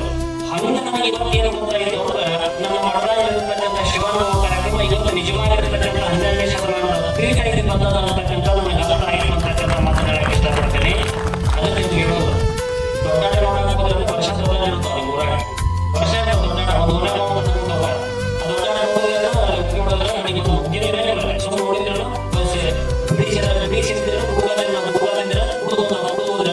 ಸೀದಾ ಮನೆಗೆ ಹೋದ್ರೆ ಅದರಿಂದ ಏನಾದ್ರೆ ನೀವು ಪರಿವರ್ತನೆ ಆಗಲ್ಲ, ಏನಲ್ಲ ಏನು ಪರಿವರ್ತನೆ ಆಗಲಿಲ್ಲ. ಹಿಂಗೆ ಬೆಳೆದ ಹಿಂಗೆ ಬೆಳೆದ ಹಿಂಗೆ ಬದಲಾಡಿದಂತ ರಾಮಾಯಣ ರಾಮನ ಬಗ್ಗೆ ಹೇಳಿದಂತ ಹಿಂಗ ಪ್ರವಚನ ಹರಿಕತೆ ಹೇಳಿದಂತ ಹರಿಕತೆ ಹೇಳಿ ಭಕ್ತರು ಪರೀಕ್ಷೆ ಮಾಡಬೇಕಂತ ಏನ್ ಹೇಳಿದಂತವ ಏನ್ ಹೇಳಿದ್ದ ಜಗತ್ತಿನೊಳಗಡೆ ಈ ಯಾವುದು ಈ ವಜ್ರ ವೈಡೂರ್ಯ ಬಂಗಾರ ಬೆಳ್ಳಿ ಇದು ಯಾವುದೂ ಶಾಶ್ವತ ಅಲ್ಲವ, ಇದರಿಂದ ಏನೋ ಮನುಷ್ಯನಿಗೆ ಸಾಧನೆ ಮಾಡಕ್ ಆಗೋದಿಲ್ಲ. ಆ ಬಂಗಾರ ಬೆಳ್ಳಿಯಿಂದ ಮನುಷ್ಯ ದೊಡ್ಡವಾಗಲಿಕ್ಕೆ ಸಾಧ್ಯ ಇಲ್ಲ, ಅದು ಜೀವನದ ನಮ್ಮೊಂದಿಗೆ ಬರಂಗಿಲ್ಲ ಅಂತ ಹೇಳಿದಂತ ಉಪನ್ಯಾಸ ಮಾಡ ಪ್ರವಚನ ಕೇಳಿದಂತ ಬೆಳಕನ್ನ ಕೇಳಿ ಎಲ್ಲರ ಕೇಳಿದ್ರಂತ ನೀವೆಲ್ಲರಿಗೂ ವೈರಾಗ್ಯ ಬಂದ ನಿಜ ಸತ್ಯ ಗೊತ್ತಾಗಿತ್ತವ ಸಾಗಬೇಕಾದ್ರೆ ನೀವು ಯಾರು ಬಂಗಾರ ಹೋಗಿಲ್ಲ ಅಂತ ಕೇಳಿದಂತ ಯಾರು ಹೋಗಿಲ್ಲ ಇಲ್ಲ ಬೆಳಗ್ಗೆ ಹೋಗಿಲ್ಲ ಯಾರು ತಗೋಲ್ಲ ಅಪ್ಪಿ ಸೊನ್ನೆ ಮಾಡ್ತೀರಿ ಏನು ಯಾರು ಅಲ್ಲಿ 35 ಕಿತ್ತಿ ಹೊಡೆದಾಗಿ ಅವ್ರ ಇಷ್ಟು ವ್ಯಾಪಾರಿಗಳನ್ನೆಲ್ಲ ಅಷ್ಟು ಪ್ರವಚನ ಕೇಳಿದಂತ ದೊಡ್ಡ ಪ್ರವಚನ ಕೇಳಿ ಕೇಳಿ ಕೇಳಿ ಕೇಳಿ ಕೇಳಿ ಆಯ್ತು ನಾನು ಪರಿವರ್ತನೆ ಆಗ್ತೀನಿ ಎಲ್ಲ ವೈರಾಗ್ಯ ಬಂದ್ಬಿಟ್ಟಂತ ಅಷ್ಟು ವೈರಾಗ್ಯ ಬಂದಂತ ಖುಷಿ ಆಗಿಬಿಟ್ಟಂತ ಪ್ರವಚನಕಾರ ಹೇಳಿರ್ತಕ್ಕಂಥ ಪಾಠ ಪ್ರವಚನ ಆಗ್ತಾ ಇದೆ. ಭಕ್ತರೆಲ್ಲರೂ ನಿಮ್ಮ ಮೇಲಿಂದ ಆಸೆಗೆ ಯಾರಿಗೂ ಒಳಗಾಗೋದಿಲ್ಲ. ಭಕ್ತರೆಲ್ಲರೂ ನಿಜವಾಗಿರ್ತಕ್ಕಂಥದ್ದು ಮಾತ್ರ ಯಾರಿಗೂ ಒಳಗಾಗಲ್ಲ. ಈ ಬಂಗಾರಗಳ ಶಾಶ್ವತ ನೀವು ಖುಷಿ ಪಟ್ಟು ಏನ್ ಮಾಡಿದಂತ ಲಾಸ್ಟಿಗೆ ಒಂದು ಬಂಗಾರದ್ದು ರಾವಣನ ಮೂರ್ತಿನ ಒಂದು ಮಣ್ಣಿಂದು ರಾವಣ ಮೂರ್ತಿ ತಂದಿದ್ದ. ಏನ್ ಮಾಡಿದಂತ ಬಂಗಾರದ್ದು ರಾವಣನ ಮೂರ್ತಿ ಮಣ್ಣಿಂದು ರಾಮನ ಮೂರ್ತಿ ತಂದಿದ್ದಂತ. ರಾಮ ಅಂದ್ರೆ ವೈರಾಗ್ಯದ ಸಂಕೇತ, ರಾವಣ ಅಂದ್ರೆ ವ್ಯಾಮೋಹದ ಸಂಕೇತ. ಹೌದಿಲ್ಲ ನೀವೆಲ್ಲ ರಾಮಾಯಣ ಕೇಳಿದ್ರು. ರಾವಣ ಅಂದ್ರೆ ಅತ್ಯಂತ ಕ್ರೋಧಶಾಲಿ, ಅವನ ಅಂತ ಏನೋ ವ್ಯಾಮೋಹ ಒಳಗಾಗಿರ್ತಕ್ಕಂಥ ವ್ಯಕ್ತಿ ಅವ. ರಾಮ ಅಂದ್ರೆ ವೈರಾಗ್ಯ ಚಕ್ರವರ್ತಿ ಅವ. ಹೌದಿಲ್ಲ ಮರುದಿನ ಪಟ್ಟಾಭಿಷೇಕ ಮಾಡ್ತೀವಿ ಅಂತಂದ್ರ ಅವ ಹಿಂದೂ ದಿನ ತಂದೆ ಬಂದು ನೀನು ಪಟ್ಟಾಭಿಷೇಕ ಮಾಡಂಗಿಲ್ಲ, 14 ವರ್ಷ ಕಾರ್ಯ ಸುಮ್ಮನೆ ಕಾಡ್ಬೋದು ಪ್ರಶ್ನೆ ಮಾಡಿ ನನ್ನ ತಂದೆಗೆ ಮಾಡಲಿಲ್ಲ. ಹೌದು ಅಂತ ವೈರಾಗ್ಯ ಶಾಲಿ ಮೂರ್ತಿ ಒಂದು ಮಣ್ಣಿಂದು ಅವನೊಂದು ವ್ಯಾಮೋಹ ಆಗಿರ್ತಕ್ಕಂಥ ಬಂಗಾರ ತಂದಿದ್ದಂತ ಇಟ್ಟು ಲೈಟ್ ಆಫ್ ಮಾಡ್ತೀನಿ. ಲೈಟ್ ಆನ್ ಮಾಡೋದ್ರೊಳಗ ಯಾವ ಮೂರ್ತಿ ತಗೊಂಡೋಗ್ರಿ ಅಂತ ಹೇಳಿದಂತ ಹೇಳಿ ಲೈಟ್ ಆಫ್ ಮಾಡಿ ಖುಷಿ ಪಟ್ಟಿದ್ದಲ್ಲ. ಭಕ್ತರಿಗೆಲ್ಲ ವೈರಾಗ್ಯ ಬಂದ್ಬಿಡ್ತಿ, ರಾಮನ ಮುಟ್ಟೋದೇ ಇಲ್ಲ, ರಾಮ ತಗೊಂಡೋಗ್ಬೋದು, ಪೂಜೆ ಮಾಡ್ಬೋದು, ವೈರಾಗ್ಯ ಪಡ್ಕೋಬಹುದು, ಖುಷಿಯಿಂದ ಲೈಟ್ ಆಫ್ ಮಾಡಿದಂತ ಲೈಟ್ ಆಫ್ ಮಾಡಿ ಇಷ್ಟು ಲೈಟ್ ಆಫ್ ಮಾಡ್ತಾನ ರಾಮನ ತೆಗೆದು ಹಂಗ ಇರ್ತಂದ್ರ ಬಂಗಾರ ತಗೊಂಡೋಗಿದ್ದು ಇದನ್ನ ಬೆಳದ ರಾಮಾಯಣ ಕೇಳಿ ಒಂದು ಬೆಳಿಗ್ಗೆ ಎದ್ದು ರಾಮಾಯಣ ಸಿಗಿ ಕೇಳಿ ಹಂಗಾಗತ್ತಿ. ಆದ್ರ ಇಂದಿನ ಶಿವಾನುಭವ ಕಾರ್ಯಕ್ರಮ ಏನಾಗಿದೆ ಅಂತ ಕೇಳಿದ್ರೆ ಎಲ್ಲಾ ಸದ್ಭಕ್ತರಿಗೂ ಈ ಭೂಮಿ ಮೇಲೆ ಹುಟ್ಟಿದ ಮೇಲೆ ನಮ್ಮ ಭಾರತ ದೇಶ ಹುಟ್ಟಿದ ಮೇಲೆ ನಮಗೂ ನಮ್ಮದೇ ಆಗಿರ್ತಕ್ಕಂಥ ಸ್ವತಂತ್ರತೆ ಐತಿ, ನಮ್ಮದೇ ಆಗಿರ್ತಕ್ಕಂಥ ಹಕ್ಕು ಐತಿ. ಹಿಂದಿನ ಕಾಲದಿಂದಲೂ ಹೆಣ್ಣು ಅಂತಂದ್ರೆ ಶೋಷಣೆ ಮಾಡ್ಕೊಂಡು ಬಂದಿರ್ತಕ್ಕಂಥ ವಸ್ತು ಅಂತ ನೋಡ್ಕೊಂಡ್ರಲ್ಲ ಅದಲ್ಲ, ನಿಮಗೂ ಸಹಿತ ಸ್ವತಂತ್ರತೆಯ ಹಕ್ಕು ನಮ್ಮ ಭಾರತ ದೇಶದ ಕಾನೂನು ಕೊಟ್ಟಿದೆ ಅಂತಕ್ಕಂಥದ್ದನ್ನ ಸವಿವರವಾಗಿ ನಿಮ್ಮೊಂದಿಗೆ ಚರ್ಚೆಯನ್ನು ಮಾಡುವುದನ್ನು ತಿಳಿಸಿದ್ರಲ್ಲ. ಇವತ್ತಿನ ಜನರಿಗೆ ಒಂದು ಶಿವಾನುಭವ ಸಾರ್ಥಕ ಆಯಿತು ಅಂತಕ್ಕಂಥ ಮಾತನಾಡಕ್ಕೆ ಇಷ್ಟಪಡ್ತೇನೆ. ಇವತ್ತು ನೋಡ್ರಿ ಕಾನೂನು ಆಕ್ಚುಲಿ ಇವತ್ತು ಲೇಟ್ ಆಗಿ ಕೊಡ್ತೇನೆ ಅಂತ ಹೇಳಿದೆ ನಾನು. ಯಾಕಂದ್ರೆ ಆಗ್ಲೂ ಕೊಡೋದು ಇವತ್ತು ಉಗಿ ತುಂಬತಕ್ಕಂಥ ಕಾರ್ಯಕ್ರಮ ಇರ್ತದೆ. ವರ್ಷ ಕಾನೂನಿಗೆ ನಾವು ಒಂದು 1000 ಜನ ಉಗಿ ತುಂಬತಕ್ಕಂಥ ಕಾರ್ಯಕ್ರಮ ಮಾಡ್ತೀವಿ. ಅಲ್ಲಿ ಹೆಣ್ಮಕ್ಳ ಬಗ್ಗೆ ಇವತ್ತು ಅಲ್ಲಿ ಹೆಣ್ಮಕ್ಳ ಬಗ್ಗೆ ಮಾತಾಡಿ ಬಂದೆ ನಾನು. ಇಲ್ಲಿ ಒಂದು ಹೆಣ್ಮಕ್ಳ ಬಗ್ಗೆ ಎಲ್ಲರೂ ನಿಮ್ಮ ಸಿಟಿ ಬಸ್ ಹೋಗ್ರಿ, ನೀವು ರೇಡಿಯೋ ಹೋಗ್ರಿ, ನೀವು ಎಲ್ಲ ಕಡೆ ನಿಮ್ದ ಮೆಜಾರಿಟಿ ಮಾಡಿ ಹಿಂಗಾಗಿ ಬರ್ತದೆ. ಹಿಂಗಾಗಿ ಬಂದು ಈ ವಿಶ್ವಾಸ ಕಾರ್ಯಕ್ರಮ ನಿಮ್ದ ಮೆಜಾರಿಟಿ ಹೀಗೆಲ್ಲ ಕಾನೂನು ವ್ಯವಸ್ಥೆ ಬಗ್ಗೆ ನಿಮ್ಮ ಬಗ್ಗೆ ಸರಿಯಾಗಿ ತಿಳಿಸಿದ್ರು. ಇದು ಈಗ ಬಂದಿರತಕ್ಕಂಥ ಕಾನೂನು ಅಲ್ಲ. ಈ ಎಲ್ಲಾ ಕಾನೂನು ಬಸವಾದಿ ಶರಣರು ಅವಾಗ ತೆಗೆದುಕೊಂಡು ಬಂದಿದೆ. ಒಂದು ವಚನದಾಗ ಹೇಳ್ತಾರ, ಶರಣಬೇಕು ಶರಣಕ್ಕೆ ಅರಸತಿ ನೋಡಲೆಂಬ ಅಂತಕ್ಕಂಥ ಮಾತನ್ನು ಹೇಳಿದೆ. ಈಗ ಪೋಕ್ಸೋ ಅಂತಕ್ಕಂಥ ಕಾನೂನು ಯಾವ ಕಾರಣಕ್ಕೆ ಬಂದು ಗಂಡ ತನ್ನ ಹೆಂಡತಿನ ಬಿಟ್ಟು ಬೇರೆ ಅಂತ ಕೊಡೋದಿದೆ ಅಲ್ವಾ? ಹೌದಿಲ್ಲ ಯಾವ ಕೇಸ್ನಾಗ ಏನ್ ಮಾಡ್ಬೇಕಂತ ಮಾಡಿದ್ರೆ ಯಾವ ಕೊಡೋದಿಲ್ಲ, ಯಾವುದು ಮಾಡಬಾರ್ದು ಮಾಡಿ ಮಾತಿದ್ದೆಲ್ಲ ಬರ್ತದೆ. ಹೌದಿಲ್ಲ ಅವೆಲ್ಲ ಹೇಳಿದ್ದಕ್ಕಿಂತ ಮೊದಲು ಅಂತ ಏನ್ ಹೇಳಿದ್ರು, ಈ ಎಲ್ಲಾ ಕಾನೂನಿನ ಗಡಿಗೆ ಹೋಗೋಕ್ಕಿಂತ ಮೊದಲು ನಿಮ್ಮ ಮಕ್ಕಳಿಗೆ ಶಿಕ್ಷಣ ಕೊಡ್ರಿ ಅಂತ ಹೇಳಿದ್ರು.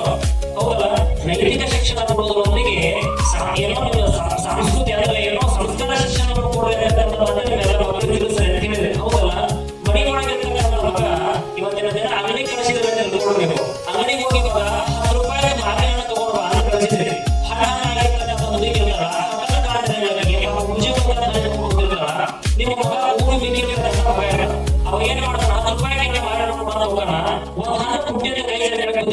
ಚಲೋ ಬಂದ 3 ಬಾಳೆಹಣ್ಣು ತಗೊಂಡ್ಬರ್ತಾನ.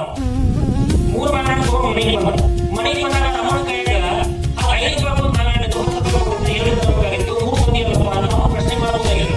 ಅಮ್ಮ 3 ಸಿಕ್ಕೋಬೇಕು ಬಾಳೆಹಣ್ಣು ಹೌದಾ ಬಾಜು ತಗೋಬಾರ್ದಾಗಿ ತನ್ನದ ಆವೇಣ ಮಾಡಿದ್ದು ಶೀಕಾಳೆ ಮಾಡಿದ್ದು ಖುಷಿತ್ತು ಅನ್ಬೋದು ಜಯ ಹಿಂಗ ಮಗ ಹಿಂಗ ಹೋದ ಸಣ್ಣ ವಯಸ್ಸಿನಾಗಿದ್ದಾಗ ಒಂದು ಆವೇಣ ಕಡಿಮೆ ಮಾಡ್ಕೊಂಡು ಬಂದಿದ್ದ ತಾಯಿ ಹೇಳಿಲ್ಲ ದೊಡ್ಡವರಾದ ಮೇಲೆ ದೊಡ್ಡ ಗರುಡ ಬ್ಯಾಂಕಿಂಗ್ ರೂಢಿ ಮಾಡಕ್ಕಲ್ಲ ಆ ಸಂದರ್ಭದಲ್ಲಿ ಹಿಡಿದ್ರವನ್ನ ಸ್ಟೇಷನ್ಗೆ ಹಾಕಿದ್ರು.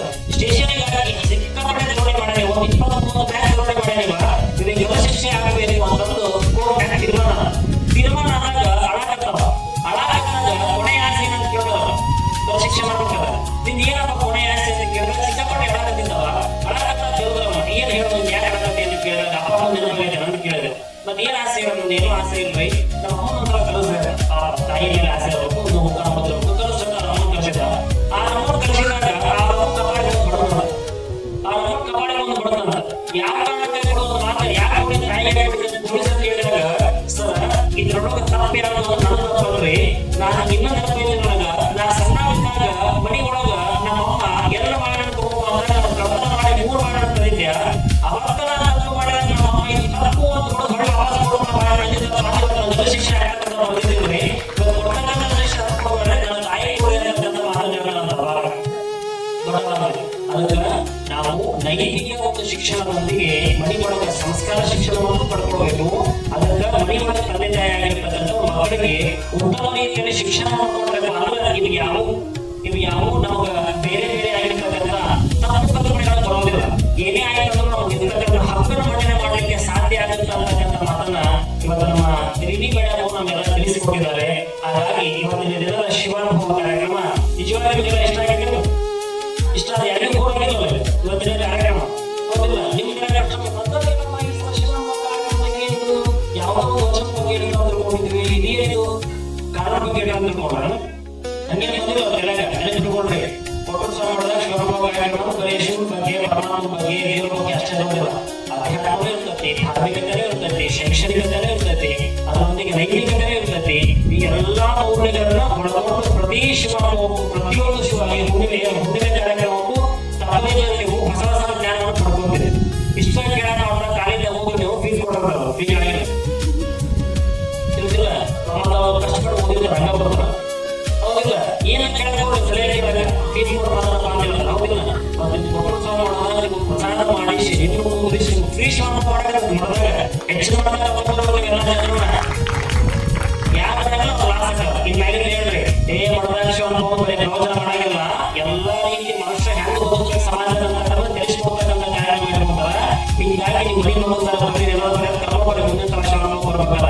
ಹಿಂಗ ಮುಂದಕ್ಕಂಥ ದಿನಮಾನದಲ್ಲಿ ಇನ್ನೂ ಕೂಡ ಹಲವಾರು ಉಪನ್ಯಾಸ ಕಾರ್ಯಕ್ರಮಗಳು ನಾವು ಮಾಡಿಸ್ತೀವಿ ಅಂತಕ್ಕಂಥ ಮಾತನ್ನು ಸಹಿತ ನಿಮ್ಮ ಮೂಲಕನೇ ಈ ವೇದಿಕೆಗೆ ತಿಳಿಸ್ತಾ ಇಂದಿನ ಕಾರ್ಯಕ್ರಮ ನಿಜವಾಗಿಯೂ ಇದು ಅರ್ಥಪೂರ್ಣವಾಗಿರ್ತಕ್ಕಂಥ ಕಾರ್ಯಕ್ರಮ ಆಗಿದೆ ಅಂತಕ್ಕಂಥ ಮಾತನ್ನು ಹೇಳಿ ಹಾಗಾಗಿ ನಿಮ್ಮ ಸಂಸ್ಥಾನದ ಒಳಗಡೆ ಏನೇ ವ್ಯಾಜ್ಯಗಳು ಬಂದರು ತಿಳಿಸಿದ್ರಲ್ಲ ಏನೋ ಸಂಸ್ಥಾನದ ಜಂಜಾಟ ಬಂದರು ಸಹಿತ ಒಬ್ಬರು ತಾಳ್ಮೆಯಿಂದ ತರಬಹುದು ಒಬ್ಬರು ತಾಳ್ಮೆಯಿಂದ ತರಬಹುದು ಹೇಳಿದಲ್ಲ. ಇದು ಹಕ್ಕು ಏನು ಹಕ್ಕುಗಳು ಈಗಿದ್ದಲ್ಲ 12ನೇ ಶತಮಾನದ ಚಾಮರಾಜ ಗಂಡ ಶಿವಲಿಂಗ ದೇವರ ಭಕ್ತ ಹೆಂಡತಿ ಮಾರಿ ರಸನೆಯ ಭಕ್ತೆ ಗಂಡ ಕೊಂಬುದು ಪಾದೋದಕ ಪ್ರಸಾದ ಹೆಂಡತಿ ಕೊಂಬುದು ಸೂರ್ಯ ಮಾಂಸ ಬಾಳಿನ ಭಾಜನ ಶುದ್ಧವಿಲ್ಲದವರ ಭಕ್ತಿ ಹೆಂಡದ ಅಡಿಗೆಯ ಹೊರಗೆ ಕೂಡಲ ಸಂಗಮ ದೇವ ಅಂತ ಬಸವನ 12ನೇ ಶತಮಾನ ಹೇಳಿದ್ದಾರೆ. ಗಂಡ ಹೆಂಡತಿ ಚೊಲರಿಗೆ ಏನೇ ಮಾಡಿ ನೀವು ಇನ್ನೂ ವಚನ ಗಂಡ ಶಿವಲಿಂಗ ದೇವರ ಭಕ್ತ ಶಿವ ದೊಡ್ಡ ಸಮಾನ ನಮಸ್ಕಾರ ಮಾಡೋಣ. ಹೆಂಡತಿ ಮಾರಿ ರಸನೆಯ ಭಕ್ತಿ ಏನೇ ಚೌಡ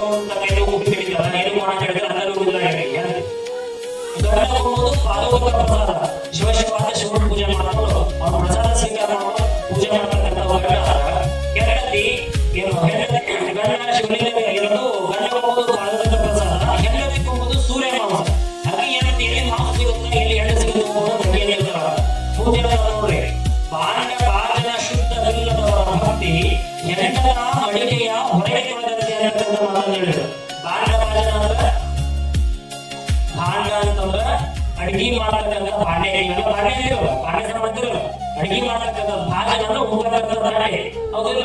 ಅಡಿಗೆ ಮಾಡತಕ್ಕಂಥ ಮುಂದಕ್ಕೆ ಶೋಚಿತ ಚಲೋ ಕೊಟ್ಟಾಗುತ್ತೆ ನಿಮ್ಗೆ ಆಗುತ್ತಾನ ಏನ ಬಾಡಿ ಮಸ್ತು ತೊಗೊಳ್ಬಿಟ್ಟೇನ್ರಿ ತಾಟಿ ಹಂಚ್ಕೊಂಡು ತಿಂದಿದ್ದು ಹಂಗೆ ಎಲ್ಲ ಹೋಗ್ತೀನಂದ್ರ ಏನ್ ಸಾರ್ಥಕ ಇಲ್ರಿ ಗಮನಿಸೋ ಜಿಲ್ಲಾ ತಾಟಿ ತಗೊಂಡ್ ಬಂದಿದ್ರಿ ಅಂದ್ರೆ ಅಡಿ ಕೇಳ್ಬಿಡ್ತಾರೆ ಹೌದಲ್ಲ ಬಾಂಡ ಭಾಜನ ಶುದ್ಧವಿಲ್ಲದವರ ಭಕ್ತಿ ಮನ್ಯಾಗ ಗಂಡನ ಕೆಟ್ಟ ಹೋಗಲಿ ನಿಮ್ಮ ಹೆಣ್ಣಿನ ಹಾರ ಹೋಗಲಿ ಸಂಸಾರ ಕೆಟ್ಟ ಹೋಗುವುದು ಚಂದ್ರಕಾಲದಲ್ಲಿ ಬಾಂಡ ಭಾಜನ ಶುದ್ಧವಿಲ್ಲದವರ ಭಕ್ತಿ ಹೆಣ್ಣದ ಅಡಿಗೆಯ ಹೊರಗೆ ನೆನಪಿಲ್ಲ ಸರಾಯ ಮಾಡುತ್ತೆ ಇಟ್ಟಿರ್ತಕ್ಕಂಥ ಅಡಿಗೆ ತಂದು ನಾವು ಹೊರಗೆ ಓದಿದ್ರಲ್ಲ ಒಳಗಿನ ಸಮಸ್ಯೆ ಹೌದಲ್ಲ ಹಾಗಾಗಿ ಸಂಸಾರ ಹೇಳಿದವರು ಏನಾಗಲಿ ಸಂಸಾರದಾಗ ನೆನಪಿಟ್ಟುಕೊಂಡ ಸಂಸಾರವನ್ನ ಸಾಗರ ತೋರಿಸಿದ್ರು ಸಂಸಾರವೆಂಬ ಸಾಗರದೊಳಗೆ ಕುಡಿದ ಬೇಟೆಗಳನ್ನು ಎರಡು ಶರಣರು ಭಜನೆ ಬರ್ತದೆ ಹೌದಿಲ್ಲ ಸಂಸಾರ ಸಾಗರಕ್ಕೆ ಹೋಲಿಸಿದ್ರು ಅಂತ ಕೇಳಿದ್ರೆ ಯಾರು ಬೇರೆ ಕೇಳಿದ್ರು ಸಂಸಾರವನ್ನ ಸಮುದ್ರದ ಸಾಗರಕ್ಕೆ ಯಾಕೆ ಹೋಲಿಸಿದ್ರು ನದಿಗೆ ಹೋಲಿಸ್ಬೋದಾಗಿತ್ತವ ಕೆರೆಗೆ ಹೋಲಿಸ್ಬೋದಾಗಿತ್ತವ ಯಾಕೆ ಸಾಗರಕ್ಕೆ ಹೋಲಿಸ್ತಾರ ಸಂಸಾರ ಅಂತ ಕೇಳಿದವ ನಿತ್ಯಗಳು ಸಾಗರ ದೊಡ್ಡದಿರ್ತದೆ ವಿಶಾಲ ಇರ್ತದೆ ಅದಕ್ಕೆ ಎಣ್ಣೆ ಇಲ್ರಿ ಹಿಂಗ್ ಸಂಸಾರ ಜಗಳದಾಗ ಎಣ್ಣೆ ಇಲ್ಲ ತಿಳ್ಕೊಂಡಾರ ಹಂಗಲ್ಲ ಸಂಸಾರವನ್ನ ಸಾಗರಕ್ಕೆ ಯಾಕೆ ಹೋಲಿಸಿದ್ರು ಅಂತ ಕೇಳಿದ್ರೆ ಸಾಗರದ ಒಳಗಡೆ ನೆರೆಗಳು ಕೊಡ್ತಾ ಇದ್ರು ಯಾವಾಗ ಸಂಸಾರ ಸಾಗರದಾಗ ನೆರೆ ನಿಂತಿದ್ದು ನೋಡ್ರಿ ಯಾರು ಅಲೆಗಳು ನಿಂತಿದ್ದು ಯಾರು ಸಂಸಾರ ಸಾಗರದಾಗ ನೋಡಿರಲ್ಲ ಮತ್ತೆ ಅಲೆ ನೋಡ್ಲಿಕ್ಕೆ ಸಾಗರ ತಿಳಿದಿರಲ್ಲ ಸಮುದ್ರವನ್ನು ತಿಳಿದಿರಲ್ಲ ಸಮುದ್ರ ಅಂತಂದ್ರೆ ಉಕ್ಕಿ ಅವು ನೆರೆಗಳು ಬಂದ್ರೆ ಸಮುದ್ರ ಅಂತ ಕೇಳಿದ್ರು ಹೌದಿಲ್ಲ ಹಂಗ ನಾವು ಸಂಸಾರದಾಗ ಸಹಿತ ಕಷ್ಟ ನಷ್ಟಗಳು ಅಂತಕ್ಕಂಥವು ಕಠಿಣ ಪರೀಕ್ಷೆಗಳು ಅಂತಕ್ಕಂಥವು ದಿನ ಬರುದ ಇವತ್ತೊಂದು ಸಮಸ್ಯೆ ಮುಗಿತಾ ಬೆಳಿಗ್ಗೆ ಇನ್ನೂ ಸ್ಟಾರ್ಟ್ ಆಗಲಿದೆ ಯಾರ ಜೀವನದಾಗ ಕಷ್ಟ ಅಂತಕ್ಕಂಥದ್ದು ಏನಿದ್ರು ಯಾರು ಅರಿಯಲ್ಲ ಸನ್ಯಾಸಿಂದ ಇರುವ ಸಂಸಾರ ಯಾರು ನೋಡ್ಕ್ಯಾರ ಎಲ್ಲ ಸಮಸ್ಯೆ ಇರೋದ ರಾಣಿಗೆ ಇರುವಿಗೆ ಹಂಗಾಗಿ ಎಲ್ಲರಿಗೂ ಸಂಸಾರದ ಸಮಸ್ಯೆಗಳಿರ್ತಾವು ಸಮಸ್ಯೆ ಬಂದ ತಕ್ಷಣ ನಾವು ಹೋಗಿ ಧರ್ಮ ಹೋಗಬಾರ್ದು ಗಂಡನ ಸಹಿತ ನೀವು ಹೊತ್ತು ಹೊರಗೋಗಿ ಗಂಡನ ಒದಿಬಾರ್ದು ಏನಾಗಲಿ ಸಹನೆ ವಜ್ರದ ಕವಚ ಮತ್ತು ನಿಮ್ಮ ಅಂತಕ್ಕಂಥ ಮಾತನಾಡ್ತಾರ ಯಾರು ಸಹನೆಯನ್ನು ಬದುಕ್ತಾರ ಅವ್ರ ವಜ್ರದಿಂದ ಸಂಸಾರ ಕಟ್ಟಿರುತ್ತಕ್ಕಂಥ ಮಾತನಾಡ್ತಾರೆ ಹಾಗಾಗಿ ಈ ಗ್ರಾಮಗಳ ಸಹಿತ ನಮ್ಮ ನೈತಿಕತೆಯನ್ನ ಸಂಸಾರವನ್ನು ಚೆನ್ನಾಗಿ ಸಾಗಲಿಕ್ಕೆ ಹೆಣ್ಣು ಒಂದು ಪ್ರಮುಖವಾದ ಪಡಿತಾಳೆ ಹೆಣ್ಣು ಅಂತಕ್ಕಂಥ ಕಾರಣ ಇಟ್ಕೊಂಡು ಇವತ್ತಿನ ದಿನ ನಮ್ಮ ರೆಡ್ಡಿ ಸಿದ್ದರಾಮೇಶ್ವರ ಮೇಡಮ್ ತಿಳಿಸಿದ್ದಾರೆ ಹಾಗಾಗಿ ಇಂದಿನ ದಿನದ ಈ ಒಂದು ಶಿವಾಭಾವ ಸಂಬಂಧ ನಿಜವಾಗಿಯೂ ಅನ್ಕೊಂಡಿದ್ದೀರಂತ ಇಷ್ಟು ಚೆನ್ನಾಗಿ ಪಾಸಿಟಿವ್ ಆಗಿ ಇವೆಲ್ಲ ಚರ್ಚೆ ಮಾಡಿ ಅನ್ಕೊಂಡಿದ್ದೀರಂತ ಬಹಳ ಅವ್ರಿಗೆ ಆಶ್ಚರ್ಯ ಆಗುತ್ತೆ ಚರ್ಚೆ ಡಿಸ್ಕಸ್ ಮಾಡಿದ್ರು ಹೀಗಾಗಿ ಮುಂದಿನ ದಿನಮಾನಗಳಲ್ಲಿ ಮತ್ತೊಮ್ಮೆ ಹಲವಾರು ವಿಷಯಗಳನ್ನ ಅವಕಾಶವನ್ನು ಕೊಡೋಣ ಅಂತಕ್ಕಂಥ ಮಾತನ್ನು ಹೇಳಿ ಇವತ್ತಿನ ದಿನ ಶಿವಾನುಭವ ಸಂವಾದ ಅತ್ಯಂತ ಯಶಸ್ವಿಯಾಗಿದೆ ಇವತ್ತಿನ ದಿನದ ಈ ಒಂದು ಶಿವಾನುಭವ ಸಂವಾದದ ಒಂದು ಯಶಸ್ವಿಪೂರ್ಣವಾಗಿರ್ತಕ್ಕಂಥ ಒಂದು ಉಪನ್ಯಾಸವನ್ನು ನೀಡಿರ್ತಕ್ಕಂಥ ಗಿಣಿ ಸಿದ್ದರಾಮೇಶ್ವರ ಮೇಲೆ ಜಗದ್ಗುರು ಕೊಟ್ಟೂರೇಶ್ವರ ಆಶೀರ್ವಾದ ಗಣಪತಿಶ್ವರ ಆಶೀರ್ವಾದ ಸದಾಕಾಲ ಇದ್ದು ಇನ್ನೂ ಹೆಚ್ಚಿನ ಮಟ್ಟದ ಜ್ಞಾನವನ್ನು ಕೊಟ್ಟು ಇನ್ನೂ ನಮ್ಮ ಹಲವಾರು ಒಂದು ಕಾನೂನಾತ್ಮಕವಾಗಿರ್ತಕ್ಕಂಥ ಜ್ಞಾನವನ್ನು ಕೊಡ್ತಕ್ಕಂಥ ವೇದಿಕೆ ಅವರಿಗೆ ಹಸಿರು ಅಂತಕ್ಕಂಥ ಮಾತನ್ನ ಒಂದು ವೇದಿಕೆ ಮೂಲಕ ತಿಳಿಸ್ತಾ ಅವರಿಗೆಲ್ಲ ಒಳ್ಳೆಯದಾಗಲಿ ಇಂದಿನ ದಿನದ ದಾಸೋಹ ಸೇವೆಯನ್ನು ಮಾಡಿಸಿರ್ತಕ್ಕಂಥ ನಾಯಕರು ನಿವೃತ್ತ ಪೊಲೀಸ್ ಇಲಾಖೆ ಅಧಿಕಾರಿಗಳು ಪೊಲೀಸರು ಕಾರಣ ತೆರೆಗೆ ಅವರೇ ಕೊಡೋದಕ್ಕೆ ಸಂಬಂಧ ಅಂತಿರ್ತೀವಲ್ಲ ಪೊಲೀಸರು ಯಾವ ಪದ್ಧತಿ ಅಂತ ಕೇಳ್ತಾರೆ ಈಗ ಅಂದಿರ್ತಾರೆ ಎಲ್ಲ ಪೊಲೀಸರಾಗಿ ಆಗಿಲ್ಲ ಎಲ್ಲರೂ ಇರೋದಿಲ್ಲ ಯಾರೋ ನಾವೆಲ್ಲ ಮಾಡಿ ಉಳಿಸಬಾರ್ದು ಎಲ್ಲರಿಗೂ ಇರೋದಿಲ್ಲ ಅದು ಉದಾಹರಣೆ ನಮ್ಮ ನಾಯಕರು ನೆನಪಿಟ್ಕೊಳ್ರಿ ಅಲ್ಲಿ ಊರೊಳಗಿರ್ತಕ್ಕಂಥ ಸಂಗಮೇಶ್ವರ ದೇವಸ್ಥಾನಕ್ಕೆ ಅಲ್ಲಿ ಎಲ್ಲರೂ ಹೋಗಿ ಯಾವ ಪ್ರಾಣಿಗಳು ಯಾರೋ ಏನು ಮಾಡಬೇಕು ಅಂತ ತಿಳ್ಕೊಂಡು 7 ಲಕ್ಷ ರೂಪಾಯಿ ಸತತ ಕೈಯಿಂದ ಖರ್ಚು ಮಾಡ್ಕೊಂಡು 2 ಲಕ್ಷ ಅಂತ ಹೇಳಿ ಅಂತ ಸೇವೆ ಮಾಡಿದ ನಾವೊಂದು ದೊಡ್ಡ ಏನಂತ ಅಂದ್ಕೊಡ್ಬೇಕು ಅಂತ ಇತಿಹಾಸವನ್ನು ಹೆಸರಿಸಬಹುದು ಹೌದಾ ಒಂದು ಒಂದು ಚೀಲ ಕೊಟ್ಟು ಹೆಸರು ಹೇಳ್ತೀವಿ 7 ಲಕ್ಷ ರೂಪಾಯಿ ಕೆಲಸ ಮಾಡಿದ ನಾನೇ ಹೇಳಿಲ್ಲ ಸುಮಾರು ಅಂತಹ ಸೇವೆ ಮಾಡಿರ್ತಕ್ಕಂಥ ಇವತ್ತಿನ ದಿನ ದಾಸೋಹ ಸೇವೆ ಮಾಡಕ್ಕೆ ಇವತ್ತು ಆಕ್ಚುಲಿ ಅಪ್ಪನ ಬರೋದಿತ್ತು ಮತ್ತು ಕಾರ್ಯವೈದ್ಯ ಬುದ್ಧಿ ಅಂತ ನಾವು ಬಿಸಿ ಇರ್ತೀವಿ ಮನೆ ಹೋಗಿ ಮಾಡೋದಕ್ಕೆ ಬಿಸಿ ಇರ್ತೀವಿ ಅದಕ್ಕೆ ನಮ್ಮ ನಾಯಕರು ನಮ್ಮ ಒಬ್ಬರು ಸೇವೆ ಮಾಡ್ಯಾರ ಹೆಸರು ಹೇಳಕ್ ಹೋಗ್ಬೇಡಿ ದಯಮಾಡಿ ಅಂತ ಹೇಳಿದ್ರು ನನ್ನ ಹೆಸರು ಪ್ರಾಬ್ಲಮ್ ಆಕ್ಷನ್ ಹೋಗ್ಬೇಡಿ ಹೆಸರು ಹೇಳಕ್ ಹೋಗ್ಬೇಡಿ ನಾವು ಕೊಪರೇಷನ್ ಸೇವೆ ಮಾಡೋಕೆ ಅಂತ ಹೇಳಿದ್ರು ಅಂತಹ ರಾಣಸೂರ ಮೂಲಕ ಅವಾಗ ಶುರು ಆಗಿರ್ಬೇಕು ಪ್ರಪಂಚದಾಗ ಹಿಂಗಾಗಿ ಅವ್ರ ಮೇಲೆ ಜಗದ್ಗುರು ಕೊಟ್ಟೂರೇಶ್ವರ ಆಶೀರ್ವಾದ ಸದಾಕಾಲ ಇದ್ದು ಇನ್ನೂ ಹೆಚ್ಚಿನ ಮಟ್ಟದಲ್ಲಿ ಅವರಿಂದ ಸೇವೆ ಮಾಡತಕ್ಕಂಥ ಆಶೀರ್ವಾದ ಒಪ್ಪಂದೆ ಕೊಟ್ಟೂರೇಶ್ವರ ಕೊಡಲಿ ಅಂತಕ್ಕಂಥ ಮಾತನ್ನ ಈ ಒಂದು ವೇದಿಕೆ ಮೂಲಕ ತಿಳಿಸ್ತಾ ಇಂದಿನ ಕಾರ್ಯಕ್ರಮಕ್ಕೆ ಅವರಿಂದ ನಡೆದೇ ಕರ್ತೃಗತಿಗೆ ಅಭಿಷೇಕ ಮತ್ತು ಪ್ರಸಾದ ಸೇವೆ ಮಾಡಿರ್ತಕ್ಕಂಥ ಚಂದ್ರ ಜಗದೀಶ ಮಂಜುಳ ಮತ್ತು ಕುಟುಂಬದವರ ಮೇಲೂ ಸಹಿತ ಕೊಟ್ಟೂರೇಶ್ವರ ಆಶೀರ್ವಾದ ಸದಾಕಾಲ ಇರಲಿ ಅಂತಕ್ಕಂಥ ಮಾತನ್ನು ಹೇಳಿ ಇವರಂತೂ ನಮ್ಮ ಗುರುಲಿಂಗೇಶ್ವರ ಭಜನಾ ಮಂಡಳಿ ನೋಡಿ ನಾವು ಅಂತೇಳಿ ಅವರಿಗೆ ಪ್ರತಿ ಹುಣ್ಣಿಮೆಗೂ ಕಾರ್ಯಕ್ರಮ ಆಯ್ತ ತಕ್ಷಣ ತಾವ ಸಹ ಇಂಟರ್ನೆಟ್ ತಗೊಂಡು ಕೊಟ್ಟೂರೇಶ್ವರ ಮಠಕ್ಕೆ ನಾವು ಭಕ್ತಿ ಭಾವವನ್ನು ಭಕ್ತರಿಗೆ ಬೆಳೆಸೋಣ ಅಂತ ತಿಳ್ಕೊಂಡ್ಬರ್ತಾರ ಅವ್ರ ಭಕ್ತಿ ಕಲ್ತ್ಬಿಟ್ಟಾರ ಆ ಭಜನಾ ಭಕ್ತಿ ಚೆನ್ನಾಗಿ ತಗೊಂಡಿರ್ತಾರೆ ಈ ಭಕ್ತಿ ಒಂದು ಉದಾಹರಣೆ ನಮ್ಮ ಕುರುಗೋಡು ನಗರದ ತಯಾರಾಗಲಿ ಜನ ಅಂತ ಹೇಳ್ಕೊಂಡು ಬಂದು ಇಲ್ಲಿ ಅವರು ಬಂದು ಏನ್ ಮಾಡಕತ್ತಾರ ಭಜನಾ ಕಾರ್ಯಕ್ರಮ ಮಾಡ್ತೇವೆ. 5 ಗಂಟೆಗೆ ಶುರು ಮಾಡ್ಯಾರ ಭಜನಾ. ನೀವೆಲ್ಲ 7 ಗಂಟೆ 7 ಗಂಟೆಗೆ ಶಿವ ಶಿವ ಅಂತ ಬಂದಿರಲ್ಲ. ಹೌದಿಲ್ಲ? 5 ಗಂಟೆಗೆ ಬಂದು ಭಜನಾ ಮಾಡ್ತಾರೆ. ಅವರು ಎಲ್ಲರೂ ನಮ್ಮ ಮನೆಗೆ 5 ಬಂದು ಭಜನಾ ಮಾಡಿರ್ತಕ್ಕಂಥ ಗುರುಲಿಂಗೇಶ್ವರ ಭಜನಾ ಮಂಡಳಿ ಮೇಲೂ ಸಹಿತ ಆ ಗುರುಲಿಂಗೇಶ್ವರ ಆಶೀರ್ವಾದದಿಂದ ಮಂಡಳ ಮೇಲೆಲ್ಲ ಒಳ್ಳೆಯ ಆಯುಷ್ಯ ಸೌಭಾಗ್ಯ ಕೊಡಲಿ ಅಂತಕ್ಕಂಥ ಮಾತನ್ನು ಹೇಳಿ ಇವಾಗ ಅದನ್ನ ಎಲ್ಲ ಕಾರ್ಯಕ್ರಮದಾಗ ಭಾಗವಹಿಸಿ ಎಲ್ಲ ಕಾರ್ಯದಲ್ಲಿ ಕುಳಿತುಕೊಂಡು ಎಲ್ಲ ಇನ್ನೊಂದು ಪ್ರವಚನವನ್ನ ಉಪನ್ಯಾಸವನ್ನ ಕೇಳಿರ್ತಕ್ಕಂಥ ಕುಟುಂಬದ ಸಮಸ್ತ ಎಲ್ಲ ಹಿರಿಯರೇ, ತಾಯಿಯರೇ, ಮುದ್ದು ಮಕ್ಕಳೇ, ಯುವಕರೇ ತಮ್ಮೆಲ್ಲರ ಮೇಲೂ ಸಹಿತ ಆ ಜಗದ್ಗುರು ಕೋಟೇಶ್ವರ ಆಶೀರ್ವಾದ ಇದ್ದು ಒಂದು ಪಡೆದುಕೊಳ್ಳತಕ್ಕಂಥ ನಾಲೆಜ್ ಅನ್ನ ನಿಮ್ಮ ಯಾರು ರಿಲೇಷನ್ಸ್ಗೆ ಅಥವಾ ನಿಮ್ಮ ಮನೆಯಲ್ಲಿರ್ತಕ್ಕಂಥ ಅಕ್ಕಪಕ್ಕದವರಿಗೆ ಇನ್ನೂ ತಿಳಿಸ್ರಿ. ಅವ್ರಿಗೂ ಹೊಸ ನಾಲೆಜ್ ಗೊತ್ತಾಗಲಿ, ಅವರು ಮನೆ ಹೆಚ್ಚಿನ ಮಾಡೋದಕ್ಕೆ ಬರುವುದಾಗಲಿ ಅಂತಕ್ಕಂಥ ಮಾತನ್ನು ಹೇಳಿ ಮತ್ತು ಅಷ್ಟ ಅಲ್ಲ ಇವತ್ತು ನಾನು ಬರೋದು ಆಗೋದಿಲ್ಲ ಡೌಟ್ ಐತಪ್ಪ ನೀವು ಮಾಡೋ ಕಾರ್ಯಕ್ರಮ ಅಂತೆಲ್ಲ ಇವ್ರಿಗೆ ಹೇಳಿದ್ದೆ. ನಾನು ಮಠದೆಲ್ಲ ಇವ್ರಿಗೆ ಸಿಬ್ಬಂದಿ ತಿಳಿಸಿದ್ದೆ. ನೀವೆಲ್ಲ ಕೂತ್ಕೊಂಡು ವ್ಯವಸ್ಥೆ ಮಾಡಿ ನಾನು ಬರೋದು ಲೇಟ್ ಆಗಿ ಹೋಗಿ ನಾನು ಬರ್ಬೋದು. ನಾನು ನೀವು ಮಾಡೋಣ ತಯಾರಿ ಮಾಡೋ ಶಿವಮೊಗ್ಗ ನಿದ್ರೆ ಬರೋದು ಅಂತ ಹೇಳಿದೆ. ಆ ನಿಟ್ಟಿನೊಳಗಡೆ ಎಲ್ಲ ಇವರು ಇಂಟ್ರೆಸ್ಟ್ ತಗೊಂಡು ತಾವ ಶಿವಮೊಗ್ಗ ಕಾರ್ಯಕ್ರಮ ರೆಡಿ ಮಾಡಿ ಎಲ್ಲ ಬಂದಿರತಕ್ಕಂಥ ಬಗ್ಗೆ ಆಸನ ವ್ಯವಸ್ಥೆಯನ್ನು ಮಾಡಿಕೊಂಡು ದಾಸೋಹ ವ್ಯವಸ್ಥೆಯನ್ನು ಕಲ್ಪಿಸಿಕೊಂಡು ನೀವೆಲ್ಲರಿಗೂ ಉತ್ತಮವಾಗಿರ್ತಕ್ಕಂಥ ವ್ಯವಸ್ಥೆ ಮಾಡಿರ್ತಕ್ಕಂಥ ಶ್ರೀಮಠದ ಸಮಸ್ತ ಸರ್ವ ಸಿಬ್ಬಂದಿಗಳಿಗೂ ಸಹಿತ ಜಗದ್ಗುರು ಕೋಟೇಶ್ವರ ಸೇವಾ ಮಂಡಳಿ ಸಮಸ್ತ ಎಲ್ಲ ಯುವಕರಿಗೂ ಸಹಿತ ಕೋಟೇಶ್ವರ ಆಶೀರ್ವಾದ ಸದಾಕಾಲ ಇರಲಿ ಅಂತಕ್ಕಂಥ ಮಾತನ್ನು ಹೇಳ್ತಾ ಎಲ್ಲರೂ ಕುಳಿತುಕೊಂಡು ಶಾಂತ ರೀತಿಯಿಂದ ಕುಳಿತು ಪ್ರಸಾದವನ್ನು ಮಾಡಿಕೊಂಡು ಸಾವಕಾಶ ನಿಮ್ಮ ಗ್ರಾಮಗಳಿಗೆ ತೆರಳಿ ಅಂತಕ್ಕಂಥ ಮಾತನ್ನು ಹೇಳ್ತಾ ಎಲ್ಲರಿಗೂ ಒಳ್ಳೆಯದಾಗಲಿ. ಮುಂದಿನ ಶಿವಮೊಗ್ಗ ಕಾರ್ಯಕ್ರಮ ಇನ್ನೂ ಹೆಚ್ಚಿನ ಮಟ್ಟದಲ್ಲಿ ಶಿವಮೊಗ್ಗ ಆಗುತ್ತೆ ಅಂತಕ್ಕಂಥ ಮಾತನ್ನು ಹೇಳಿ ಎಲ್ಲರಿಗೂ ಗುರುವಿನ ಆಶೀರ್ವಾದ ಇರಲಿ ಅಂತಕ್ಕಂಥ ಮಾತನ್ನು ಹೇಳ್ತಾ ಎಲ್ಲರಿಗೂ ಶರಣಾರ್ಥಿಗಳು. ನಿರ್ಮಾಣವಾಗಿದ್ದು ಅಲ್ಲ, ಅವು 12ನೇ ಶತಮಾನದಿಂದಲೇ ಬಂದಿದ್ದಾವೆ ಅಂತ ಒಂದು ಅಮೂಲ್ಯವಾದ ವಿಷಯವನ್ನು ತಿಳಿಸಿದಂತ, ಅಮೂಲ್ಯವಾದ ಆಶೀರ್ವಚನವನ್ನು ನೀಡಿದಂತ ಪರಮ ಪೂಜ್ಯ ಗುರುಗಳಿಗೆ ಧನ್ಯವಾದಗಳನ್ನು ತಿಳಿಸುತ್ತಾ ಈಗ ಕಾರ್ಯಕ್ರಮದ ಕೊನೆಯ ಘಟ್ಟ. ಈಗ ಕಾರ್ಯಕ್ರಮ ಮಂಗಲ ಆಗ್ತಾ ಇದೆ. ಈ ಮಂಗಲ ಗೀತೆಯನ್ನ ಮಹಿಳೆಯರಿಂದ ಭಕ್ತಿಗೀತೆ. ಅದಕ್ಕೂ ಮುಂಚೆ ಇವತ್ತಿನ ಕತ್ತು ಗದ್ದಿಗೆಗೆ ಅಭಿಷೇಕ ಹಾಗೂ ಪರಮ ಪೂಜ್ಯ ಗುರುಗಳಿಗೆ ಪ್ರಸಾದ ಸೇವೆಯನ್ನು ಸಲ್ಲಿಸತಕ್ಕಂತ ಶ್ರೀ ಚಂದ್ರ ಜಗದೀಶಪ್ಪ ಅವರ ಕುಟುಂಬದವರು ವೇದಿಕೆಗೆ ಬಂದು ಪೂಜ್ಯ ಗುರುಗಳಿಂದ ಆಶೀರ್ವಾದವನ್ನು ಪಡೆಯಬೇಕಾಗಿ ವಿನಂತಿಯನ್ನು ಮಾಡ್ತಾ ಇದ್ದೇನೆ.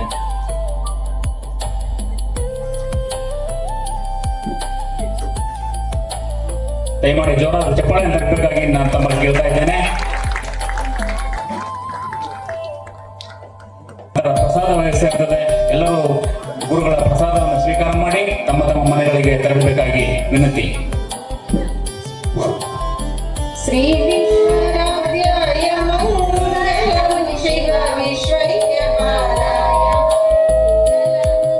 ಶ್ರೀ ವಿಶ್ವರಾಧ್ಯಾಯ ಮಂಗಳಂ ಶಿವ ವಿಶ್ವೈಕ್ಯಪಾಲಾಯ ಮಂಗಳಂ ವಿಶ್ವೇಶ ಜಾತಾಯ ವಿಶ್ವಾದಿಬೀಜ ವಿಶ್ವೇಶ ಜಾತಾಯ ವಿಶ್ವಾದಿಬೀಜ ಶ್ರೀ ವಿಶ್ವವಂದ್ಯಾಯ ಮಂಗಳಂ ವಿಶ್ವೈಕ್ಯಪಾಲಾಯ ಮಂಗಳಂ ಶಿವ ವಿಶ್ವೈಕ್ಯಪಾಲಾಯ ಮಂಗಳಂ ಚರವೃಂದವಂದ್ಯಾಯ ಮಂಗಳಂ ವರಚರಣೀತಿ ಬೋಧಾಯ ಮಂಗಳಂ ಚರವೃಂದವಂದ್ಯಾಯ ಮಂಗಳಂ ವರಚರಣೀತಿ ಬೋಧಾಯ ಮಂಗಳಂ ಗುರುರೂಪಗಾರಾಯ ಗುರುರಾಜರಾಜಾಯ ಗುರುರೂಪಗಾರಾಯ ಗುರುರಾಜರಾಜಾಯ ಪರಿಭೂತ ಸೇವ್ಯಾಯ ಮಂಗಳಂ ಶರ್ವಿ ವಿಶ್ವೈಕ್ಯಪಾಲಾಯ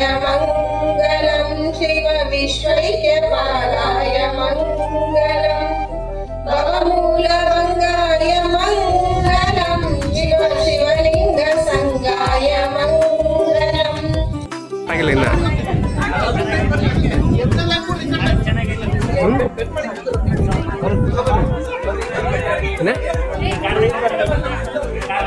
ಅಯ್ಯೋ ಇನ್ನ ಶಿಸ್ತು ಇವಾಗಿನ ಕುಂದಿರ್ತಾರ ಒಪ್ಪ.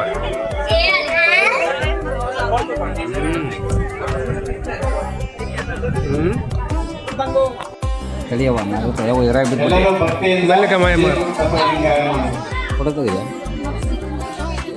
ನೋಡಂಗೆ ಎಲ್ಲರ ಭಕ್ತಿಯಿಂದ ಗಟ್ಟಿಯಾಗಿ ಲಿಂಗಾಯ ನಮಃ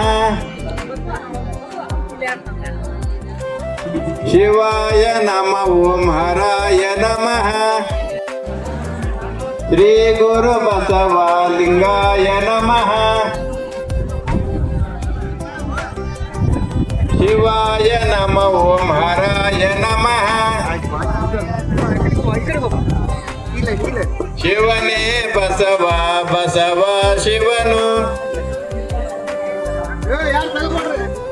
ಶಿವನೇ ಬಸವ ಬಸವ ಶಿವಾಯ ನಮ ಓಂ ಹರಾಯ ನಮಃ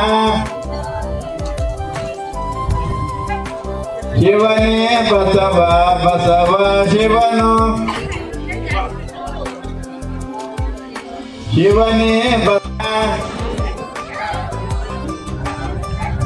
ಶ್ರೀ ಗುರು ಬಸವಲಿಂಗಾಯ ನಮಃ यस्यवानां रूपाभ्यां यादेन सर्वमङ्गलं तयो तस्मनात्मं तां सर्वतो जय मङ्गलं तां भजे नमः पार्वतीश्वर हर महादेव दयादे नमः पार्वतीश्वर हर महादेव जगद्गुरु कोट्टूरेश्वर महाराज की जय अन्नदानेश्वर महाराज की जय संगन वसेश्वर महाराज की जय उप्पिन बसवलिंगेश्वर महाराज की जय निरंजन प्रभुदेव महाराज की जय घट वसेश्वर महाराज की जय नीलम माताये को जय जय मंगलम जय नमः पार्वतीश्वर हर महादेव।